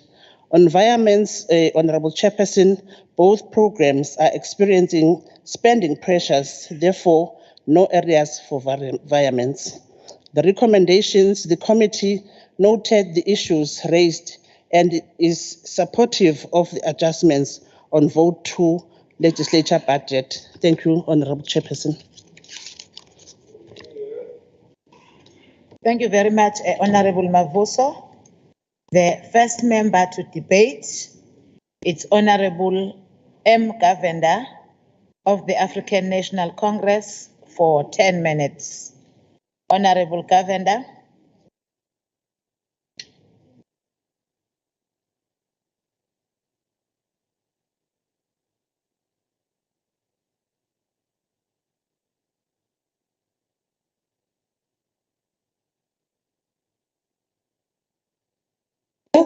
Honorable M. Kavenda, the platform is yours. Thank you, Speaker. Let me just open my mic briefly and then I'll switch off. Thank you, Honorable Speaker. Honorable Speaker, on the sorry, my mistake. I'm looking at the wrong one. On the 26th of November, 1993, the former President Nelson Mandela called for the isolation of all who promote racial hatred. In this context, we must therefore welcome the motion that has been passed by the National Assembly calling for the suspension of South Africa's diplomatic relations with Israel and the closure of the Israeli embassy in South Africa until a ceasefire has been agreed upon by Israel and Israel commits to binding United Nations facilitated negotiations whose outcome must be a just, sustainable and lasting peace. This motion reflects the ANC-led government's condemnation of Israel's actions in Gaza, which the ANC and government consider a violation of international law and human rights and a genocide against the people of Palestine. We note, Honourable Speaker, that the majority of MPs, some 248, voted in favour of the motion to close the Israeli embassy, whilst a total of 91 MPs, mainly from the DA, ACDP and IFP, voted against the motion. Honourable Speaker, over 13,000 Palestinians have been killed in this conflict, and it is untenable that people cannot vote to end this conflict and to do whatever is necessary to bring about an end to it. So, Honourable Speaker, as the African National Congress, we fully support this motion and we call upon all those with a conscience to support such moves. I will be speaking on provincial-owned revenue as it stands in relation to the midterm budget review, and my colleagues will address other aspects as raised in the committee report. It comes as a glimmer of hope, Honourable Speaker, in these financially trying times to announce that the province has been doing very well in regard to revenue collection and has actually exceeded its own mid-year projections. It has collected 120.2% against mid-year projections with a collection of 2.140 billion in the first half of 23-24. The province therefore finds itself in the enviable position of being ahead of where we thought we would be in terms of provincial-owned revenue collection by mid-year. Further welcome news is that in aggregate, the province is projecting to overcollect by 299.733 million at the year end, which is indeed a pleasing outcome. So, who are the departments that are responsible for this most welcome cash injection? This time, Honourable Speaker, there are no culprits. There are three departments that have done very well in terms of revenue collection and indeed over-collection. They are the departments of transport, followed by ETIA and provincial treasury. So well done to the trio and to the leadership of these departments as well. We need more of this. Honourable Speaker, transport's projected over-collection is largely in respect of motor vehicle licenses, with the applications for new and renewal of motor vehicle licenses being higher than anticipated. This is a category that's difficult to project for accurately because it depends on the public buying new vehicles and on the public renewing their vehicle licenses. Also included in this projected overcollection is agent fees of 66.25 million, which will be allocated back to the department in the 23-24 adjustments estimate. ETIA reflects a projected overcollection of 119.989 million, and this is attributed to an amount mainly of 100 million that the Dubai Trade Port Corporation surrendered in relation to funds that the entity was not able to spend in the prior year on constructing mini factories in Trade Zone 2, where the bids exceeded funds allocated for the project, and therefore the entity could not continue with this project. The entity then agreed to surrender the funds towards increasing the provincial contingency reserve so that urgent spending pressures could be funded, excuse me, Honourable Speaker, in the 23-24 adjustments estimate. Provincial Treasury reflects a projected overcollection of 89.482 million because it earned interest on the provincial bank account, and this interest was actually higher than had been anticipated. The interest earned depends on the cash available in the bank account and the interest rate, and the provincial bank account has been cash positive since 2010. And this is due to stringent cash flow management. While the interest rate was higher than when the projections were first made, this has had a significant impact on interest revenue. Health, on the other hand, reflects a projected undercollection of 62.122 million. This is due to lower than expected collection from the RAF. We must also welcome the fact that while there is significant projected overspending at year end, some of this will be offset by the additional funding of 3.775 billion that has been allocated to the province for the 2023 wage agreement. This amount is provided solely for the Departments of Health and Education and constitutes approximately 78% of the amount that the two departments require. And it will certainly assist in alleviating some of the financial pressures that the wage increase has placed on the two departments. So, Honourable Speaker, while there has been overcollection of provincial revenue, there has also been undercollection by some provincial departments. The Department of Social Development is projecting an undercollection under sale of goods and services other than capital assets, and this is mainly against rental dwellings, because the budget for rentals, whilst growing in line with the CPI projections, are linked to the government subsidy received by officials using state accommodation, and this stands currently at 900 Rand a month. On a positive note, in this department, transactions in financial assets and liabilities show a revenue overcollection of 2.27 million against a projection of 805,000. And this revenue comes mainly from recoveries of previous year's expenditure, such as staff debts, salary overpayments, etc. Also, and we must commend the department for this, the high collection is attributed to the recovery from investigations of irregularities done in prior years in respect of suppliers. So, Honourable Speaker, consequence management is yielding. The Office of the Premier shows an undercollection of 375,000, and this is mainly due to lower than expected collection from Commission on Personnel deductions. On the other side of the coin, the department's undercollection is balanced by an overcollection against transactions in financial assets and liabilities, which collected a revenue of 291,000 against a projection of 27,000. And revenue from this source related to funds recovered from previous year's expenditure, such as staff debts, etc. So again, Honourable Speaker, there is a recouping of funds that had been thought lost to the public purse. There's also an amount of 260,000 refunded from the eThekwini Metro in respect of funds that had been paid in 2014-15 for the implementation of the 1860 Indian Indentured Labourers Monument. The total of 4.865 million transferred to the municipality in 2014-15 was used up with a balance of 260 remaining, and this balance has been returned to the Department of the Premier. We want to also urge the Department of Health to speed up the rollout of the patient fees and electronic fees management system, because we think that this will enhance revenue collection. We are aware that there are pilot projects, and we encourage the department to roll this out fully so that there can be revenue collection from patient fees. On the whole, Honourable Speaker, the net monthly bank balance of the province remains positive despite the budget pressures currently being projected. In terms of entities, Honourable Speaker, there was significant owned revenue collected by the Ezemvelo KZN Wildlife relating to accommodation and admission fees, and we want to encourage Ezemvelo to spend more money on maintaining its facilities so that more people can register to share the accommodation at Ezemvelo rather than go to private accommodation. This indeed would be a money spinner for the entity. Then the Dubai Trade Port Corporation has collected 109.4 million, largely in respect of cargo handling fees and interest on positive cash balances in the bank account.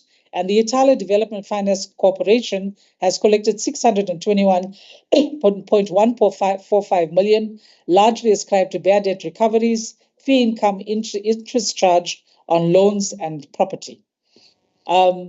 The KZN Gaming and Betting Board has collected 27.5 million, mainly from licensing, registration, and monitoring fees The KZN Growth Fund has collected 47.857 million from interest on loans and cash balances in the bank, and the Richards Bay IDZ has collected 40.0107, largely from interest on funds for capital development as well as land leases. Honourable Speaker, we want to say that the provincial owned revenue has actually been quite well managed with some under collection, but overall there are positives as well. Thank you, Honourable Speaker. Thank you very much, Honourable Governor. The next member to debate from Inkatha Freedom Party for 10 minutes is Honourable L.J. de Klerk. Thank you, Honourable Speaker. Today we find ourselves standing at the crossroads of South Africa's destiny. Burdened by an economic strife that has engulfed our nation, the latest research from Harvard University, Growth Lab, has laid bare the severe economic underperformance of South Africa under the African National Congress and President Cyril Ramaphosa. The research identified key areas of concern that are hindering the country's growth and inclusivity. The study highlights issues such as inadequate infrastructure investment, bureaucratic hurdles stifling entrepreneurship, and a lack of effective policies to address unemployment. These findings underscore the pressing need for a comprehensive reforms to revitalize South Africa's economy and foster a more inclusive and sustainable developmental trajectory. Built upon 9 papers and extensive collaboration with various stakeholders, the report underscores that South Africa is falling short of its objectives in terms of inclusion, empowerment, and transformation. The study pinpoints 2 pivotal issues: collapsing state capacity and spatial exclusion. The nation's economic downturn is primarily attributed to the erosion of state capacity fueled by political gridlock, ideological conflict, and patronage practices like cadre deployment. Furthermore, the overburdening of the state organization exacerbated the challenges, necessitating the implementation of new strategies and the tools to address these pressing issues. I invite you to dive deeper into the intricate web of the challenges facing us, particularly in KwaZulu-Natal, where the government of the ANC is in power. As we embark on this extended exploration, let us examine the multifaceted issues that has led to this critical juncture. The consequences of policies promoting low growth and endemic corruption have reverberated throughout our nation, creating a perfect storm for political collapse. The revelations from the Zondo Commission unmask the ANC's direct involvement in corruption, further intensifying the gravity of our situation. The impact of this economic downturn is evident in our monitoring reports, which project massive over-expenditure. It is a fiscal crisis exacerbated by a tightening of the belt, a euphemism for cost-cutting that has been underway for years. Yet, the unfunded mandate for civil servant salary increases looms large, leaving us with a fiscal abyss that poses a serious threat to the economic stability of our country. Consider the consequences of such fiscal mismanagement, the spectre of Eskom power outages, the decline in basic services, and the lack of infrastructure maintenance. The very fabric of our society is fraying, and the people are bearing the brunt of the ANC's failures in government. It is a dire situation that demands our attention, particularly as we approach the imminent elections next year. The winds of change are blowing, and the people have grown weary of the ANC's ruling. The Finance Committee warnings and suggestions have fallen on deaf ears, with government remaining aloof and arrogant. The lack of consequence management for officials perpetrates a culture of disregard for financial prudence. Let's delve deeper into the specifics of the problem, which paints a distressing picture of the financial predicament of KZN. The Office of the Premier predicted to overexpend exemplifies the lack of financial control. This mismanagement is not limited to a single department, but right across the spectrum. Symptomatic to a larger issue, a government that receives funds without the know-how how to wield them effectively. The socialist policies that underpin our economic framework have led us to a point of no return. The term of COVID workers, coined by Treasury, illustrates a government that labels expenditure without clear understanding of their purpose, creating a cycle of financial irresponsibility. As these jobs remain unfunded posts, it is akin to a driver who, despite of only being able to afford a Datsun Go, opts to buy a Rolls-Royce, not comprehending the inability to repay the financial burden incurred. As we navigate the intricate web of fiscal challenges, the anticipated overexpenditure in crucial departments like health, education, and transport comes into sharp focus. The significant portion of the budget allocated to salaries prompted us to question the efficiency of this expenditure. In the matter of discussions such as the human resources plans for all posts and the distribution of funds through equitable share or conditional grant demands meticulous examination. Where are these plans? Education, with a staggering almost 90% of the budget allocated to teachers' salaries, exemplified the fiscal challenge that plague our nation. The juxtaposition between cost-cutting measures, unfunded mandates, disaster relief funds, and contingency measures adds layers to the complexity of our financial woes. The lack of financial control is glaring, and the consequences are felt in the deterioration of service delivery. Our government hospitals, once a symbol of hope, have become emblematic of system of failure.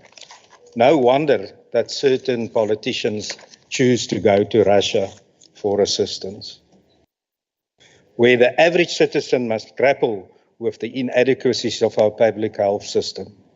As we stand on the precipice of change, the urgency for a new administration becomes clear. Polls indicate a substantial possibility of a new government emerging in 2024, both on the national and provincial levels. It is time for a government that will administer necessary medicine to remedy our financial ailments. A government that will usher in a new era of responsible governance. However, it is essential to recognize the challenges ahead. The current administration lack of accountability and its failure to implement effective turnaround plans demands scrutiny. The buck stops with the MECs, and the ultimate result is getting kicked out. It is time for a paradigm shift, a recognition that policies must be carefully crafted, devoid of ideological entanglement, and allowing space for alternative views. The cries for change resonate not just in the halls of this House, but also in the hearts and minds of the people. The winds of change beckon us to embrace a new era, responsible governments, where fiscal prudence, accountability, and effective policy making are paramount. The choice is ours as we navigate these challenging times. Let us forge a path towards a brighter, more prosperous future for South Africa. I thank you.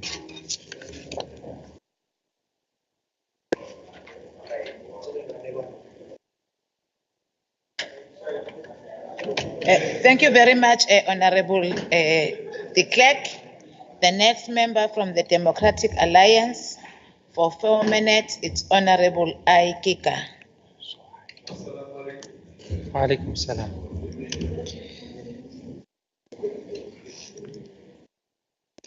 Greetings, Madam Chairperson and honorable members. Michael Poulan said, I think perfect objectivity is an unrealistic goal.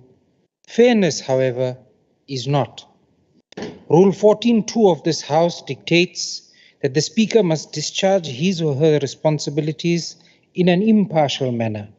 This is applicable to the presiding officers as well. I continue to wonder who once said that when fairness is abandoned in society, that society is seriously in trouble. Make no mistake, honorable members, that these benches here are able to sniff out even the slightest hint of unfairness when it arises.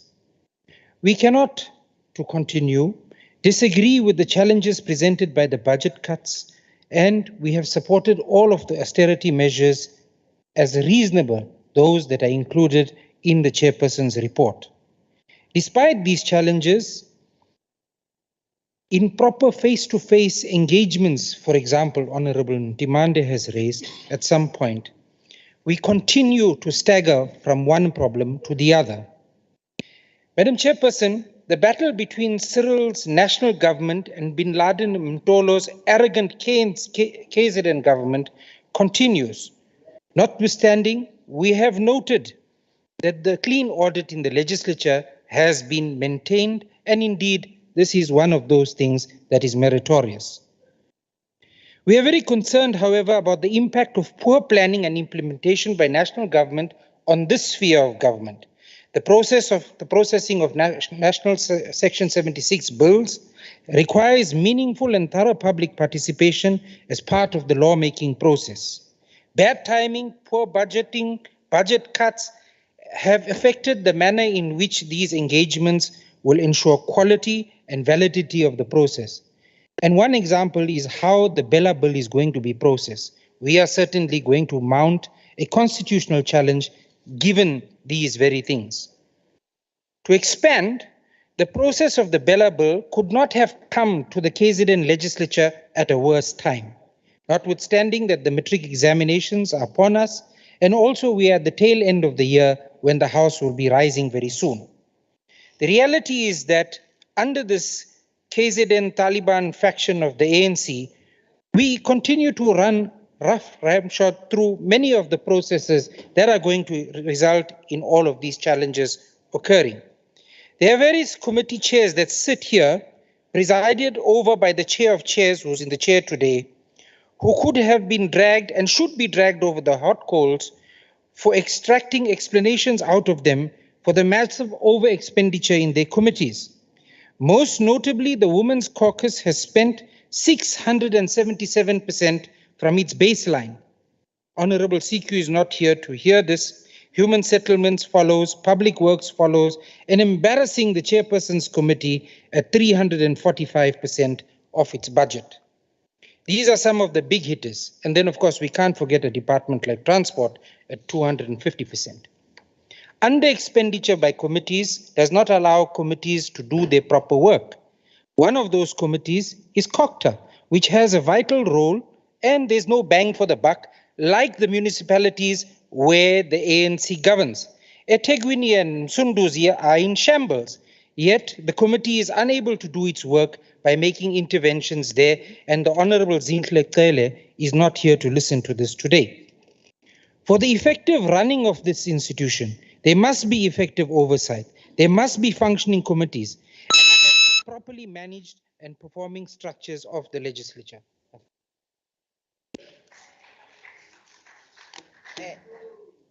Thank you very much, Honorable Kika. The next member to debate from the African National Congress for 10 minutes, it's Honorable RZP Zulu, but Honorable MA Zulu is standing in for RZP Zulu. No.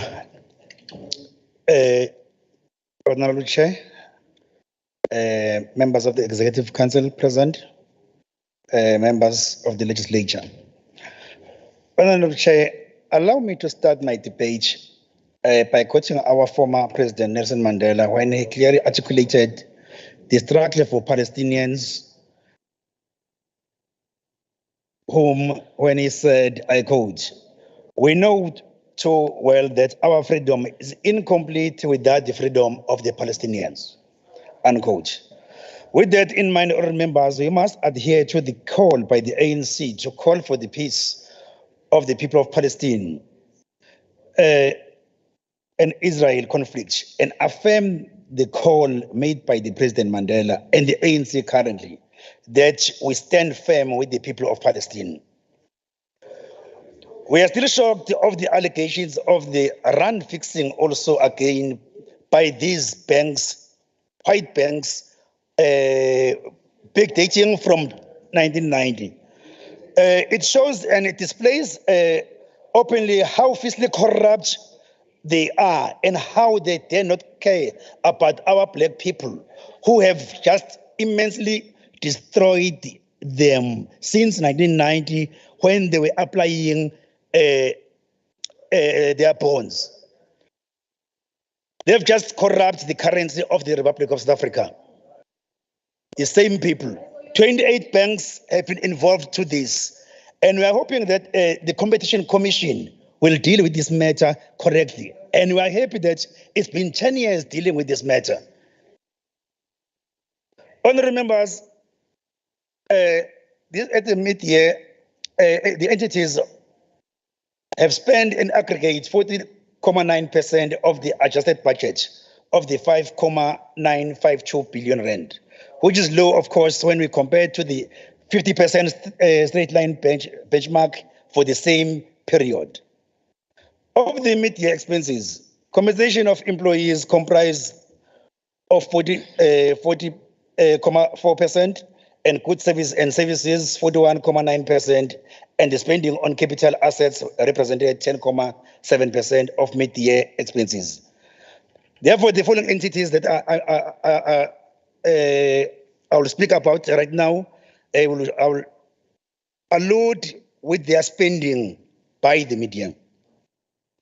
Let me start with the Agribusiness Agency, which has currently spent 45.9% of the adjusted budget of 228 million. The low rate of spending was largely due to vacancy posts, outstanding invoices for contracted services, and the capacity building workshops which were planned for the second half of the year. Furthermore, of course, there are delays of the funding from the Department of Agriculture at the end of July 2023. Zemvelo KwaZulu-Natal Wildlife has spent also 47.9% of the adjusted budget of the 1.170 billion rand. This low spending can mainly be ascribed to the vacant post also, and this has included the seasonal post for the commercial services. The road maintenance projects at Mitma and Itala reserves has experienced some delays in the first half of the year, which is similarly a demolition of some of the abattoirs at the Etembe Ndomiso projects, and is also, of course, we are waiting for the NDG approval. And the CIR Coastal Development Project requires an additional funding or a change in the scope of the project.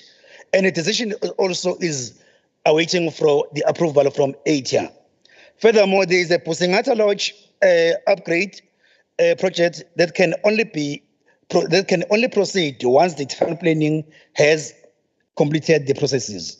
And the entity is currently terminating the contract with the main contractor that was responsible for the NDT roofing project due to the poor performance. Furthermore, Dubai Trade Port Corporation has also spent 26.8% of the adjusted budget of 873.250 million rand. Of course, the low rate of spending was due to the vacant post, the procurement for plant machinery, and the equipment items that are still in progress, the invoices outstanding, and the annual renewals for software licenses and projects. Such a construction of medium sizes, factories, and road rehabilitation, which are scheduled for the second half of the year. The entire Development Finance Corporation has also spent 38.9% of the adjusted budget of 2.62 billion rands. This is largely ascribed to vacancies, also savings on insurances and the high-risk properties not fully covered. The security and cleaning services, marketing and advertising cost, subscription of the IT cost, the late receipt of the invoices for property rates from the municipalities, as well as the fact that the expenses for the recapitalization of Itala Limited are only expected to be incurred and as well and when the milestone is achieved. KwaZulu-Natal Gaming and Betting Board has spent 39.9% of the adjusted budget of 123 million rands. The low rate of spending is largely due to vacant posts and also the KZN spend that have 43.8% of the adjusted budget of 98.488 million rands. This is largely because of the same problem of the vacant posts that are not filled because of the rationalization of these two entities. Honorable members, Tourism KZN has spent 48.1% of the adjusted budget of 185 million rand, and the low spending also was largely to the vacant posts and projects, including the NDT funded Nelson Mandela capture sites at Howick and the Watolo Caves precinct upgrade project, in terms of which tender processes were delayed. Furthermore, no spending was incurred in respect of the Tsini May Lodge upgrade project, pending the establishment of the community trust to get by in agreement of the project deliverables. KwaZulu-Natal Sharks Board has spent 42.7% of the adjusted budget of 114.668 million rand. And this was mainly due to the vacant post again and delayed processes on the research project to develop a sharks repellent cable, pending provincial treasury approval for the rollout of funds from prior years. The RTZ has also 39.6% of the adjusted budget of 524.703 billion rand, and the low rate of spending can be attributed to vacancies as well as the slow progress on the electrical upgrade at phase 1A and the construction of the Wilma project. The entity also experienced delays in the financial close of the Nyanza Light Mills project. Negotiations are in place for the acquisition of the Isizinda cast house that were still underway.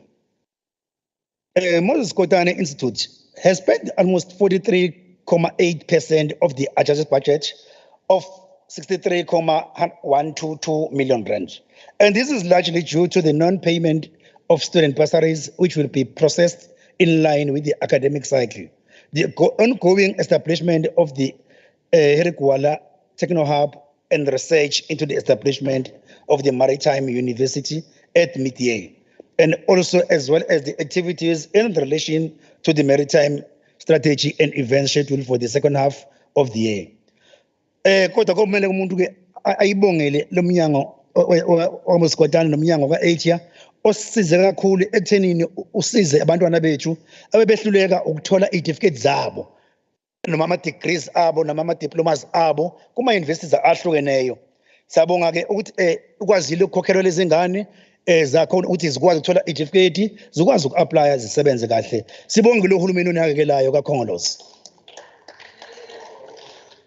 Amafa spend 47.5% of the adjusted budget of 76.20 million rand, and the low rate of spending is largely due to savings on outsourced security services, educational programs started late, as well as the research project, which was scheduled for the second half of the year. And also, the KwaZulu-Natal Growth Fund spent 59.6% of the adjusted budget of 80 million there's largely an acting allowance paid to the staff. Thank you, Chair. Thank you so much. Thank you very much, Honorable Zulu. The next member to debate for 9 minutes, it's Honorable N.N. Ngubane of the EFF. Honorable N.N. Ngubane of the EFF.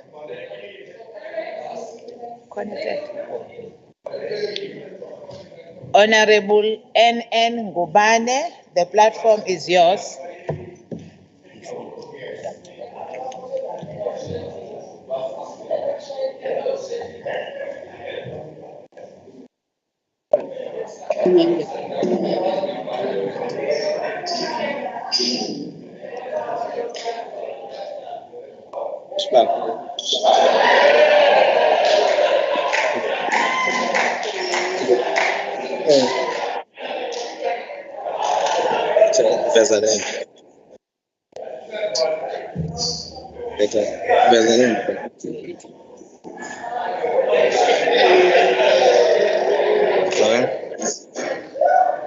You are audible and your time have already started while we're still dressing up. Thank you very much, Honorable Speaker. Madam Speaker and members of this House, I greet you all in the name of the Economic Freedom Fighters, a government in waiting.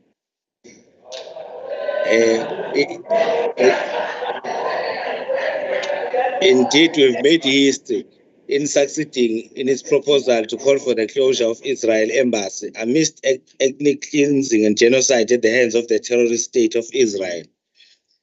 Indeed, lies have short legs. A few days ago, quarterly labor survey revealed that KwaZulu-Natal had recorded the largest employment increase for the quarterly 3, which our Premier Nomusa Dube-Ncube attributed to the Stesha Wire program, which is a state-led program aimed at creating jobs across various sectors. It comes as a surprise that, according to this midterm budget performance review, Provincial Treasury reported underspending with regards to the job massification program due to the unexpected delays, which is clear that these figures have been inflated to deceive our innocent people. This midterm budget needs more meat on the bone, as there are more questions than answers, and shows misplaced priorities from the provincial government. In a province that has infrastructural challenges like KwaZulu-Natal, it does not make sense that the provincial government continuously fail to spend allocated conditional grants to an extent that they have been threatened by National Treasury that it will be reduced their allocation if they do not spend them accordingly. Meanwhile, there is not much work that needs to be done in this province. This even includes the flood relief grant, which has to be rolled over to 2023-2024 financial year due to underspending. As the EFF, we have continuously called for the release of these funds as our people are in distress, and to date they still have not been afforded decent housing. The same goes for the 40 million that was given to the Department of Transport by the Road Traffic Management Corporation, out of which 10 million of this amount remain unspent. Meanwhile, we have so many roads in the province that are in despair. The same department get away with murder by claiming SCM challenges impacting negatively and on service delivery, instead of fixing internal mechanism processes that service delivery is not derailed. It is also a cause for concern to note that a department that has a critical role, which involves livelihoods of the people, like the Department of Health, has financial pressures due to medical legal claims, which take a huge chunk of budget due to negligent and lack of consequence management. The department continues to suffer financial strain due to unfunded field posts contracted during the COVID-19 pandemic, and there is no clear plan as to how this contracted staff could be absorbed to other divisions within the department where there are critical shortages in order for this post to be funded for. The nail on the coffin is to have the department like Department of Social Development, which has also been embroiled in maladministration and irregular expenditure, taking almost half of its budget, estimated at 30.3 363 million and paying it to on travel claims, while a huge portion is already taken to SIU by SIU investigation relating to irregular expenditure. It reflects a serious lack of consequence management where people do as they please and do not account. Travel costs were higher than the projected budget. Yet we have a serious case of social worker in the province who cannot fulfill their work obligations due to being understaffed and not having a proper tools of trade, including work vehicles. In this midterm budget does not inspire confidence to the people of KwaZulu-Natal, as it does not provide any tangible solutions, but reflects a serious case of financial misconduct, which is done on purpose. It is a result of recklessness and negligence because people do not have to account to anyone. Speaker, thank you very much.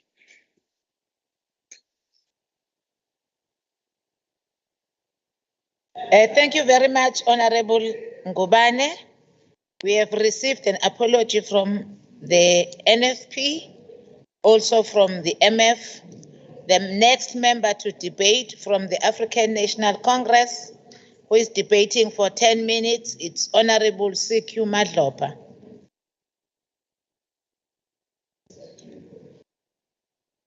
Honorable CQ Madlopa. Honorable House Chair, can I request that I open the camera and then, as I have opened, Chair, to see me that I'm here, so that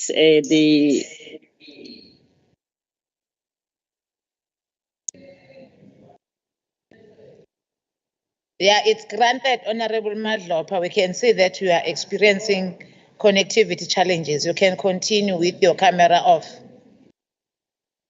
Thank you, House Chair, Honorable Speaker, Honorable Premier and Executive Council and Leader of Government Business, ladies and gentlemen.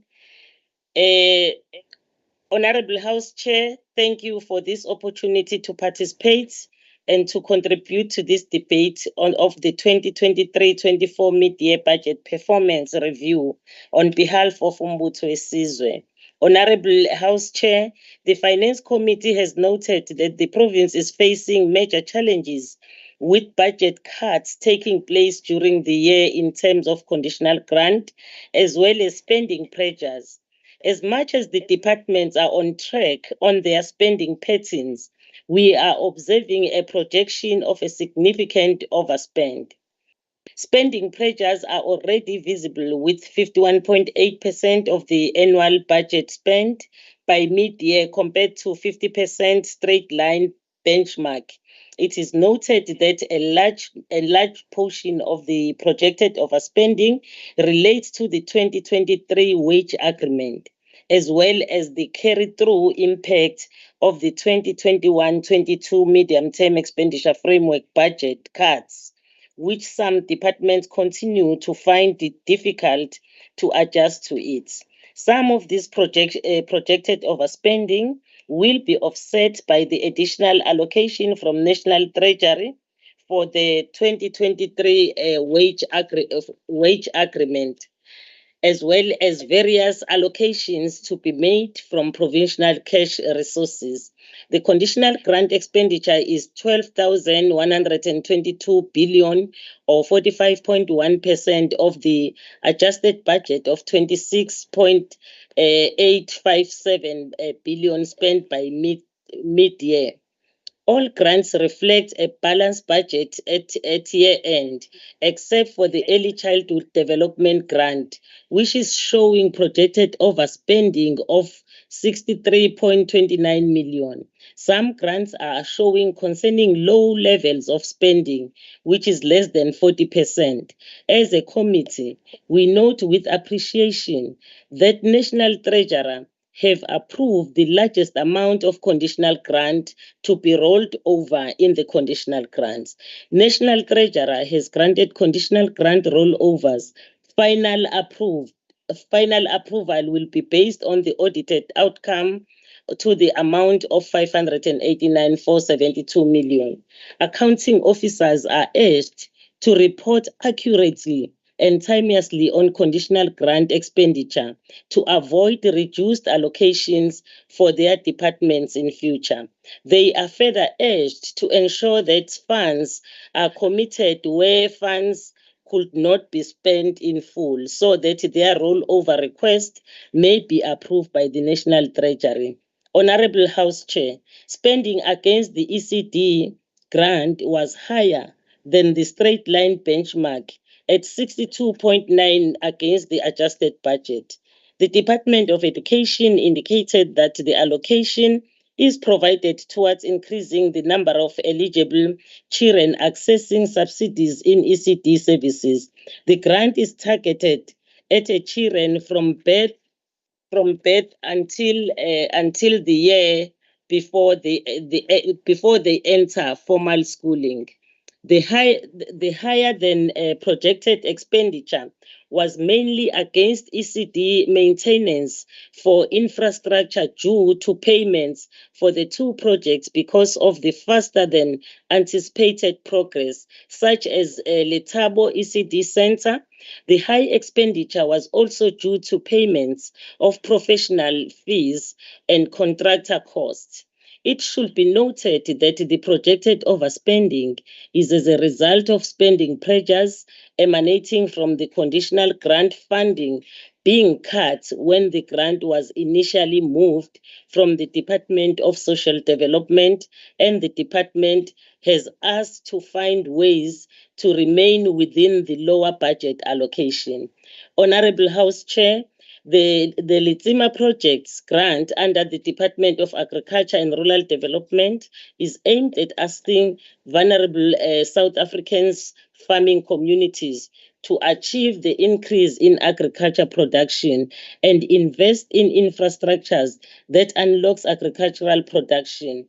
The grant spending was at 19.7% of the total budget, which is significantly lower than the 50% straight line budget benchmark for the period, mainly due to the nature of the project, such as irrigation schemes, as well as mechanization services, which will be finalized in the latter part of 2023-24.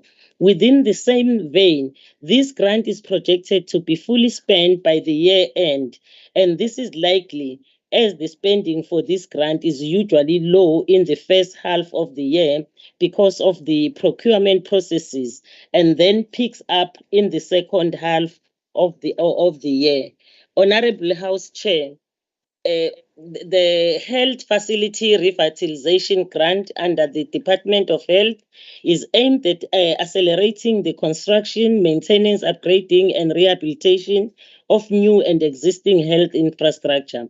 The grant spend is 34.5% of the annual budget, which is very low, and this is attributed to the cash blocking because of insufficient funds in the department's bank account, which has led to the contractors suspending work on projects because of the non-payment due to a cash blocking. In addition, Honorable House Chair, the introduction of the logistics system is causing delays in issuing orders to suppliers. The grant is projected to be fully spent by year end, and as in the grant has been fully spent in the previous few years, full expenditure is likely to be achieved, Honorable House Chair. House Chair, spending against the Human Settlement Development Grant was low at only 37% of the annual budget. This is partly due to the work related to the 2019 flood disasters, where some projects encountered various delays.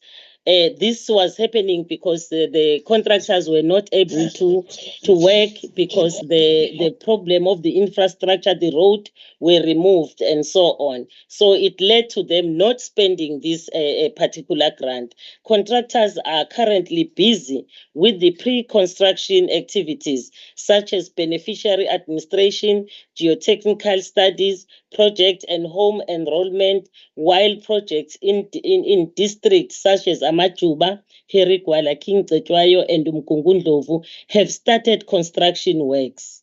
Therefore, expenditure is expected to pick up in the third quarter. Other housing projects were also delayed, including the Baling Extension housing projects in the eThekwini Metro, which was stalled due to the discovery of hard rock on the construction site, which hindered progress on construction. The Charlestown housing project in the Newcastle municipality, which was delayed by the unavailability of bulk infrastructure services such as water, electricity, and sewer connection that were not set up at the construction site, thus making it difficult to continue with construction. The KwaMaphumulo Rural Housing Construction Project, Maphumulo Municipality, was delayed by a dispute between the implementing agent and local business forums on the rate that was being offered to the forum by the agent. The Sakamkanya housing project in Watukuza municipality was also paused due to the implementing agent's non-performance as per the contracted development program, and the result in the termination of the agent's contracts, among others. These projects are expected to resume in the third quarter as some of the delays have since been resolved and the department is in the process of resolving the rest. Moreover, spending against the informal settlement upgrading partnership grant by mid-year was significantly low, only 21.2% of the annual budget. This low level of spending was mainly due to delays experienced at various construction sites, including the Shaga Spring housing project in the Watukuza and others. But all the projects that have not continued, they have the reason why it has not been continued. As we all know that the floods really take a lot of time and also delayed all the projects that were supposed to take place, because even if it has gone past, but the problem was still there because the infrastructure, the roads were removed. It was not easy to access the site of the project. Those projects are expected to resume in the third quarter, as some of the delays have since been resolved and the department is in the process of resolving the rest. Honorable House Chair, the Community Library Services grant spent on 25.1. Honorable Speaker, thank you very much for the opportunity. We call all the departments to really stand and hard. Thank you so much. We have received an apology from Honorable Pagati, Honorable S.E. Manxele. So the next member to debate from the Democratic Alliance, allocated 8 minutes, it's Honorable F.A. Rogers. Thank you very much, House Chair. House Chair, allow me to give the House and the province the true state of the provincial finances. Uyeze imoya. 23-24, the mid-year budget performance hearings places the province of KZN in a precarious fiscal space, the magnitude of which this province has not seen before, not during my tenure anyway on the Finance Portfolio Committee. We found ourselves in the mid-year with a projected overexpenditure of over 9 billion rand. We're lucky in that some of this will be offset by additional funding of 3.7 billion rand allocated to the province for the 23 wage agreement, education and health, as we've heard earlier. It's interesting to note, those of you that have seen the Division of Revenue bill, it looks like part of that 3.7 billion is coming out of cuts on our conditional grants, which is going to add some more stress to our department. And obviously other departments will not receive any additional income for the negotiated wage agreement. You see, Chair, herein lies the problem to me. The province budgets for a projected wage increase, and then after the fact, national wage negotiations are concluded, and only then is the actual wage increase concluded. Surely this is a case of putting the cart before the horse or counting your chickens before they hatch. It's just absurd. It doesn't make sense. In the past, National Treasury had always been in a financial position to fund the wage agreement. This year, however, we've been exposed and left in the lurch to fund a portion of the unfunded wage agreement. This is certainly not the first time KwaZulu-Natal has faced unfunded mandates. We can think back to some of the mandates we were given, and we had to cut our provincial budgets to fund those. Added to this, we've seen over the MTEF the below inflationary increases on our equitable share allocation, and in some cases, reductions. The reality is that our province has become beholden to National Treasury. The weaker and more constrained National Treasury becomes, the more it will impact on our provincial fiscus. This is not a new phenomenon. The writing has been on the wall for some time. It appears that some are not able to read the writing on the wall. I recall when Ravi Pillay was the MEC of Finance, and during debates on finance, I warned of the province falling over the fiscal cliff, and his response was merely to refer to myself and the DA as naysayers and doomsday theorists. Well, doomsday seems to be upon us. Listening to the National Minister of Finance puts everything into very clear context, and I quote, "Government spending has exceeded revenue since the 2008 global financial crisis." So this is not new. These rising annual budget deficits have reached an extent where the government will have to borrow an average 553 billion rand per year over the medium term. That's almost our entire budget in the province.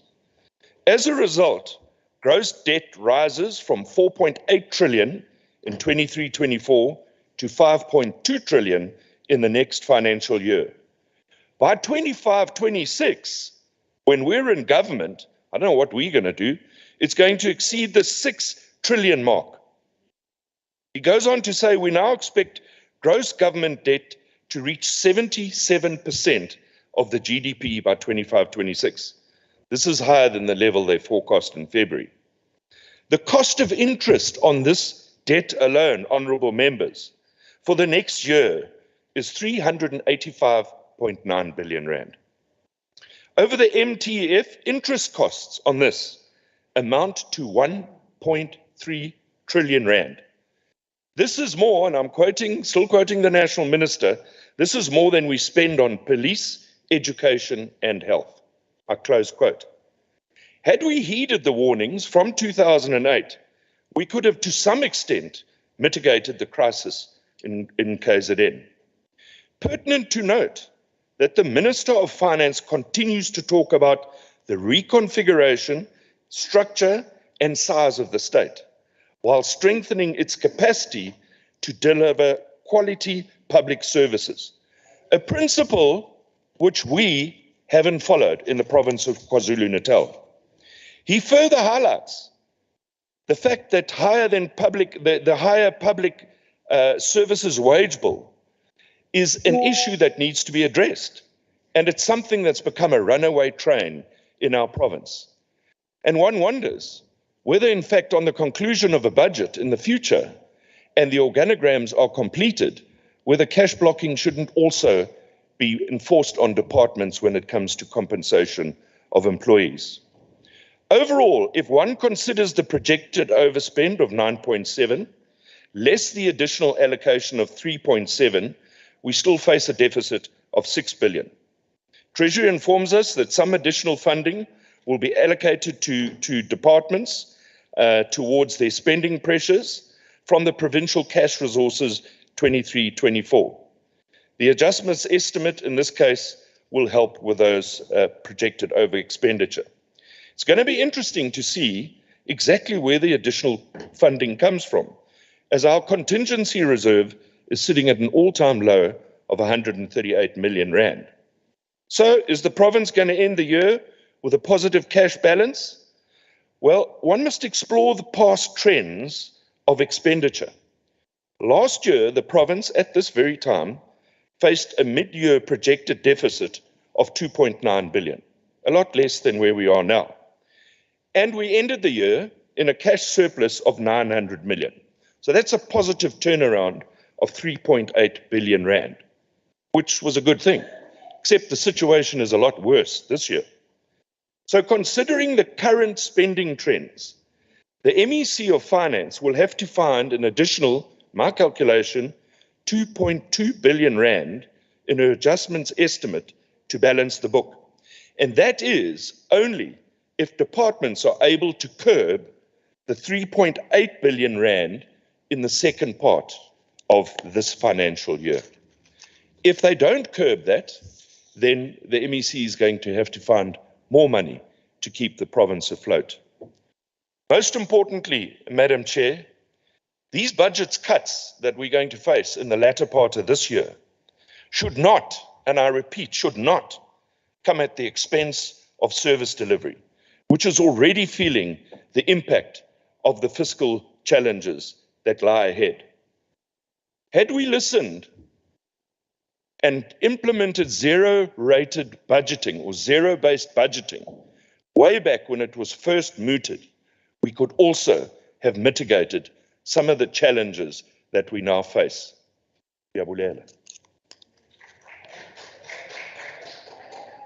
Thank you very much. Thank you very much, Honorable Rogers. We are moving on. The next member to debate from Inkatha Freedom Party is Honorable O.B. Kunene for 5 minutes.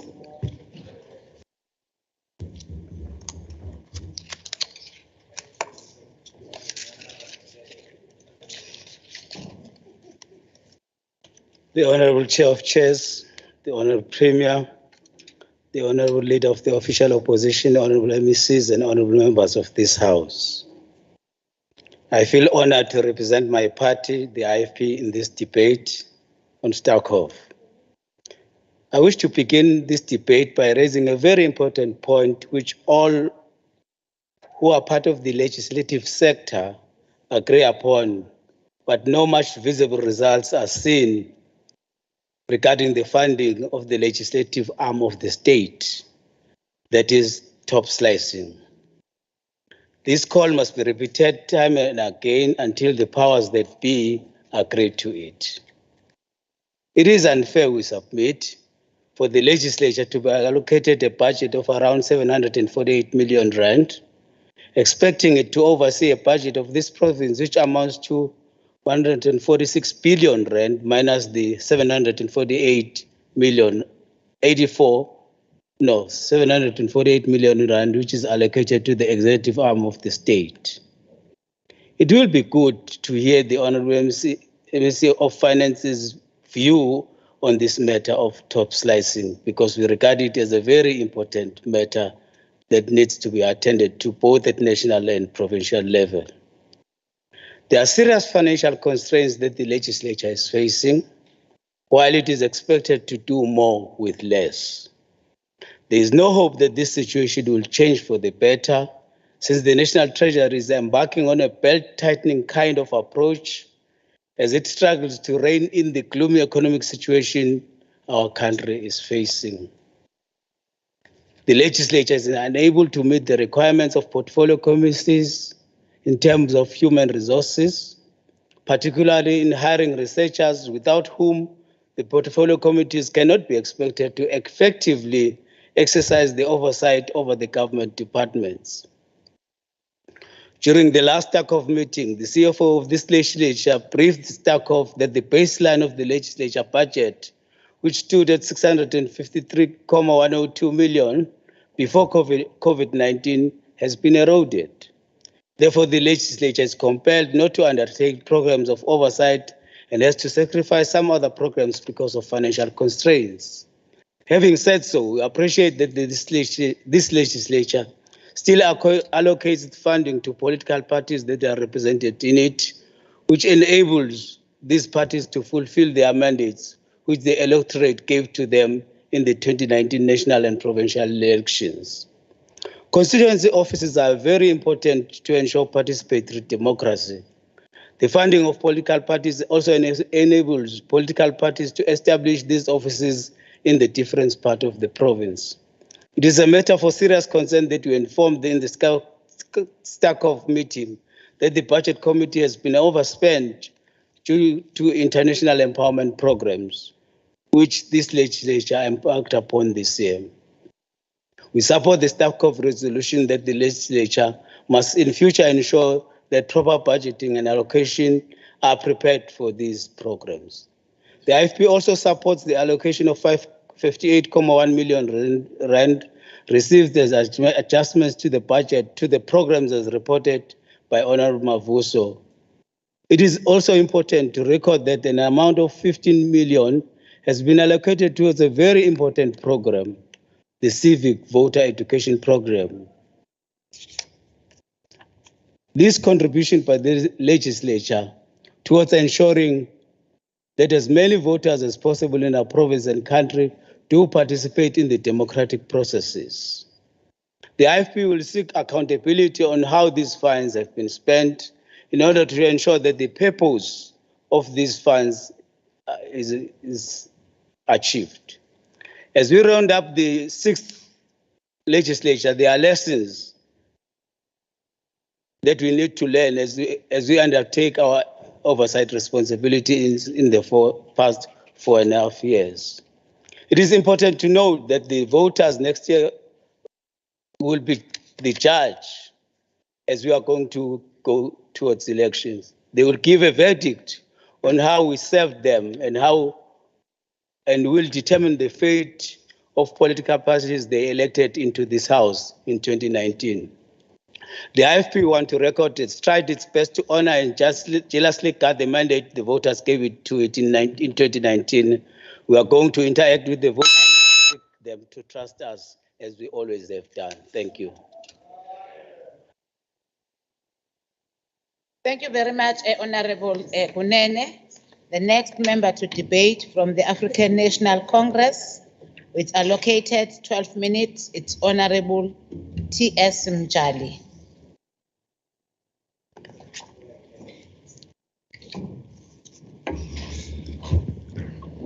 Honorable Chair, the Premier, and the entire executive, the Speaker and the Deputy Speaker on their absentia, honorable members, the Deputy Chairperson of the African National Congress in KwaZulu-Natal, please receive my greetings. Ngiyabonga nje Honorable Mtimande bekuzabanzinyana ngoba ngidebate emva kwakho ngeke ngathandi mina nawe sixabane. So ngcono bekuthiwa bekumsimango manje ngibonga nje ukuthi cha inkulumo yakho ibe yinhle. Chair, Karl Marx teaches us that history repeats itself, firstly as a tragedy, second as a farce. So according to Karl Marx, history repeats itself as a tragedy because it shouldn't have happened from the first place. And as a farce because we didn't learn anything from the mistakes that we made from the first time around. This fits perfectly with the IFP. Just like in the past, they worked with apartheid government, collaborated with them. History has repeated itself again, Honorable Chairperson. As we stand here today, IFP voted against a decision that seeks to call a ceasefire from defenseless and children and women that are being killed in Gaza. They continue to work with Abacindezeli, just like Karl Marx had warned us. But we should not be surprised because they strive to work with Abacindezeli in the IFP, and today they've done just the same thing. Remember what Karl Marx said. It is the same IFP. So we should not be surprised. Again, George Santayana said that, and I quote, "Those who do not remember the past are condemned to repeat it," close quote. Clearly, we have a responsibility, Deputy Chairperson of the ANC, to remind the IFP of their past as they continue to show their true colors, even today. Honorable Chairperson, it must be noted that the large portion of the projected overspending, it relates to the 2023 wage agreement, as well as the carrying through impact of the 2021-2022 MTEF budget cuts, which some departments continue to find difficulty to adjust to. However, it must be noted that some of these projected overspending will be offset by the additional allocation from the National Treasury for the 2023 wage agreement, as well as various allocations to be made, as mentioned in the finance report. Honorable Chairperson, Honorable de Klerk came here, mumble about how the ANC has not been creating jobs. Honorable de Klerk, Vavas yay, when in this quarter, 150,000 jobs were created by the African National Congress. And I ask, Vavas yay. It is a clear indication that some they go and sleep when we work, they dream when we work, they continue to sleep. They will then come here in this podium after having slept, not knowing that the country was moving and the ANC government was at work. They will come here hallucinating on what could have been or could have not been, but failing to appreciate that just in this quarter, 150,000 jobs opportunities were created by the African National Congress-led government. And I ask again, Honorable de Klerk, Vavas ye. Again, Honorable Chairperson, it must be noted that Govan Mpeg, one of our leaders of the African National Congress, indeed he warned us and he said, and I quote, I assert that the white man who is recognized as having the best knowledge of the black man has but a superficial knowledge. He has no knowledge of the African, close quote. We are not surprised also by the attitude of Honorable de Klerk, because he's a white man who has a superficial knowledge of a black man. Here we are, we're telling you about realities of our people, solutions that we have provided to the challenges of our people, not a myth, but we are being practical about it. Honorable Chairperson. Honorable Member, there is a point of order. You can take your seat.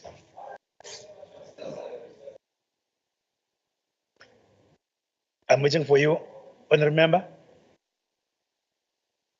I'm rising on a point of order. Point 571. Point 571A. 571A. And then wish to draw the attention of the chairperson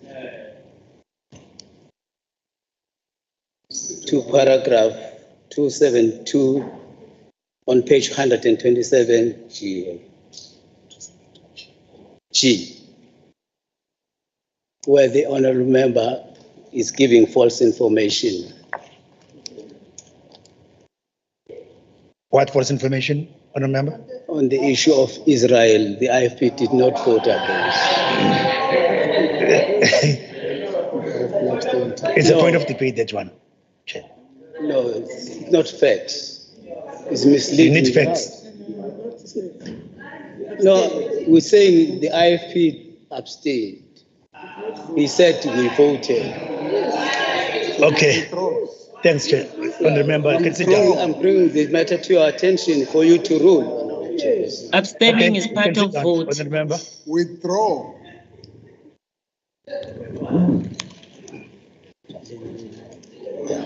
You can switch off your mic, Chair. Okay, thank you, Honorable Member. We will consider it and then we'll check and then we'll come back to you. Thank you. You can continue, Honorable Member. Thanks, Chair.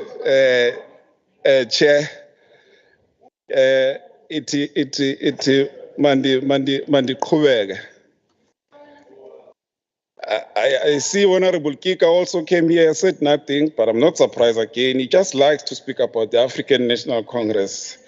We hope that at some point he will take the membership of the African National Congress. Honorable Ngubane, we are not surprised that you just didn't say anything All we plead is that if you could just attend just one meeting of the Portfolio Committee of Finance, maybe, just maybe, we can take you serious and you can have something, you know, to say, because for now, like, no, man.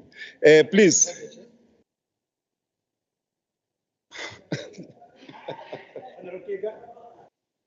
Chairperson, based on Rule 75, that is an insult to me.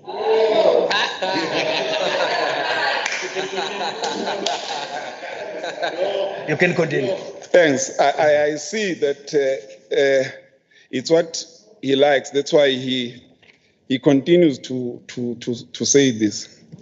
But Honorable Chair, I'll continue to ask the question I'd asked the Honorable de Klerk as to Vavazier when the ANC government was at work.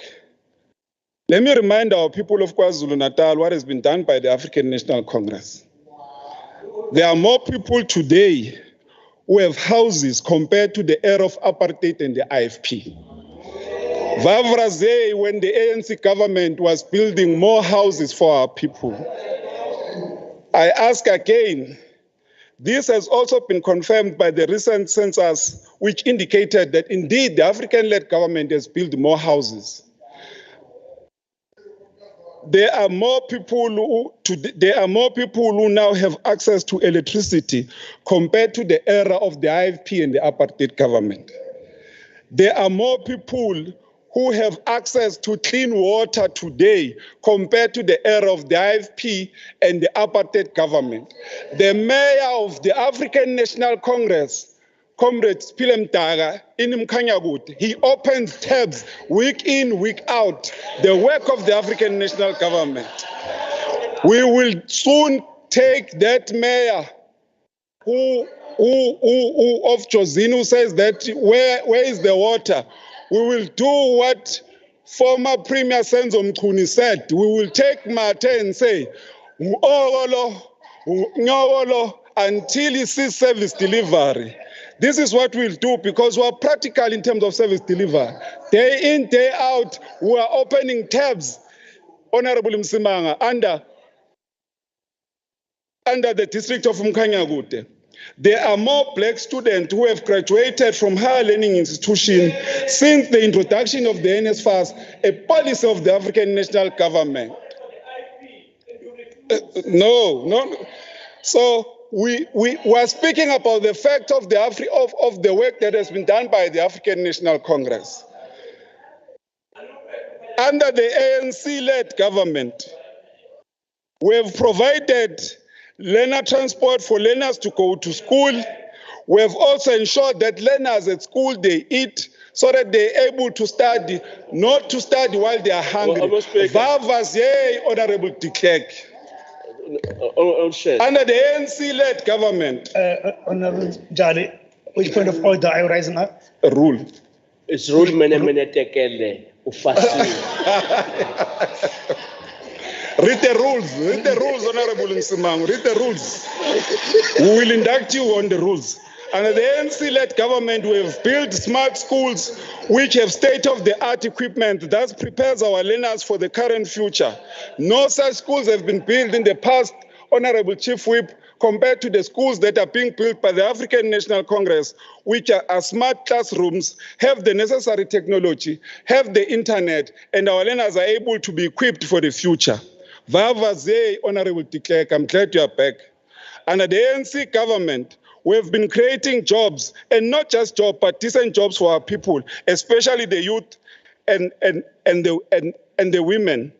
I ask again, when we were liberating our people, marshalling them to a future as we declared that eventually all we seek for as an African National Congress is a better life for all. Vavazier, Honorable de Klerk.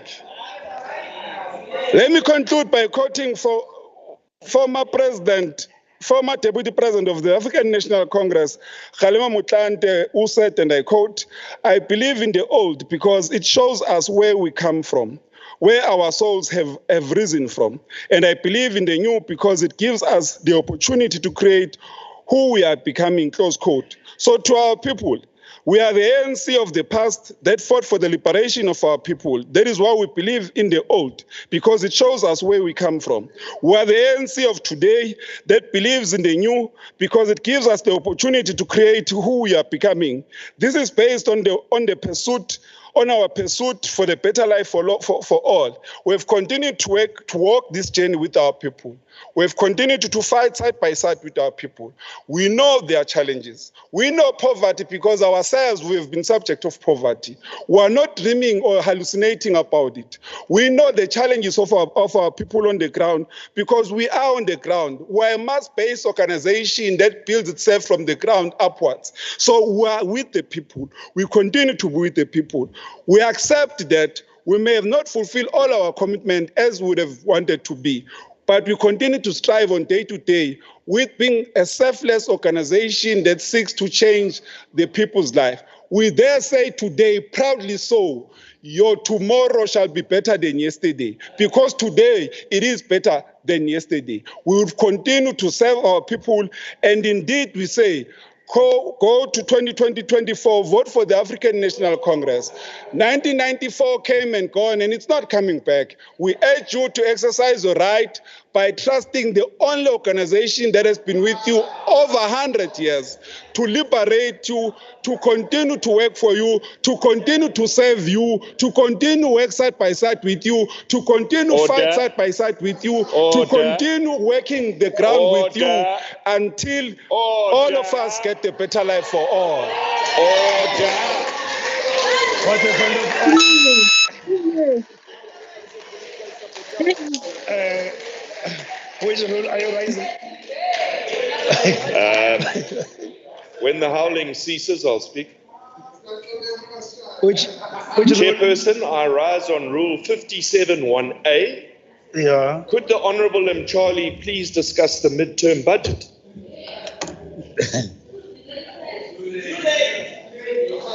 Okay. Thank you, Honourable Rogers. I'll call upon Honourable Tulu for response as the chairperson of the Finance Portfolio Committee for 10 minutes. Thank you, Honourable Chairperson. Also, thank you, honourable members, for your participation in the debate. I think almost all members of the committee have agreed in the report and responses by the departments and the resolution taken. I believe that we all agreed. I believe that at times I have that feeling, Yoguti, this house deserves better members. Some of them are not honest with this house. Because if you listen to Honorable de Klerk honestly, I could not even remember what is that he was saying about the debate itself, honestly. And but for me, I was not worried when I heard him talking like that, because I know even the contribution of the committee itself, really at times it doesn't make sense. Now, honestly, you know, when I hear the issue of all the time, when you hear de Klerk, he always like to issue the names of Russia now and again. Now I agree that this de Klerk and his cronies, Putin makes them don't sleep. Always when they think of Putin, they know what he's capable of. So definitely they are scared of him.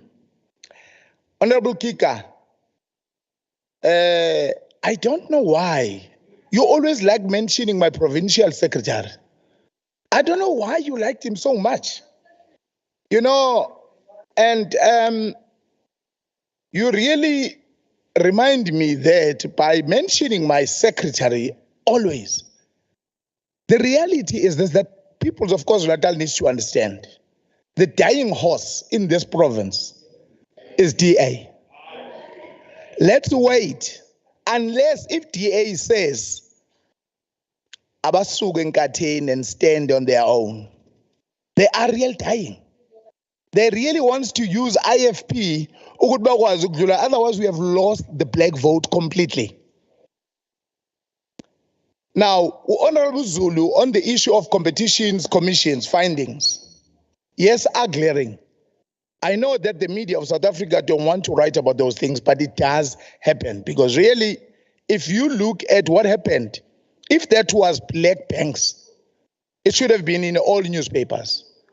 But what has been happening here, especially with Standard Chartered Bank, agreeing that yes, they were part of the manipulation, it should say a lot to all of us. Can you imagine there were 27 banks and you haven't said nothing about it? Is it because they are owned by the whites and the West? That is another problem that we are facing in this country because we are still living in the past. And then also, the attending of some of the meetings by honorable members, especially what was his name again, from the EFF, Umbov. I cannot recall him attending any of the finance meetings. I cannot remember, and I really don't understand. Because I cannot remember Mbovu attending any meeting. Honestly, I think EFF needs to do something. There's a serious problem where how can you just come into a debate where awukaze wahlala nowodwa umhlangano we-finance? Okay, Honorable Chair, there's a point of order. Which rule, sir? Honorable Chair? Which rule? Are you rising? So, no, what do you say? 74G on personal reflections on a member. That's what we are rising on. We are concerned about the way the honorable member described. 74G with D. We are concerned about that to the extent of saying he does not speak sense in portfolio committee meetings. Okay. We wish to Withdraw. We just wish to restrict our consent in that. Withdraw.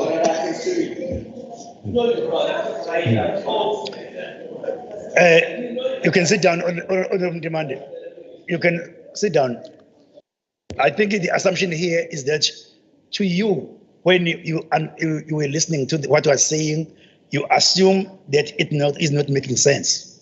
Is that what you are saying? There's an assumption. I'm saying, Honorable Chairperson, the Honorable Member said, when Honorable de Klerk participates in portfolio committee meeting, he does not speak sense. Oh. He reflects on his... Okay. He doesn't speak sense. Can we throw that one? Oh, no. Okay, can you sit down? Honorable voice.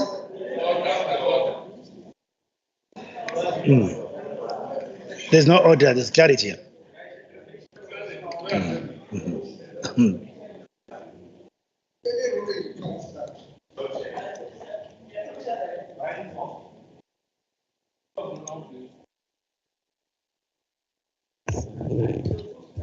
Thank you very much, Chair. May I request, Chair, and I am using the point of privilege as the Deputy Chief Whip of this House. The member never, if we can get a ruling, you go and listen to hindsight, because where we are seated, the member said it does not make sense to me, meaning him as a member. So if we can get that to actually go on hindsight, and then we get a ruling in the next meeting. Thanks, Chief Whip. We will investigate that one. Thank you. Let's continue. Honorable Tolu, can you continue, please? Order.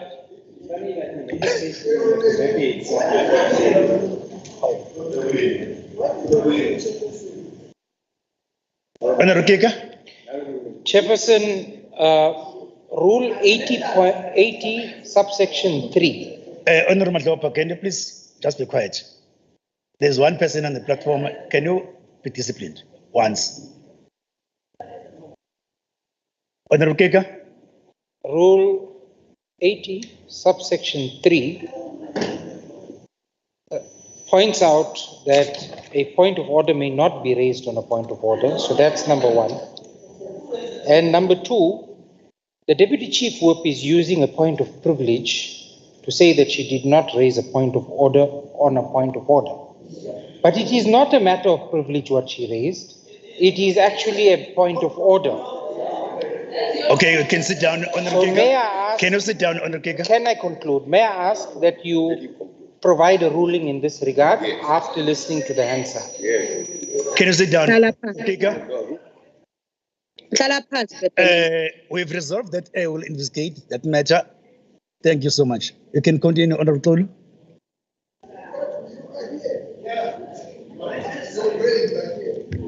Siyabonga sihlalo. Asiqhubeke. Honorable Madlopa, your contribution really reminded us ukuthi no, indeed, you were part of these hearings, and then also you did the resolution that were taken by the committee. In most of the issues, even the timelines were also given to adhere to the issues raised by the committee and treasurer. So I think we must appreciate that at least your contribution assisted us quite a lot, just reminding us, yes, indeed, you were part of these meetings where we took those resolutions, taking them all together with full responsibility and giving to the departments to adhere to them. Most of them are the Jan next year, I think the 30th. So I think you reminded us that, and then definitely, indeed, you were part of these hearings. You did understood what was discussed in those meetings. Honorable Rogers,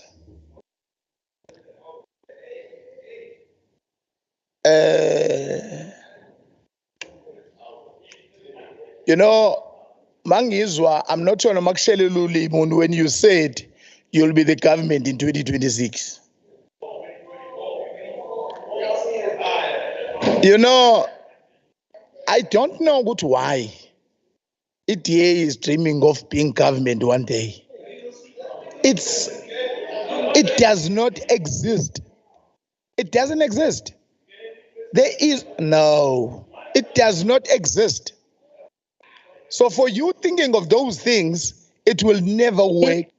Not now and ever. You'll never see this country being governed by a white man. I can tell you this now. Not DA. That one you must understand. Yes, we must agree. This is a difficult financial year. We will have a difficult financial year, and because of all the budget cuts and the challenges that is facing the country at large, it is not just the country. The whole world is facing the real challenges of in finances. So definitely we acknowledge that the challenges that we're facing, but I believe that we'll get the positive balance by the year end of this difficult financial year. To Honorable Gunene, once again, Asbonge, and I agree with you. This is the year for all of us. And challenge, financial challenges. I agree with you.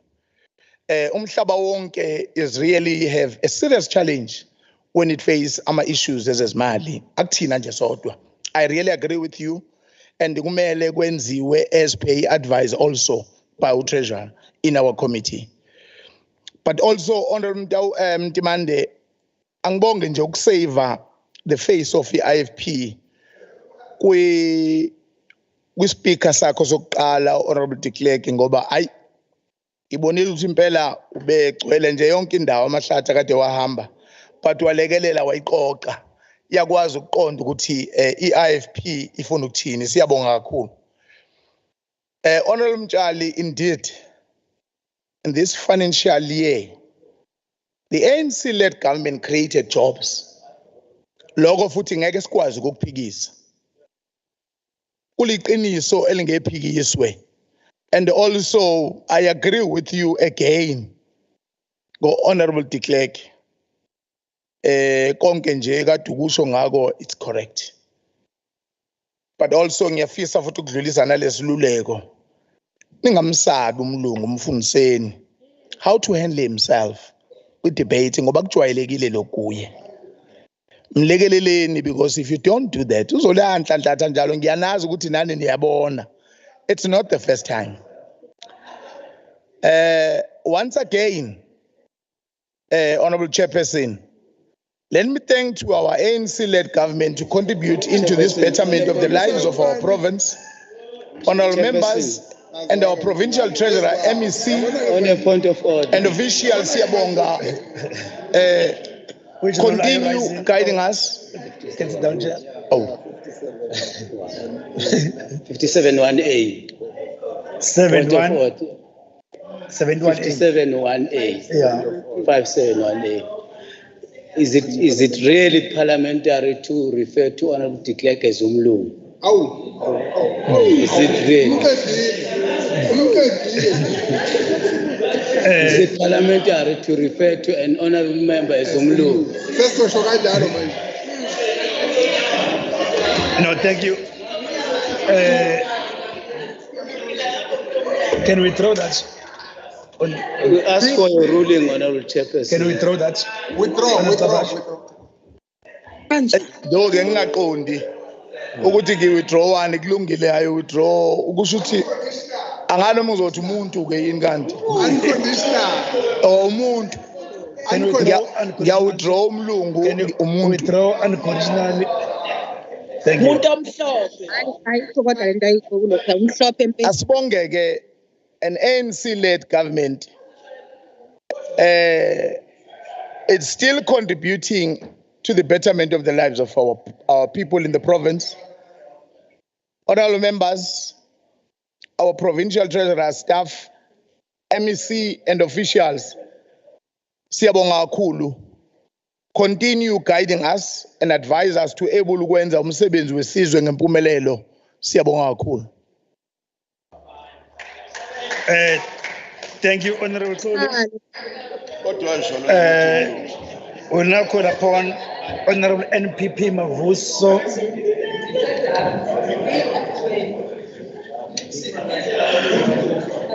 For response to Stakov, or in the absence of Honorable Mavuso,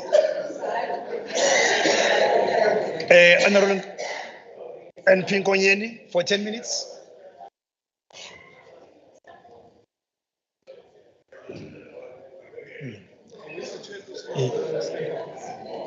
Just not.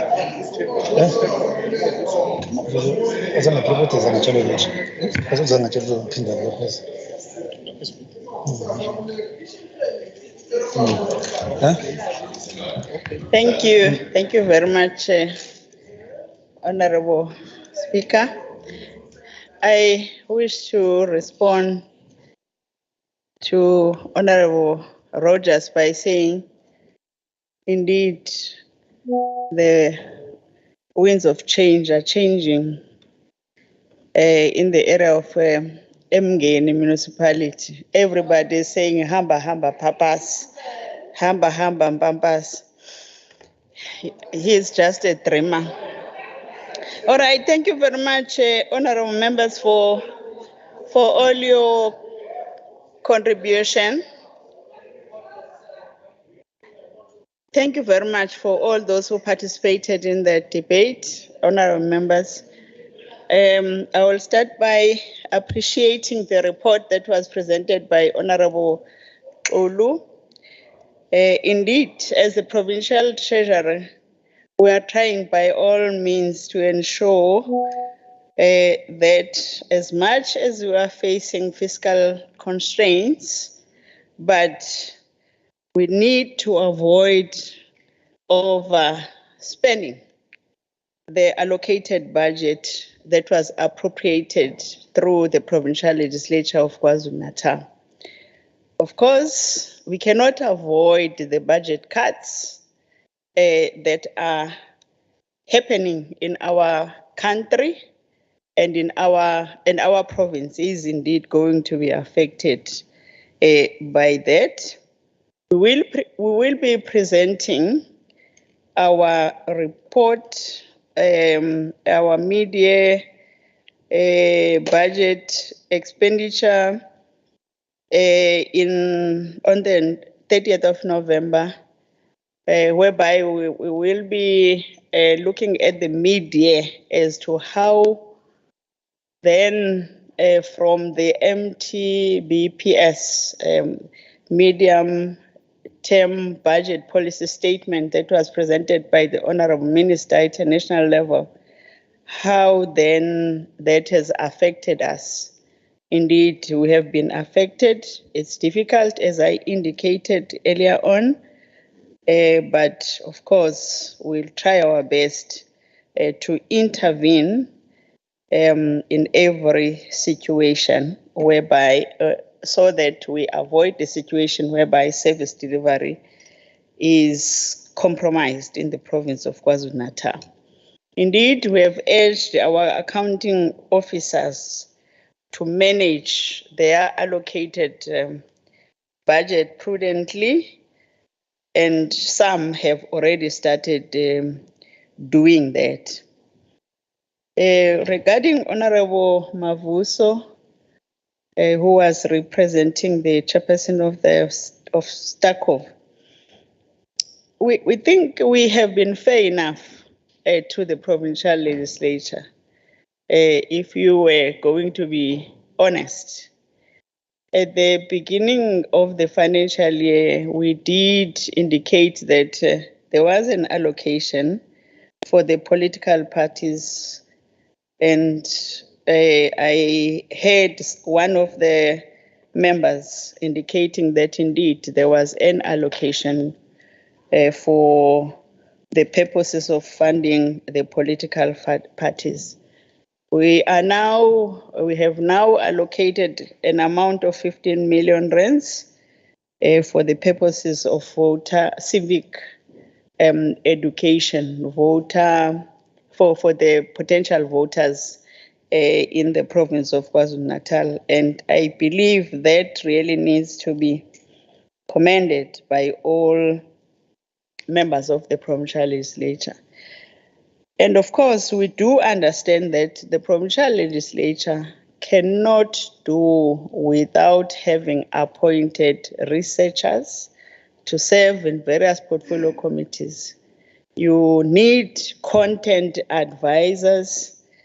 You need secretaries to portfolio committees. We do have that understanding. And I must also concede to the fact that when I was still deployed as the Speaker of the Provincial Legislature of KwaZulu-Natal, I was in the forefront of those who were promoting FAMLA, which is a policy statement that says the legislative arm is a very, very important arm of government, because it actually plays an oversight role over a huge budget that has been allocated to the executive arm of government. So that balancing act is very, very crucial for all of us to acknowledge, but unfortunately, the top slicing activity has not yet been actioned as it is expected. But I fully agree with you. We really need to adequately finance the legislatures. They are doing a very, very important work of monitoring service delivery. Regarding Honorable Govender, yes, we do appreciate the revenue over collection that is happening with regards to the three departments, that of transport, ATIA, and treasury. And we condemn those that have under collected, but we are still pushing. We will be paying more attention on the state-owned entities. Our dream is to see all allocated funds being utilized for the purposes of service delivery in the province of KwaZulu-Natal. Therefore, we will be focusing on ensuring that the allocated budget that was appropriated by this legislature is actually spent by all entities in the province of KwaZulu-Natal. And it's not true, Honorable de Klerk, that there is insufficient financial controls in the province of KwaZulu-Natal. We are very strict as the provincial treasurer. Sometimes we put a lot of pressure even to our colleagues in the Executive Council by saying, please manage your budget properly, because we do not want to see any of the departments overspending on the allocated budget. Sometimes we implement cash blocking. I must accept that. When we see that a department is now about to overspend, we become forced to implement a cash blocking so that we avoid that situation. I thought colleagues were going to appreciate that most government departments have actually obtained clean audits, and unfortunately, appreciation is very limited, especially when it comes to the opposition parties. That, for me, simply means one thing. It means there are financial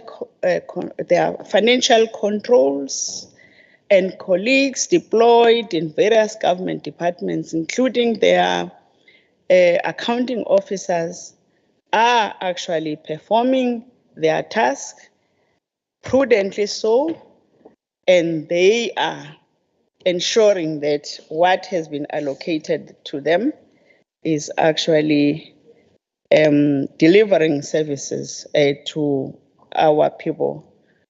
I was really wondering, how does the issue of the Bella bill that has been presented by the Department of Basic Education, how does it become presented here in this House when we are dealing with the medium-term budget performance?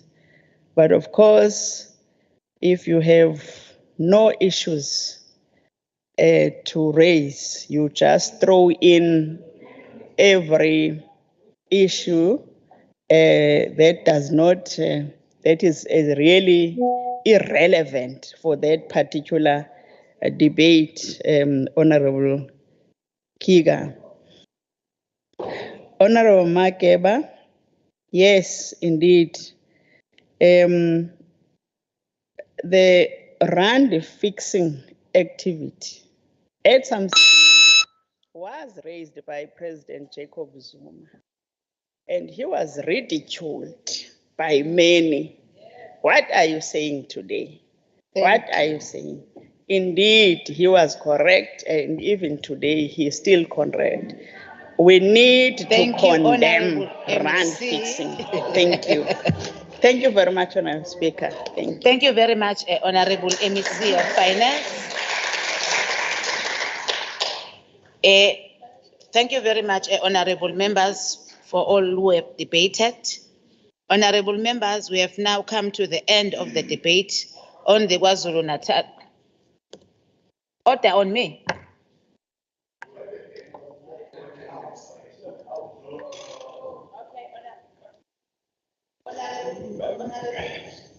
Madam Chairperson. Honorable Kika, on which rule are you? 14.2. Yes. Madam Chairperson, I raised this even during my debate, that on 14.2, your rulings need to be fair, and you know, the honorable member at the podium just continued and continued, and you did not stop. So I would like to remind you that your rulings must be fair in terms of time allocations. Are you done, Honorable Kik? I am, Madam. Okay, sit down, sir. Because I don't want to respond on what you are saying. Thank you, honorable members. We have now come to the end of the debate on the KwaZulu-Natal mid-year budget performance report 2023-2024. The House now needs to vote on both the finance and staff report. We will deal with both in turn, starting with the Finance Committee report. As per the request of the Finance Portfolio Committee, I now put the request to the House, which is as follows. The House agrees to adopt the KwaZulu-Natal Mid-Year Budget Performance Report 2023-2024 by the Finance Portfolio Committee. As I indicated prior to the start of the debate, I will now go party by party to obtain the vote and thereafter check if any member wishes to record an individual vote. I will start with the official opposition, the IFP.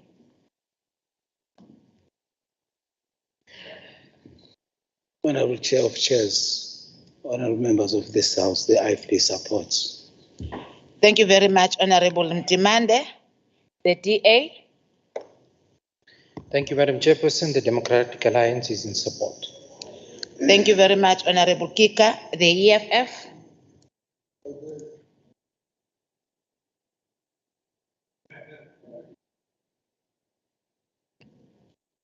EFF 2.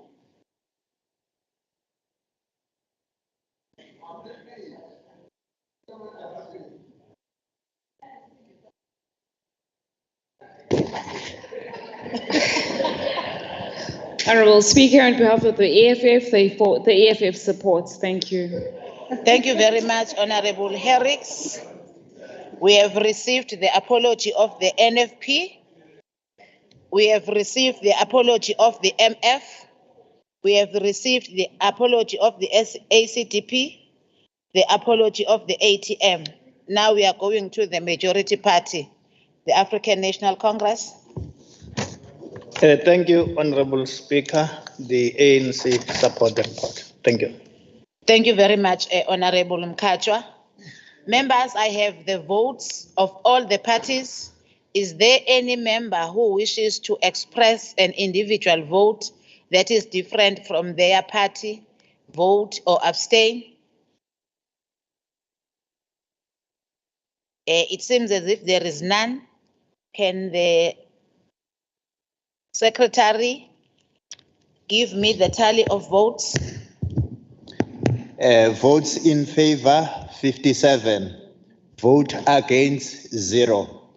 Abstentions, 0. Thank you. Thank you very much, Acting Secretary.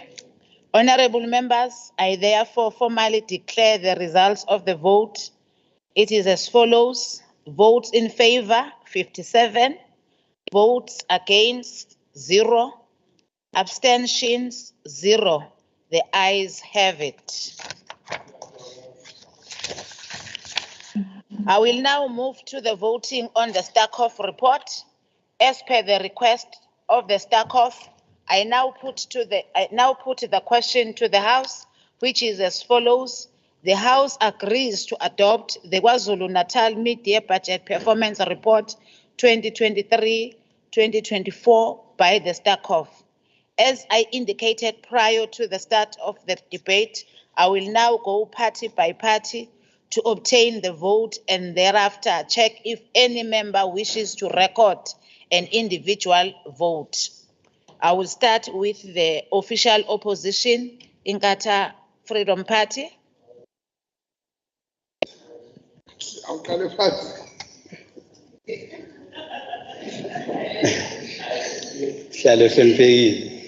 iqembu lenkatha yenkululeko liyayisekela. Thank you. Thank you very much, Mtimande. DA. Thank you, Madam Chairperson. The Democratic Alliance supports that.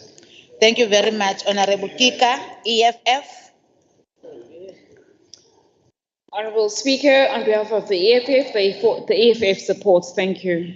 Thank you very much, Honorable Herricks. We have received the apology for the NFP, apology for the MF, apology for the ACDP, apology for the ATM. Now we are at the majority party, the African National Congress. Thank you, Honorable Speaker. The African National Congress support. Thank you very much, Mkhatshwa. Members, I have the votes of all parties. Is there any member who wishes to express an individual vote that is different from their party vote or to abstain? It seems as if there is none. Can I get the tally, Acting Secretary? Votes in favor 57, vote against 0, abstentions 0. Thank you. Thank you very much, Acting Secretary. Honorable members, I therefore formally declare that the results of the vote is as follows. Votes in favor 57, votes against 0, abstention 0. The ayes have it.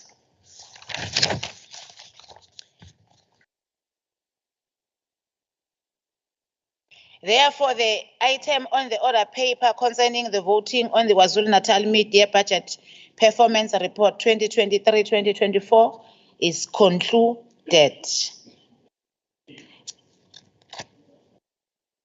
Honorable members, we have now come to the end of the voting on KwaZulu-Natal Mid-Year Budget Performance Report 2023-2024.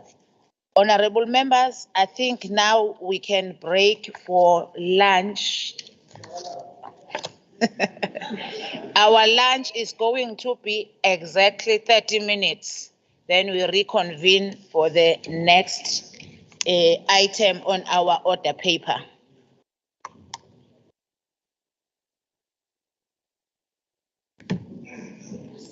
Mama.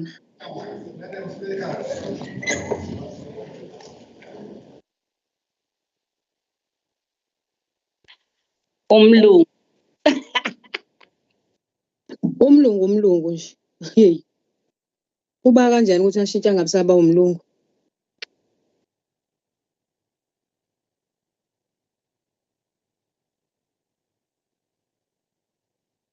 Sebeyodla ke manje amapena thina sinawe sisele la. Nomeki.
Order, Madam Speaker.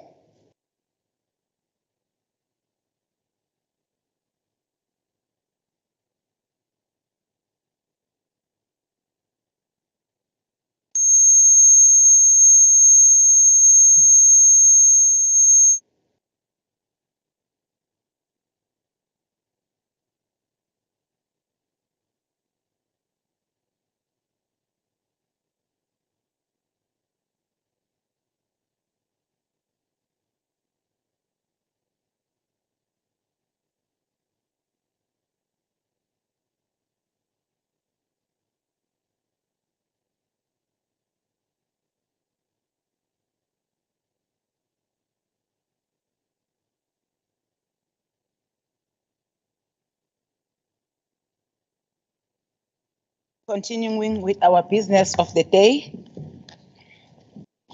the next debate will be on the audit findings and SCOPA resolutions.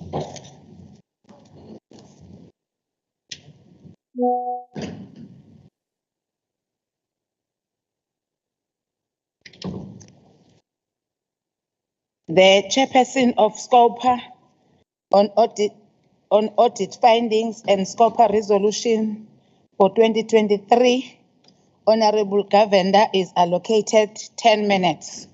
Honorable Govender. Thank you, Chair.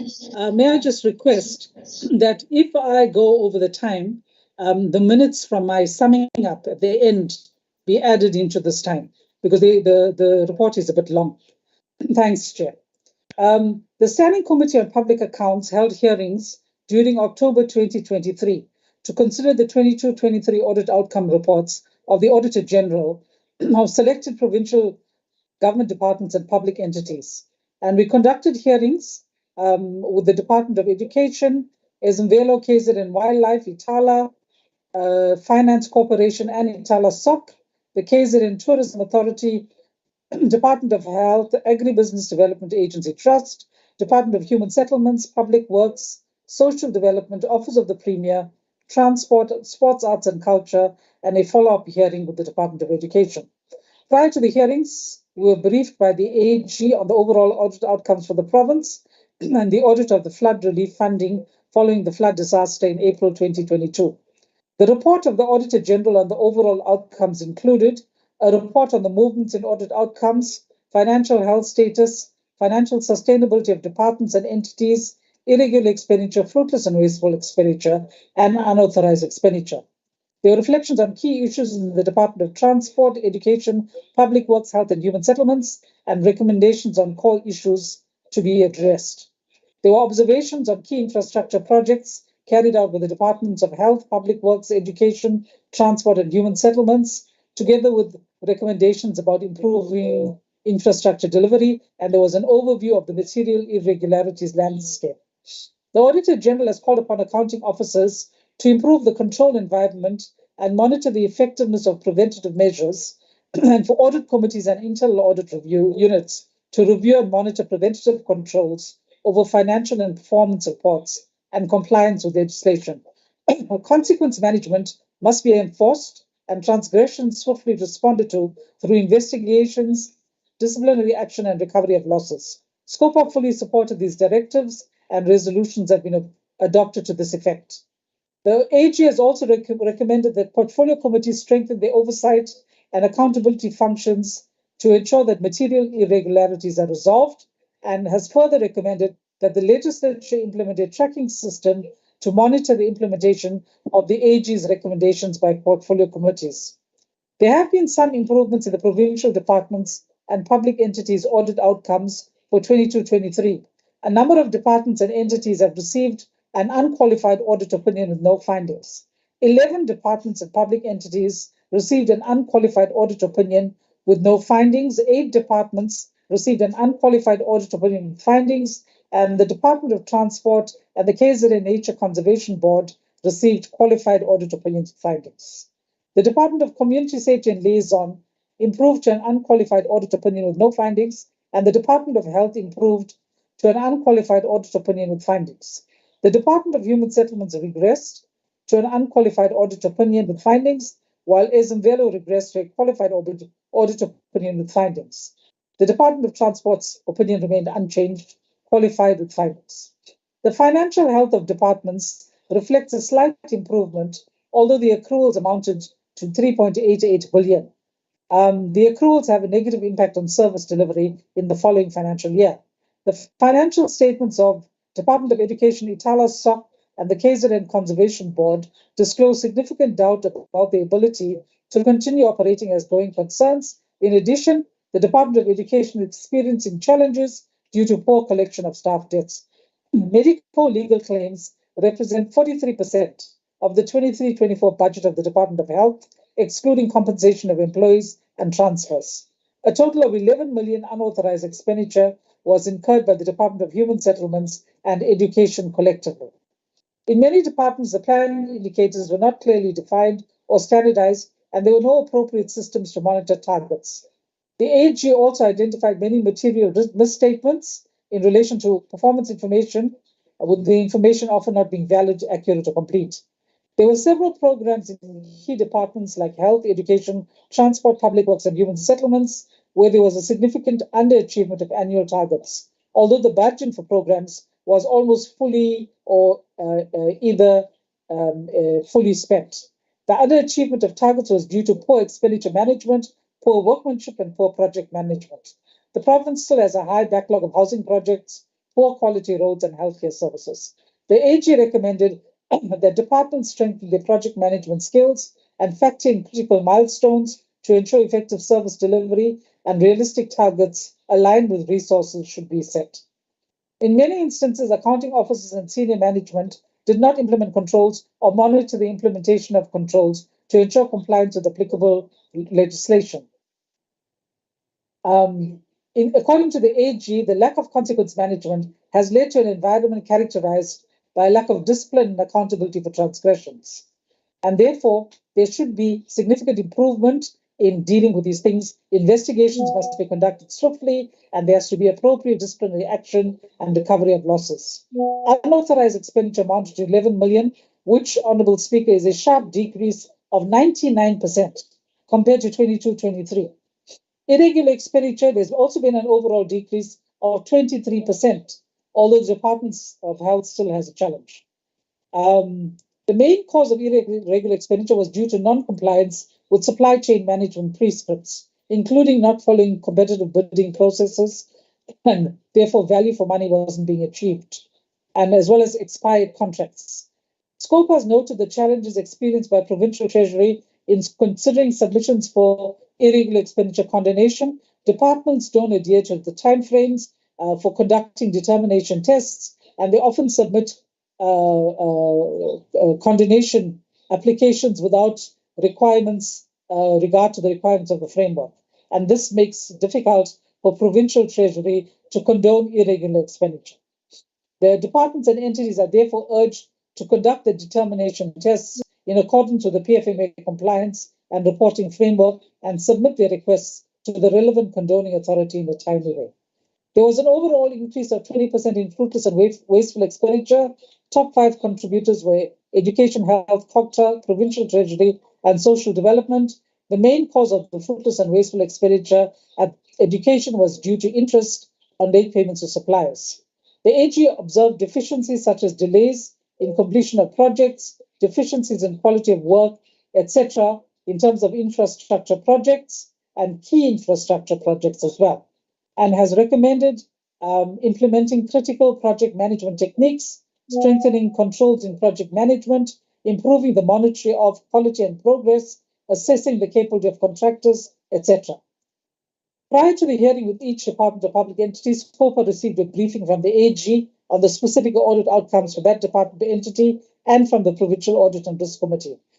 And the briefings included a range of issues, including root causes of significant findings, weaknesses in the control environment, findings on financial management and non-compliance with legislation, expenditure management, consequence management, and procurement and contract management, the completeness and reliability of performance information and performance indicators and targets, material irregularities, material underspending and matters of material uncertainty, performance on key infrastructure projects, and findings on flood relief performance. The audit findings are dealt with in detail in the resolutions attached to this report. The audit on flood relief finding was important. The AG conducted a follow-up and selected funded initiatives that needed to be carried out by education, human settlements, transport, and health in response to the April 22 flood disaster for auditing. And it was found that efficient and effective preparedness for the disaster was found wanting. The appointment of the head of the Provincial Disaster Management Committee was not finalized at the time of audit. Disaster management plans of departments are found wanting, and some of the plans are outdated or not in place, and this has created some problems. In terms of the initiatives selected for audit in the Department of Education, they looked at mobile classrooms at schools affected by floods and infrastructure repairs at damaged schools, and it was found that none of the initiatives were successfully implemented. None of the 76 mobile units were signed off for use. There was slow progress made in rectifying the infrastructure damage. The initiatives selected in the Department of Human Settlements were the construction of TRUs and the supply of building materials to qualifying beneficiaries. There was a slow rate of response that was reported, and material defects were not addressed. The initiative selected in the Department of Health was infrastructure repairs to health facilities, clinics, and hospitals. The disaster management preparedness and responses were inadequate. The departmental disaster management plan was in draft form only. The needs assessment was inadequate. All 12 projects had to be re-advertised. In terms of transport, they looked at infrastructure repairs to roads, and they found that SCN non-compliance and inefficiencies, as well as procurement delays of up to 4 months, were root problems. Some projects were not yet awarded at the time of audit. Chairperson, can I just do the last bit of my minutes at the end? Yes, it's a great honorable member. Would that be all right, Chair? Yes, continue, Honorable Governor. Thank you. In terms of the rationalization of public provincial entities, we note the report of the Office of the Premier and the status of rationalization, and we're pleased to note that there has been progress towards achieving this goal. There are several provincial bills required to give effect to the various mergers. They've been drafted and submitted to Office of the Speaker. So, Honourable Chairperson, we as the Legislature will have to track this. In conclusion, on behalf of the Standing Committee on Public Accounts, I would like to thank the executive authorities, accounting officers and officials of the various departments, accounting authorities of public entities, AG, Provincial Treasury, Provincial Audit and Risk Committee, and legislative staff for their assistance and cooperation. Would like to thank the members of SCOPA for their hard work and commitment, as well as the chairs and members of the various portfolio committees who attended the hearings. Honourable Speaker, the report on the October 23 hearings of SCOPA is hereby submitted for adoption by the Legislature. Thank you. Thank you very much, Honorable Governor. You only exhausted 1 minute of your responding time. So when you are responding, we will reduce that one. So the first member to debate, it's Honorable RZP Zulu of the African National Congress for 6 minutes. That is it. Honorable COC, in your capacity as acting speaker, Honorable Premier and our executive, honorable members and the people of KwaZulu-Natal, Siyanibingelela, Dambam. Honorable Nomakhukhu Simelane, on the 30th of May 2023, Ngawa, Kwamash, while performing legislature work, I asked to be taken to Pixliga Isagaseme Hospital. Nginesiqinisekiso sokuthi naming that health institution with the late Pixley Seme was a great and relevant decision. Ndunankulu Nzwakele Nomaguju, on behalf of the people of KwaZulu-Natal, sicela nisibongele kumongameli wezwe uma esezosivula ngokusemthethweni isibhedlela. Sicela nibonge nabasebenzi bakhona bame nje. Bathubile principles is best translated to them. Bayayiphila. Honorable Speaker, the Standing Committee on Public Accounts held hearings during October 2023 to consider the 2022-2023 audit outcome reports of the AG of selected provincial government departments and public entities. Honorable members, credit must be given to the ANC-led government as there have been some improvements in the provincial departments and public entities audit outcomes for the current year 2022-2023. Several departments and public entities received an unqualified audit opinion with no findings. 11 departments or public entities received an unqualified audit opinion with no findings. 8 departments and public entities received an unqualified audit opinion with findings. This is clear indication of the ANC commitment to strengthening good governance. Rogers. Agribusiness Development Agency Trust. Honorable Speaker, during the hearings, the committee noted that the vacancy for CEO is still vacant, and there were some resolutions that were taken. That the accounting authority reports to the committee by 31st of January 2024 on steps taken to fill the position of the CEO and the time frame for filling the post. Within the same vein, on revenue collection, the committee noted that effective and appropriate steps were taken to collect all revenue due. This includes revenue collection for water services as the Makhathini irrigation scheme. As a result, it was concluded that the accounting authority reports to the committee by 31st January 2024 progress made in implementation of the plan and the impact it has had in improving revenue collection. Honorable members, the entity recorded irregular expenditure of 3.217 million in 2022-23. This amount is made up by the expenditure on the following 2 contracts: an amount of 2.428 million relating to a contract concluded in 2021-2022 in contravention of Treasury Regulation 16.8.6.6, which regulates participation in contracts arranged by other organs of state, was recognized in 2022-2023. An amount of 7.98 relating to a contract concluded in contravention of the Construction Industry Development Board regulations, which was incurred in this current financial year. Therefore, the committee resolved that the accounting authority report to the committee by January 2024. And also, we noted on Department of Public Works, an estimated of impairment of 169 million was recorded on non-payment of accounts by other provincial departments for the project performed on their behalf. As a result, the accounting officer reported to the committee by 31st January. He must report to the committee by 31st of January 2024 on the amounts outstanding per department and an age analysis of the amounts owing and steps taken to recover these debts and progress made therein. Contracts were extended or modified without the approval of a properly delegated official, and payments were made on expired leases which emanated from requests for new leases not being made in a timely manner by user departments, resulting in irregular expenditure. Similar non-compliance was noted in the prior year. The department has implemented measures to ensure that contract extensions are duly approved by properly delegated officials, and that clients' department are notified 18 months prior in advance of the expiry of leases to determine whether a renewal of the lease or a new lease is required. This indicates the level of accountability we envisage to see as the ANC-led government, that every wrongdoing must be corrected moving forward.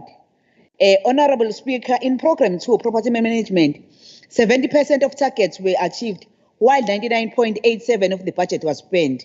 And in Program 2, Provision of Building Structures and Equipment, 35% of targets were achieved, while 100% of the budget was spent, in which such success of the ANC-led government departments can clean and proper governance is ensured, and one must be commend Public Works for this.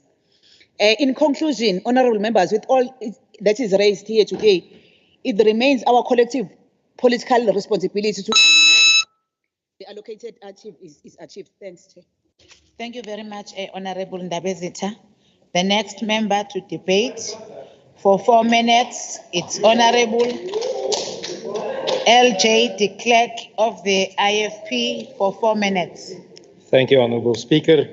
May I, before I do my debate, just say that you look wonderful in your exquisite dress today. It's beautiful. Honourable Speaker, I stand before you today to address a critical aspect of governance and audits. My plea is for the provincial administration not to seek only clean audits, but an effective one. As we delve into audit outcomes, it becomes apparent that despite effort, there is a concerning level of stagnation. It's time we shift our focus from the mere cleanliness of the books to the effectiveness of the programs they represent. In scrutinizing the latest audit report, we find that performance targets are not met. On certain votes, 100% of the allocated funds have been spent, but only 50% of the target has been achieved. This discrepancy raises questions about the meaningfulness, impact, and expenditure, and highlights that needs to reassess our approach to governance. In the past, our primary goal was achieving a clean audit. That is just meeting the bare minimum requirements for bookkeeping. However, let us be honest with ourselves. Having clean books should not be the only source of pride if the programs they represent are ineffective. The era of Operation Clean Audit has, in some ways, become a mere tick box exercise, neglecting the essential aspect of rolling out of programs that genuinely improve service and uplift our communities. We need to move beyond the facade of clean books and focus on effective programs that build bridges, that construct schools, that make a tangible difference in the lives of our citizens. A clean audit should not be an end in itself, but a means to an end, the end being the improved well-being of our people. The report paints a stark picture. While our financial records may, in some cases, be in order, our ability to roll out programs effectively is lacking. We find ourselves in a situation where funds for flood relief has been collected, yet it is a glaringly inability to implement programs. Targets remain unmet, requirements are not fulfilled, and the very essence of efficient government is compromised. The lack of money for essential services like transportation, insufficient water supply, no access to electricity, the crumbling infrastructure underscore the disconnect between the seemingly good audit and the harsh realities faced by our citizens. Our discussion in SCOPA meetings should transcend the realm of financial matters. We should not be fixated on how clean books are, but rather we should shift also our focus to elevating how efficiently the government's programs are being implemented. The measure of our success should be confined to not only confined to the balance sheet, but also extends to the tangible improvement in the lives of our people. As we gather in SCOPA meetings, let us redirect our conversations.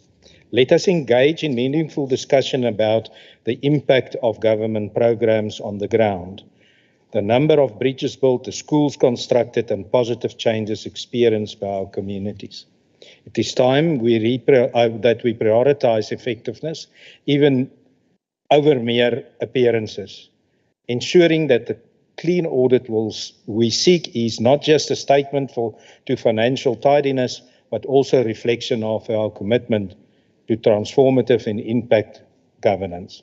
In conclusion, let the effective program be the mark of our success. Thank you, Speaker. I hope it is simple enough for all. Thank you very much, Honorable de Klerk. The next member. Waar was jy?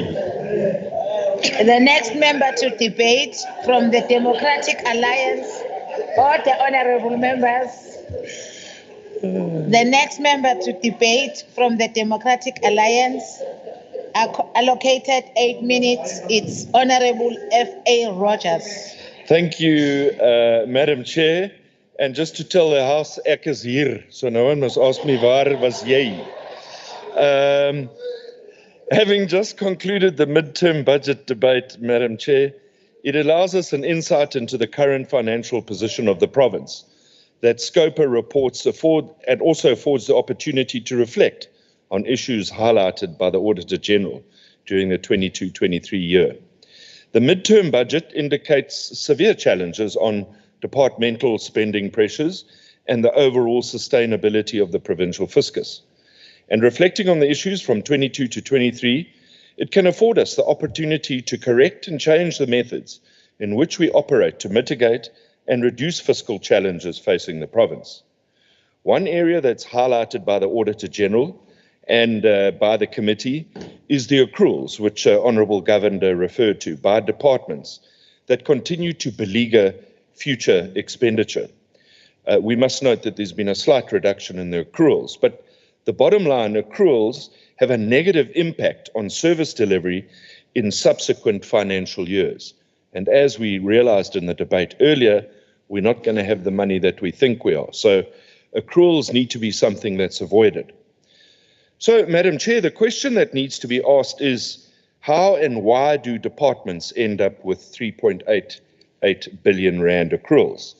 And I can only see two reasons for this. The first would be cash blocking, which is Treasury's method of avoiding overexpenditure and putting the province at further risk. So when departments have spent their budget, Treasury cuts off the water supply, as though it were, and departments are now unable to pay service providers and suppliers. The second reason is that for departments to remain within their budgets, the delay of paying for service providers and suppliers makes the picture look better at the end of the year. But it still becomes a problem in the outer year. Whichever reason you choose, Madam Chair, the higher the accrual, the greater the negative impact on the outer year. Ultimately, accruals just delay the inevitable. This is again why the DA and the Finance Committee called for monthly cash flows with income, expenditure and accrual analyses to be supplied on a monthly basis to the Portfolio Committee. The Finance Committee will in fact remember there was a resolution to the effect. The Auditor General supports this in their recommendation that Portfolio Committees strengthen their oversight and accountability function. The Auditor General goes further to recommend that the Legislature implement a tracking system to monitor the implementation of the recommendations by the Portfolio Committees. The cause of these challenges is once again highlighted by the AG's findings, referring to lack of consequence management that has created an environment characterized by the lack of discipline and accountability for transgressions.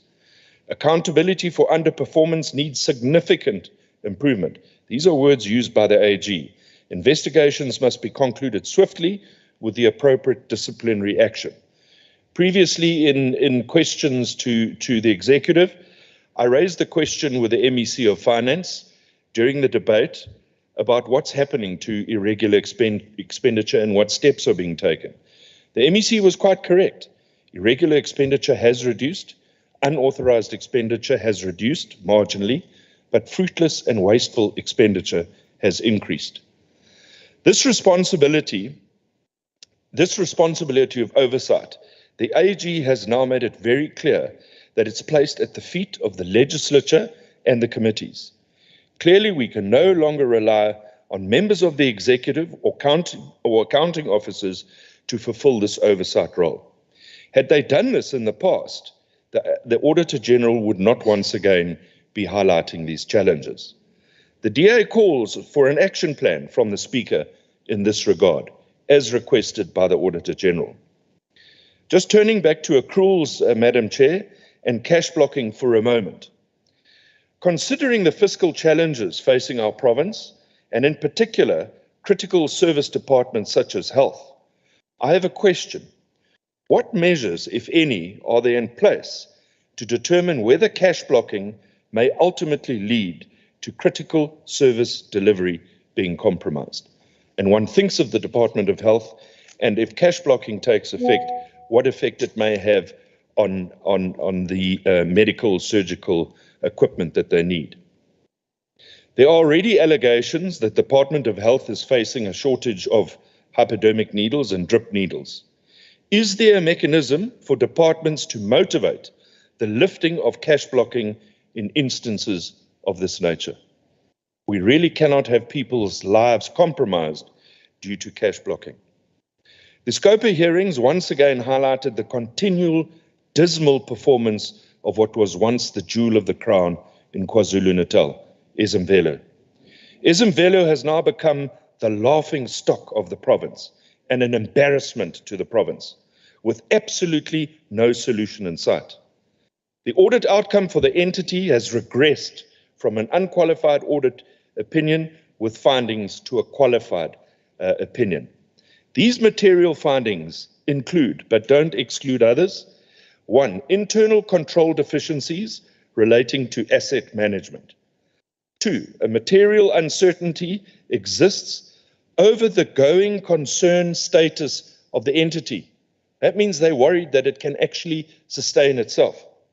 3, the value of irregular expenditure disclosed in financial statements does not reflect the full extent of the irregular expenditure.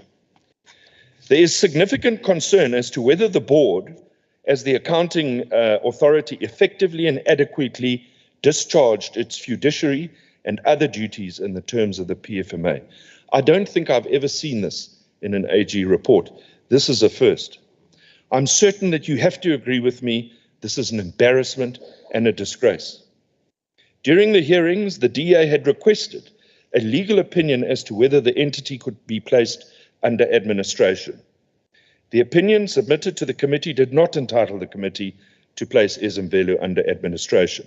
But what it did say was the following: it may be a more beneficial option to Scopa to adopt a resolution directing the MEC to intervene and to direct the board to review the current audit improvement plan, taking into account the nature of the audit outcomes, and to submit an improved audit plan. The plan should be adopted by the board, approved by the MEC, and must adequately address the audit findings. The Portfolio Committee must monitor compliance and implementation of the plan, at least quarterly. You see, Madam Chair, for the past 10 years, Ezemvelo has lurched from one crisis to another. We've had so many turnaround strategies, we don't know what's going forward and what's going back. We had a commercialization strategy. We've spent millions on it, but nothing has yet come to fruition. This cannot be tolerated any further.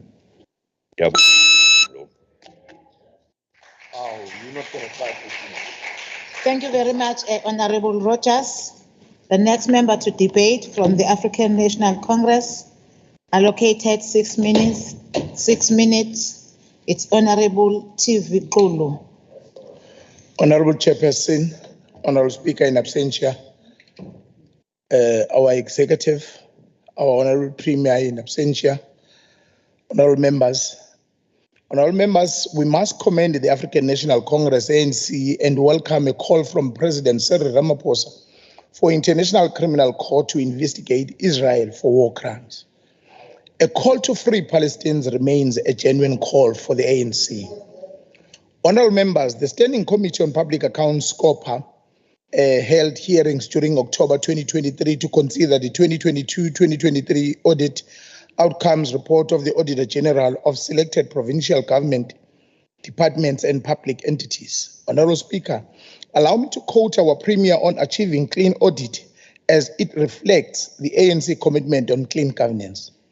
It is important to emphasize that the clean audit was achieved with zero irregular expenditure, zero wasteful and fruitless expenditure, and zero unauthorized expenditure, which is the clearest demonstration that the Office of the Premier, as the transversal coordinating department, leads by example in how taxpayers' funds are utilized in the process of delivering service to the people of KwaZulu-Natal. Over the past financial year, indeed, this is in line with the AG's remarks that there has been some improvement in the provincial departments and public entities' audit outcomes for the current year, 2022-2023. NgesiZulu siyasithi Ziyamazi Melusi Ozholayo. Indeed, departments has followed in the footsteps of the Office of the Premier. Honorable members, the Office of the Premier received a financially unqualified audit opinion with no material findings, no significant internal control deficiencies or material irregularities were identified. The committee also noted that the amount of 50 million was set aside in the 21-2022 financial year for transfer to the Youth Fund. The funds were not used. That the accounting officer report to the committee by 31 January 2024 on the implementation of an action plan to oversee expenditure of the Youth Fund and compliance with the Memorandum of Agreement. A call for accountability in the ANC-led government remains a priority. Within the same vein, the Provincial Forensic Unit conducted 7 investigations related to the department covering the period 1 April 2010 to 31 March 2023. These investigations related to allegations of fraud, irregular expenditure, and procurement irregularities.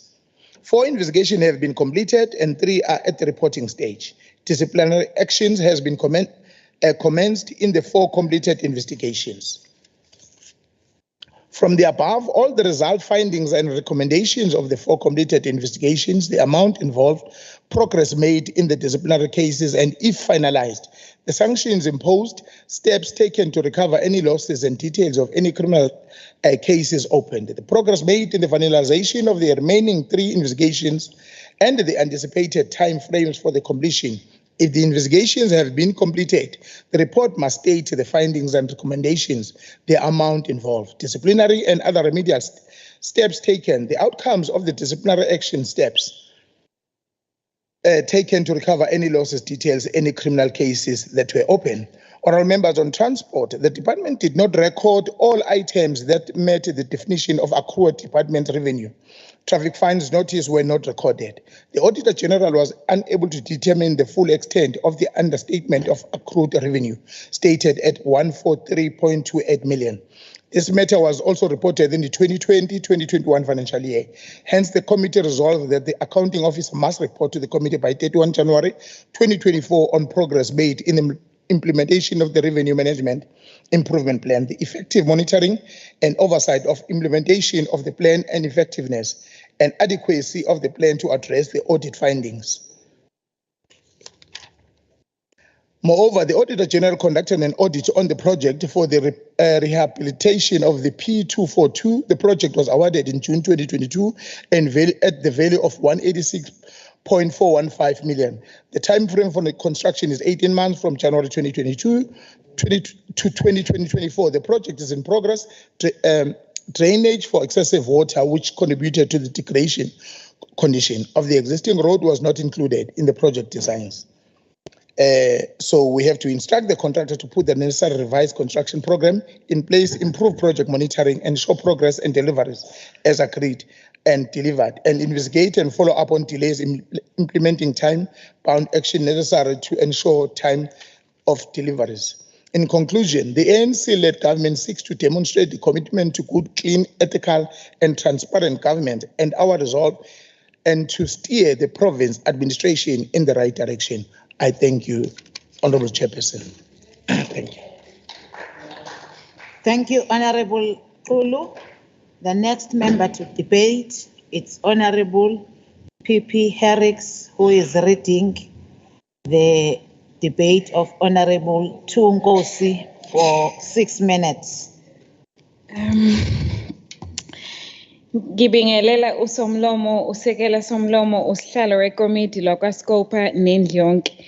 Malunga esishayamthetho ahloniphekileyo, kuyadumaza ukuthi unyaka nonyaka kufanele sizoma phambi kwalendlu sizokhuluma ngokusetshenziswa kwemali budedengu iminyango kahulumeni eminingi yayo okuyinto okubukeka iyenza ngamabomu ngoba yazi ukuthi sizogcina ngokukhala kuphela kepha azikho izinyathelo ezinqala ezizothathwa. Kuyashaqisa ukuzwa ukuthi imali eningi okufanele ngabe ibekelele ukulethwa kwentuthuko nezingqongqangi kubantu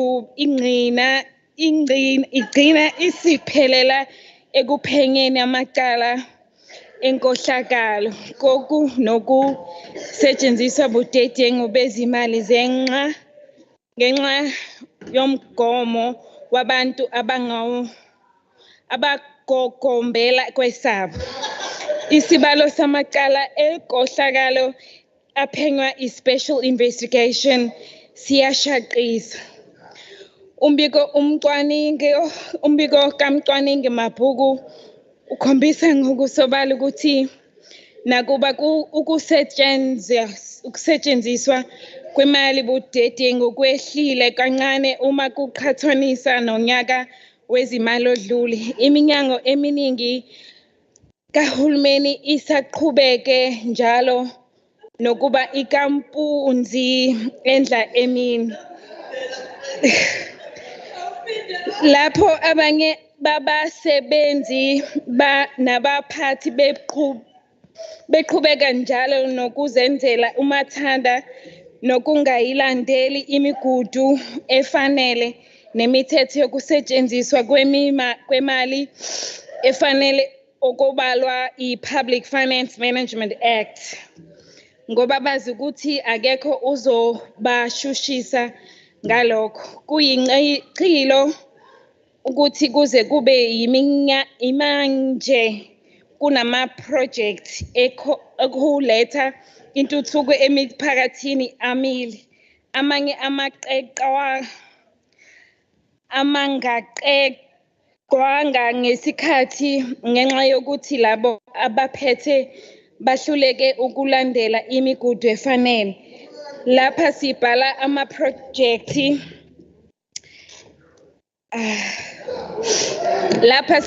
ama-project okungiswa kwemigwaqo yokulesifundazwe engekho esimweni esihle. Ukwakhelwa kwesiZulu nesikhukhula izindlu okuyimanje ezinje zazo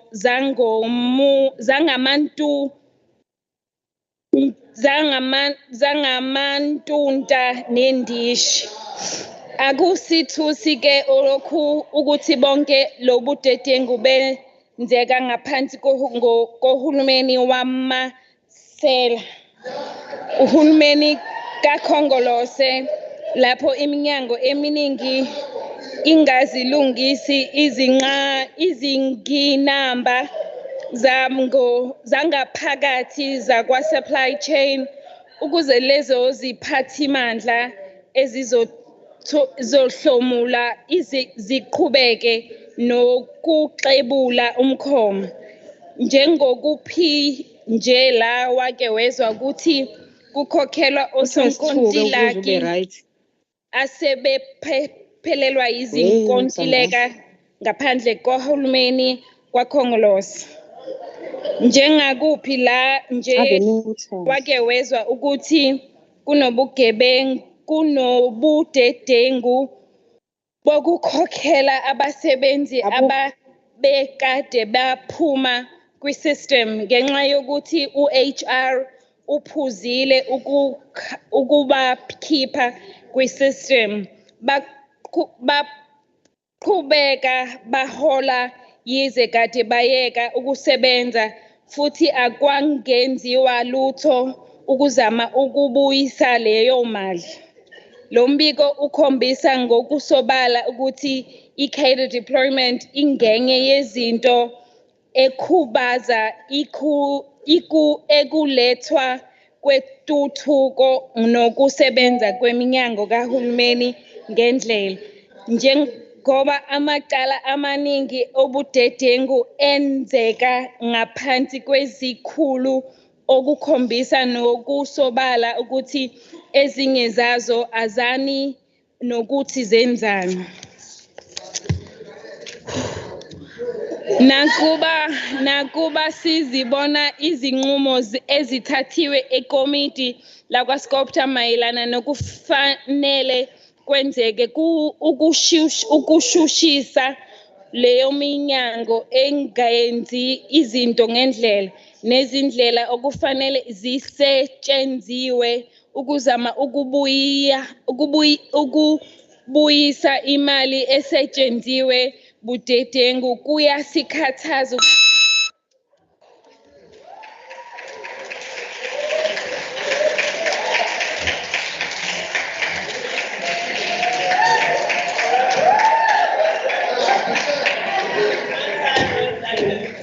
Thank you very much, Honorable Herricks. Indeed, you were presenting somebody else's debate speech. The next member to debate, it's Honorable T.S. Mjali of the African National Congress, because we have received an apology from the NFP. Manchinga, you are allocated 7 minutes. Thanks, Chair.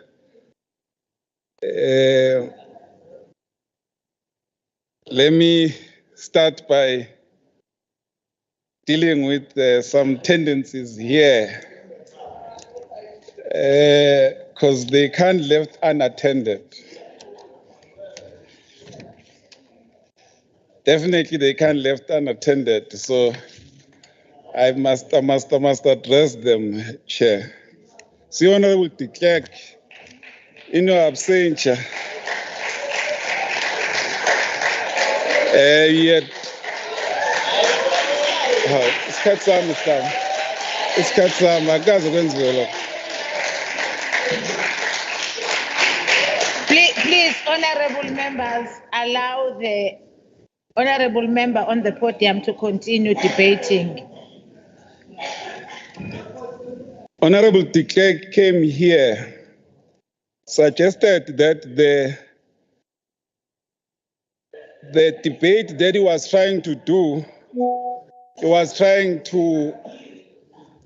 trying to simplify it for us, implying that we are just people who know nothing about these matters that we are engaging about.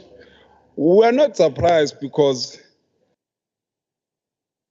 Honorable de Klerk suffers from the dominance of white supremacy that seeks to suggest that what is white is good, what is black is wrong. He suffers from the white supremacy thinking that seeks to suggest that anything that is being said by a white person is correct, and anything that is being said by a black person has some element of stupidity within it. We dare warn you, Honorable de Klerk, that with the time that we are living in, we did not only liberate the oppressed, but we also liberated the oppressor. So likewise with you, we will do the same. Let me address the issue that was raised by former President Thabo Mbeki.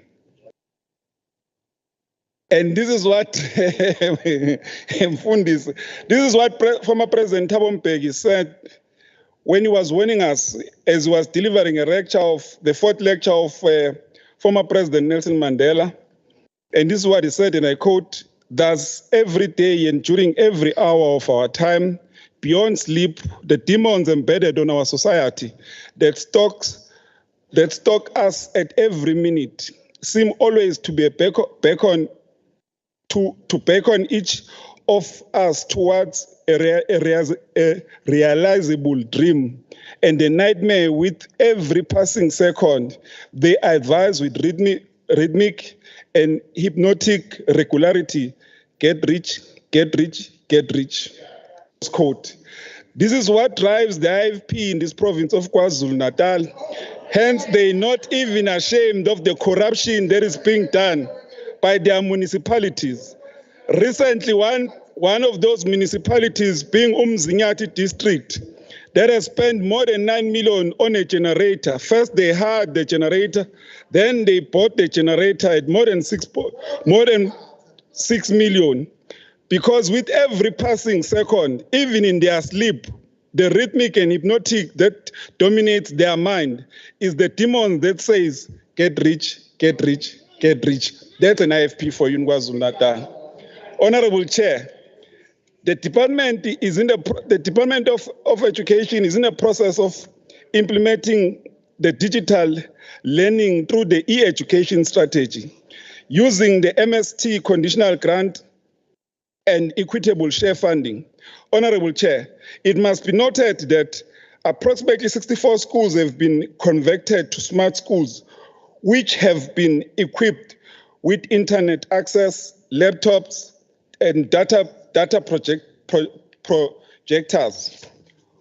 All this has been done by the ANC-led government. However, as SCOPA, we had raised the issue that there are steps that must be taken to ensure that the department is able to effectively implement and monitor the e-education strategy.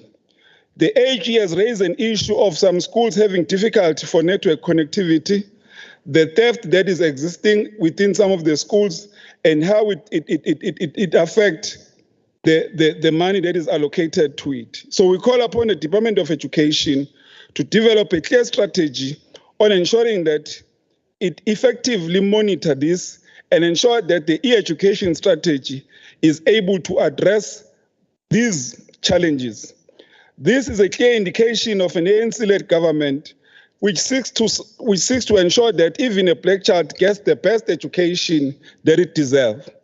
We continue to make a call that while the budget cut continues to haunt the Department of Education in particular, however, they've been able to try their level best to navigate during these difficult times.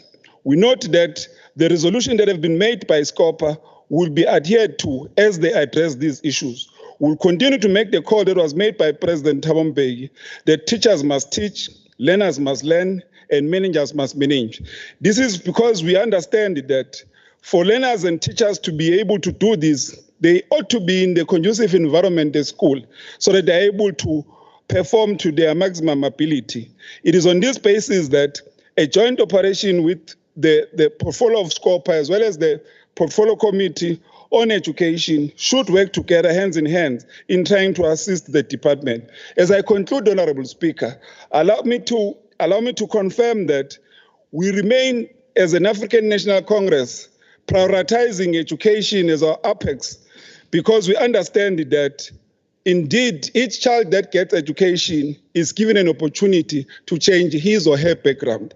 Each child that is given an opportunity for education is given a chance to do better and change the livelihood of their family and themselves. We remain committed to ensure that we prioritize education with a clear understanding that future belongs to the youth. Thank you, Honorable Speaker. Thank you very much, Honorable Manchinga. We have received an apology from the MF, an apology from ATM, apology from ACDP. So the next member to debate, allocated 6 minutes, representing Inkatha Freedom Party, is Honorable M. Kaula. Honorable Chairperson, honorable members, I appreciate the opportunity to make an input into this debate on behalf of Inkatha Freedom Party. The IFP welcomes the movement in the audit reports of the province from what used to be a disastrous audit report at the beginning of this term. This movement does not entail that the situation looks good, but what it entails is that our provincial audit reports are gradually moving out of the dungeons. The IFP notes that whilst there may have been these promising overall outlooks, the issues that need to be addressed in poor management of finances have almost remained the same. In respect of the audit on the KZN flood relief funds, the AG has lamented the next to non-existence of the KZN Provincial Disaster Management Center. It's a pity that whilst the President of the country made this acknowledgement when he visited the province after the flood disaster, the Premier of the province disputed this acknowledgement in this very house. The President's acknowledgement has now been vindicated by the AG findings. The Department of Education produced 76 mobile units, procured 76 mobile units as a response to the disaster, which were never signed off. Responses to the disaster by the Department of Human Settlements, Department of Transport, and Department of Health were all found to be a disaster on their own.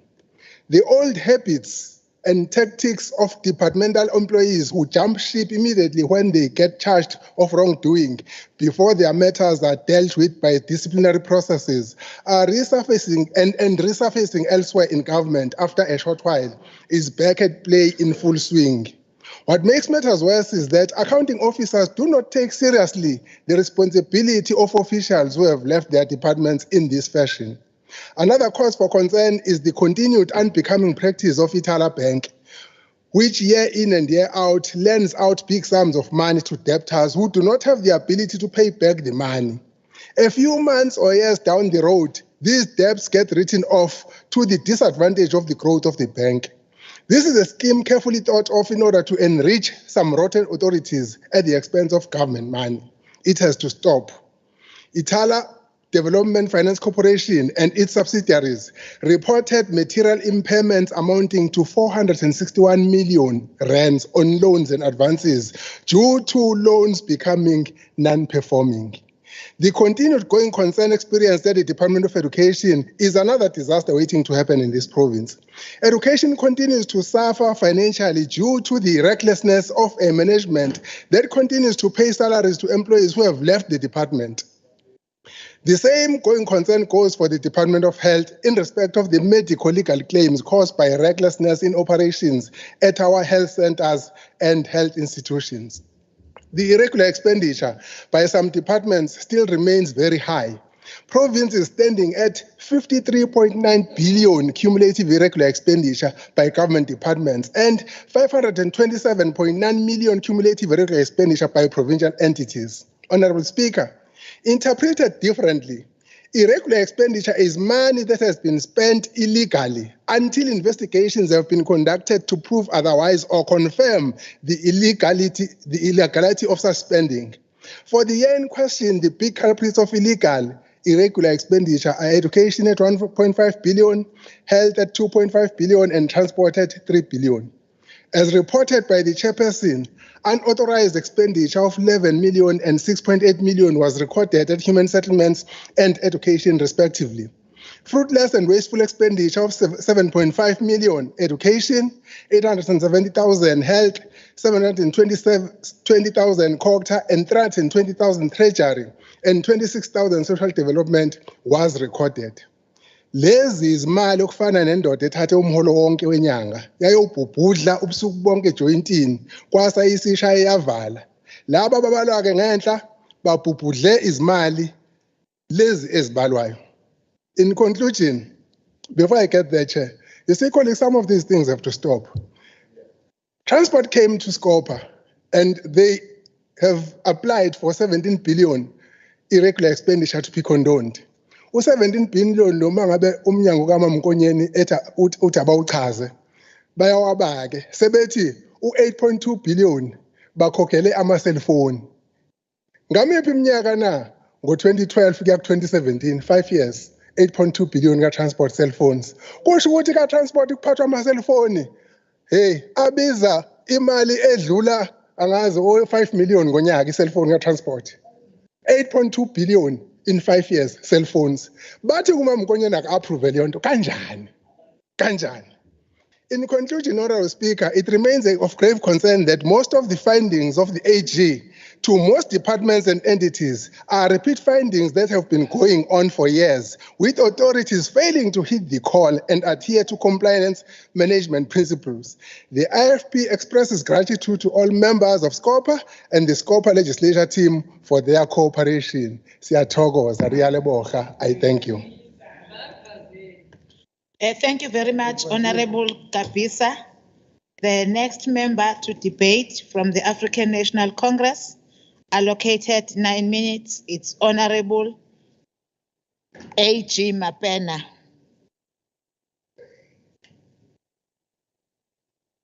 Good day, Honorable Chair, the Executive, the Honorable Chairperson, Honorable Maggie Govender, Honorable members, and our guests.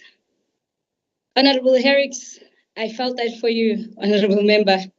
They did you dirty. bevele bebengasho lutho nje bakumoshela isikhathi. If the scope hearing we have held with the departments and entities are about anything to go by in terms of measure, it is safe to say that our province remains in good hands in the stewardship of the captain of the ship, the African National Congress. The outcomes show that there have been steady improvements in departments and entities, and that the recommendations that the committee has made over time have helped shape this. There have been some improvement in the provincial departments and public entities. Audit outcomes for the current year, 2022-2023, so said Auditor General in its audit report, which reiterates our standpoint as the African National Congress. This comes as a result of concerted efforts to strengthen areas of financial management, governance, performance management, and internal controls. By strengthening these areas, our government continues to strive for transparency, accountability, and efficiency in utilizing the public resources. As articulated by the Premier in a State of the Province address earlier this year, the provincial government performance management commitments include setting clear performance targets, implementing performance monitoring systems, and conducting regular evaluation of identified areas for improvement. She further states that to mitigate the risk of fraud and corruption and mismanagement of resources, the KwaZulu-Natal government commits itself to enhancing the internal controls. This involves implementing effective procurement processes, strengthening financial controls, and conducting regular internal audits to identify and address any weaknesses. Some of these weaknesses were identified within the Department of Health, which related to fruitless and wasteful expenditure. And this was the main contributor being expired stock and interest charged due to late payment. It also included not being able to achieve some of the service delivery targets by the department. With all said and done, Honorable Chair, and notwithstanding the challenges that the department faces, it is worth noting keenly that the department has made significant improvement, and with the measures that they've put in place, they are set to do even much better in the months to come. The Department of Human Settlements service delivery targets in Program 2 remain underly achieved in terms of what it has set itself out to and the budget spending, which was 100%. This non-achievement of targets was due to the delay of the municipalities in adopting integrated implementation programs for priority development plans, area plans, and delays caused by the April 2022 floods. In the department, service delivery targets in Program 3 were not fully achieved, with lesser targets being achieved against 100% as well. This was due to the lack of bulk infrastructure delays in obtaining statutory approvals by the Survey General to address the above. The department has since been able to appoint a service provider that has started doing the work to address the above issues. Onitala Development Finance Corporation and its subsidiaries. The report has given to us has indicated a sharp decrease in terms of the net profit. Amongst the challenges that Itala faces, the sore point for us remains the issue of the banking license, which was due for review in December. Itala remains a pivotal financial support institution for businesses in KwaZulu-Natal and awaits the outcomes of the license. So we await the outcomes of the license review. As part of ensuring clean governance and internal audit and risk assurance services, we have been able to conduct our own assessment, but the department has been able to conduct 34 investigations covering the period of 2020 to 2023, and 18 investigations have already been completed, 16 remain in progress. In the same breath, Honorable Chair, the Auditor General reported on the challenges, I'm load shedding, Chair, apologies. challenges the entity faces, including those that related to the annual financial statement, record keeping, and the management that was unable to do their oversight role in preparing of the annual financial statement. Velo is a premier attraction for tourism in our province. Visitors that come do not stay at this particular accomplishment because of the facilities and its conditions. On this issue, we would like to say to the new board, or we would like to give the new board the opportunity to hit the road running in addressing this, as we see it to be able to assist the institution in boosting tourism attraction and in the income of the entity materially. The new board must be given an opportunity and time to address the challenges of the entity. We must hasten to call doom Honorable Rogers before we have even given them the opportunity. Honorable Chair, there is no doubt that this ANC-led government has made immense strides in improving the audit outcome. AG itself was exceptionally impressed by the material improvement our government has made. It goes without saying, Honorable Chair, that the ANC-led government has not been sleeping on the job, but rather hard at work, resolute in combating fraud and corruption and ensuring financial prudence and compliance discipline in all departments and entities. The ANC-led government is not shying away from anything, but deliberate in facing them head-on, dealing with all issues, department by department, entity by entity, program by program. It is no wonder, Honorable Chair, that the people of KwaZulu-Natal have muted the noise of the naysayers. I heard Honorable Rogers referring to himself as a naysayer. So you've been muted, Honorable Rogers, and so have the EGOT performers, rejected grandstanders, power-hungry opportunists with feudalism tendencies. Society has already rejected them. Look at the last two by-election. Honorable Rogers, what was jy gister? Those that talk work but stay lazy in comfort of the ivory towers, unaware and just oblivious of the truth. To them we say, please check your privilege, because that is where you stand when you decide to debate. It is absolutely no surprise, Honorable Chair, as to why the people of KwaZulu-Natal, everywhere we go, confidently say that the African National Congress is... Order. They've lost you. If you do not or the will of... Please. Madam Chair. Madam Chair. You're muted. There is an order, Honorable Mapena. Yes, I'm Honorable rising on Rule 57(1)A. Yes, point of Rule order. 57(1)A. Yes, Madam Chair, the health MEC is here and she can assist us. There seems to be many ANC members today who don't know where people are, and we can help them find them. So maybe they need some assistance from a hospital or something like that, to try and find out where these people are. Varvasier and these kinds of things, Honorable Kika, there is no point of order. Honorable Mapena, you can continue with your few meeting minutes. Thank you.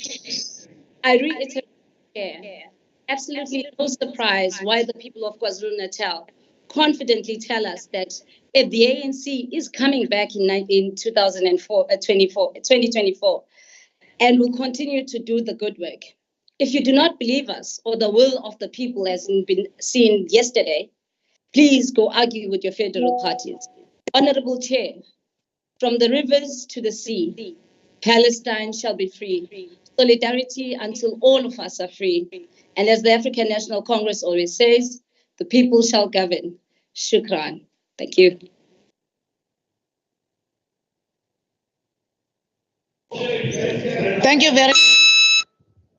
Thank you very much, Honorable Mapena.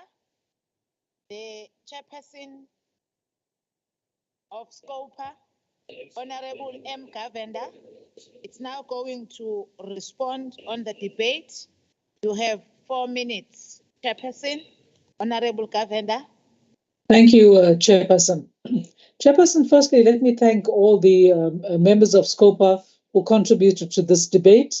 As usual, as members of SCOPA, their contributions are lively and, steer us in a particular direction.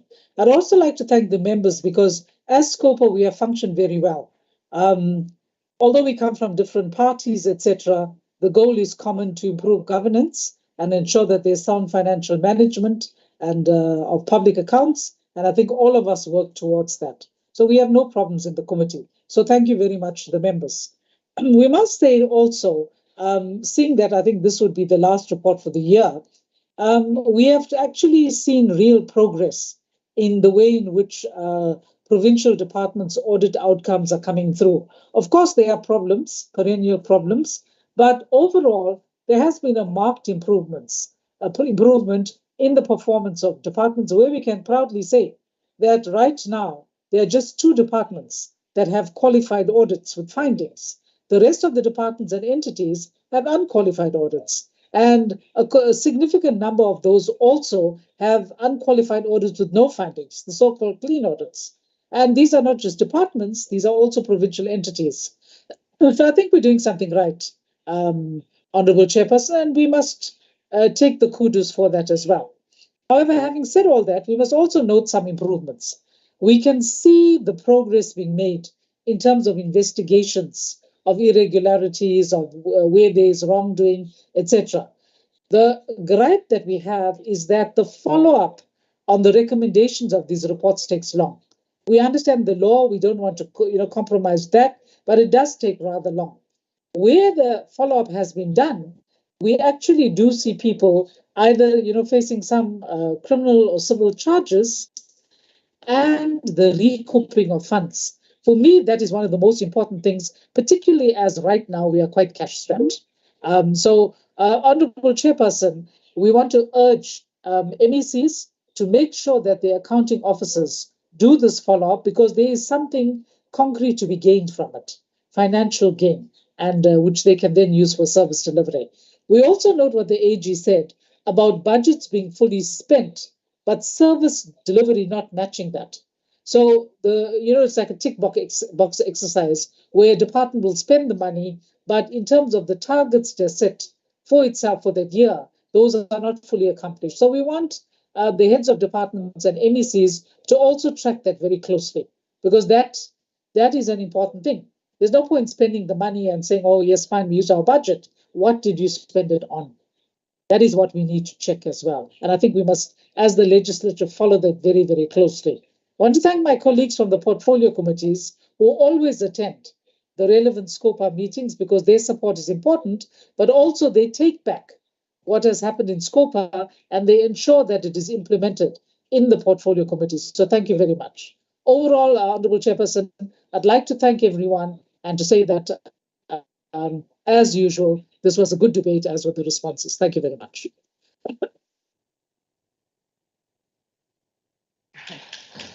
Thank you very much, Honourable Governor. That takes us to the end of the debate. Thank you, honourable members. We have now come to the end of the debate on the SCOPA report on the 2022-2023 audit outcome. The House now needs to vote on the report. As per the request for the Standing Committee on Public Accounts, I now put the question to the House as follows. The KwaZulu-Natal Legislature agrees to the report of the Standing Committee on Public Accounts on the 2022-2023 audit outcome and the resolution attached to the report. As I indicated prior to the start of the debate, I will now go party by party to obtain the vote of all parties and thereafter inquire whether any member wishes to record any individual vote that is contrary to their party vote or abstain. I will start with the official opposition, the IFP.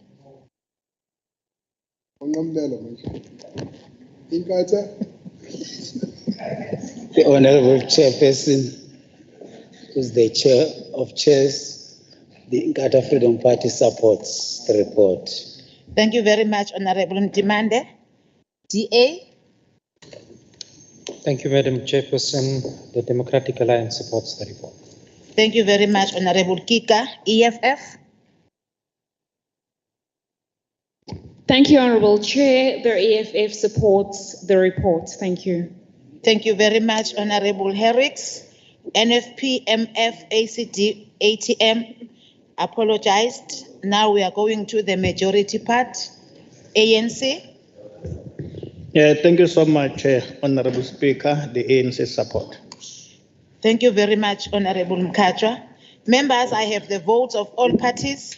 Is there any member who wishes to express an individual vote that is different from their party vote or who wishes to abstain? It seems as if there is none. Therefore, Acting Secretary, may I get the tally of the votes? Votes in favor, 56. Votes against, 0. Abstentions, 0. Thank you. Thank you very much, Acting Secretary. Honorable members, I therefore formally declare the results of the vote as follows. Votes in favor, 56. Votes against, 0. Abstention, 0. The ayes have it. That concludes voting on the SCOPA report on the 2022-2023 audit outcome. Therefore, the item on the order paper concerning the SCOPA report on the 2022-23 audit outcome is concluded. Honorable members, before we conclude for the day, I want to make a ruling pertaining to the order that was raised in the House. The ruling is regarding the point of order by Honorable Nene against Honorable Mchani of the 23rd November 2023 during the debate of the mid-year reviews that took place earlier today, the 23rd of November 2023. Honorable Nene raised a point of order. In the point of order, it was alleged that Honorable Mchali misled the House when he said that the IFP did not support a motion calling for the closure of the Israel embassy. The IFP's contention is that they actually abstained and therefore did not oppose nor support the motion. The presiding officer then indicated that the matter will be investigated and that will be revert back to the House. I have asked for verification of the manner in which voting took place at the Parliament on the motion which related to the proposed closure of the Israel embassy in South Africa. The report that I have received is that it has been confirmed that the video recording of the debate and voting process has been viewed. The video recording has revealed that the voting results on the motion was 248 in favor and 91 against the motion, with the IFP being one of the parties that voted against the motion. It has therefore been confirmed that the statement of Honorable Mchali was correct in that the IFP did indeed vote against the motion in line with the above. I therefore rule that Honorable Mchali did not mislead the House. The point of order is therefore dismissed.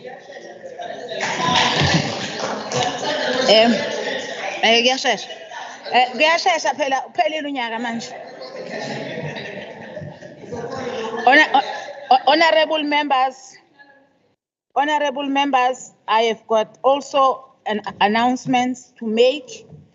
It is with regret to inform you of the passing on of Mr. Stanford Sonjika, father to Honorable S. Sonjika. The funeral date will be announced later. So let us put the family in our prayers, honorable members. Honorable members, we have come to the end of the business of today, and we wish to thank you for doing the work of the people of KwaZulu-Natal. The House is adjourned until Tuesday, the 28th of November at 8:30. Yavuka. Yebo.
you.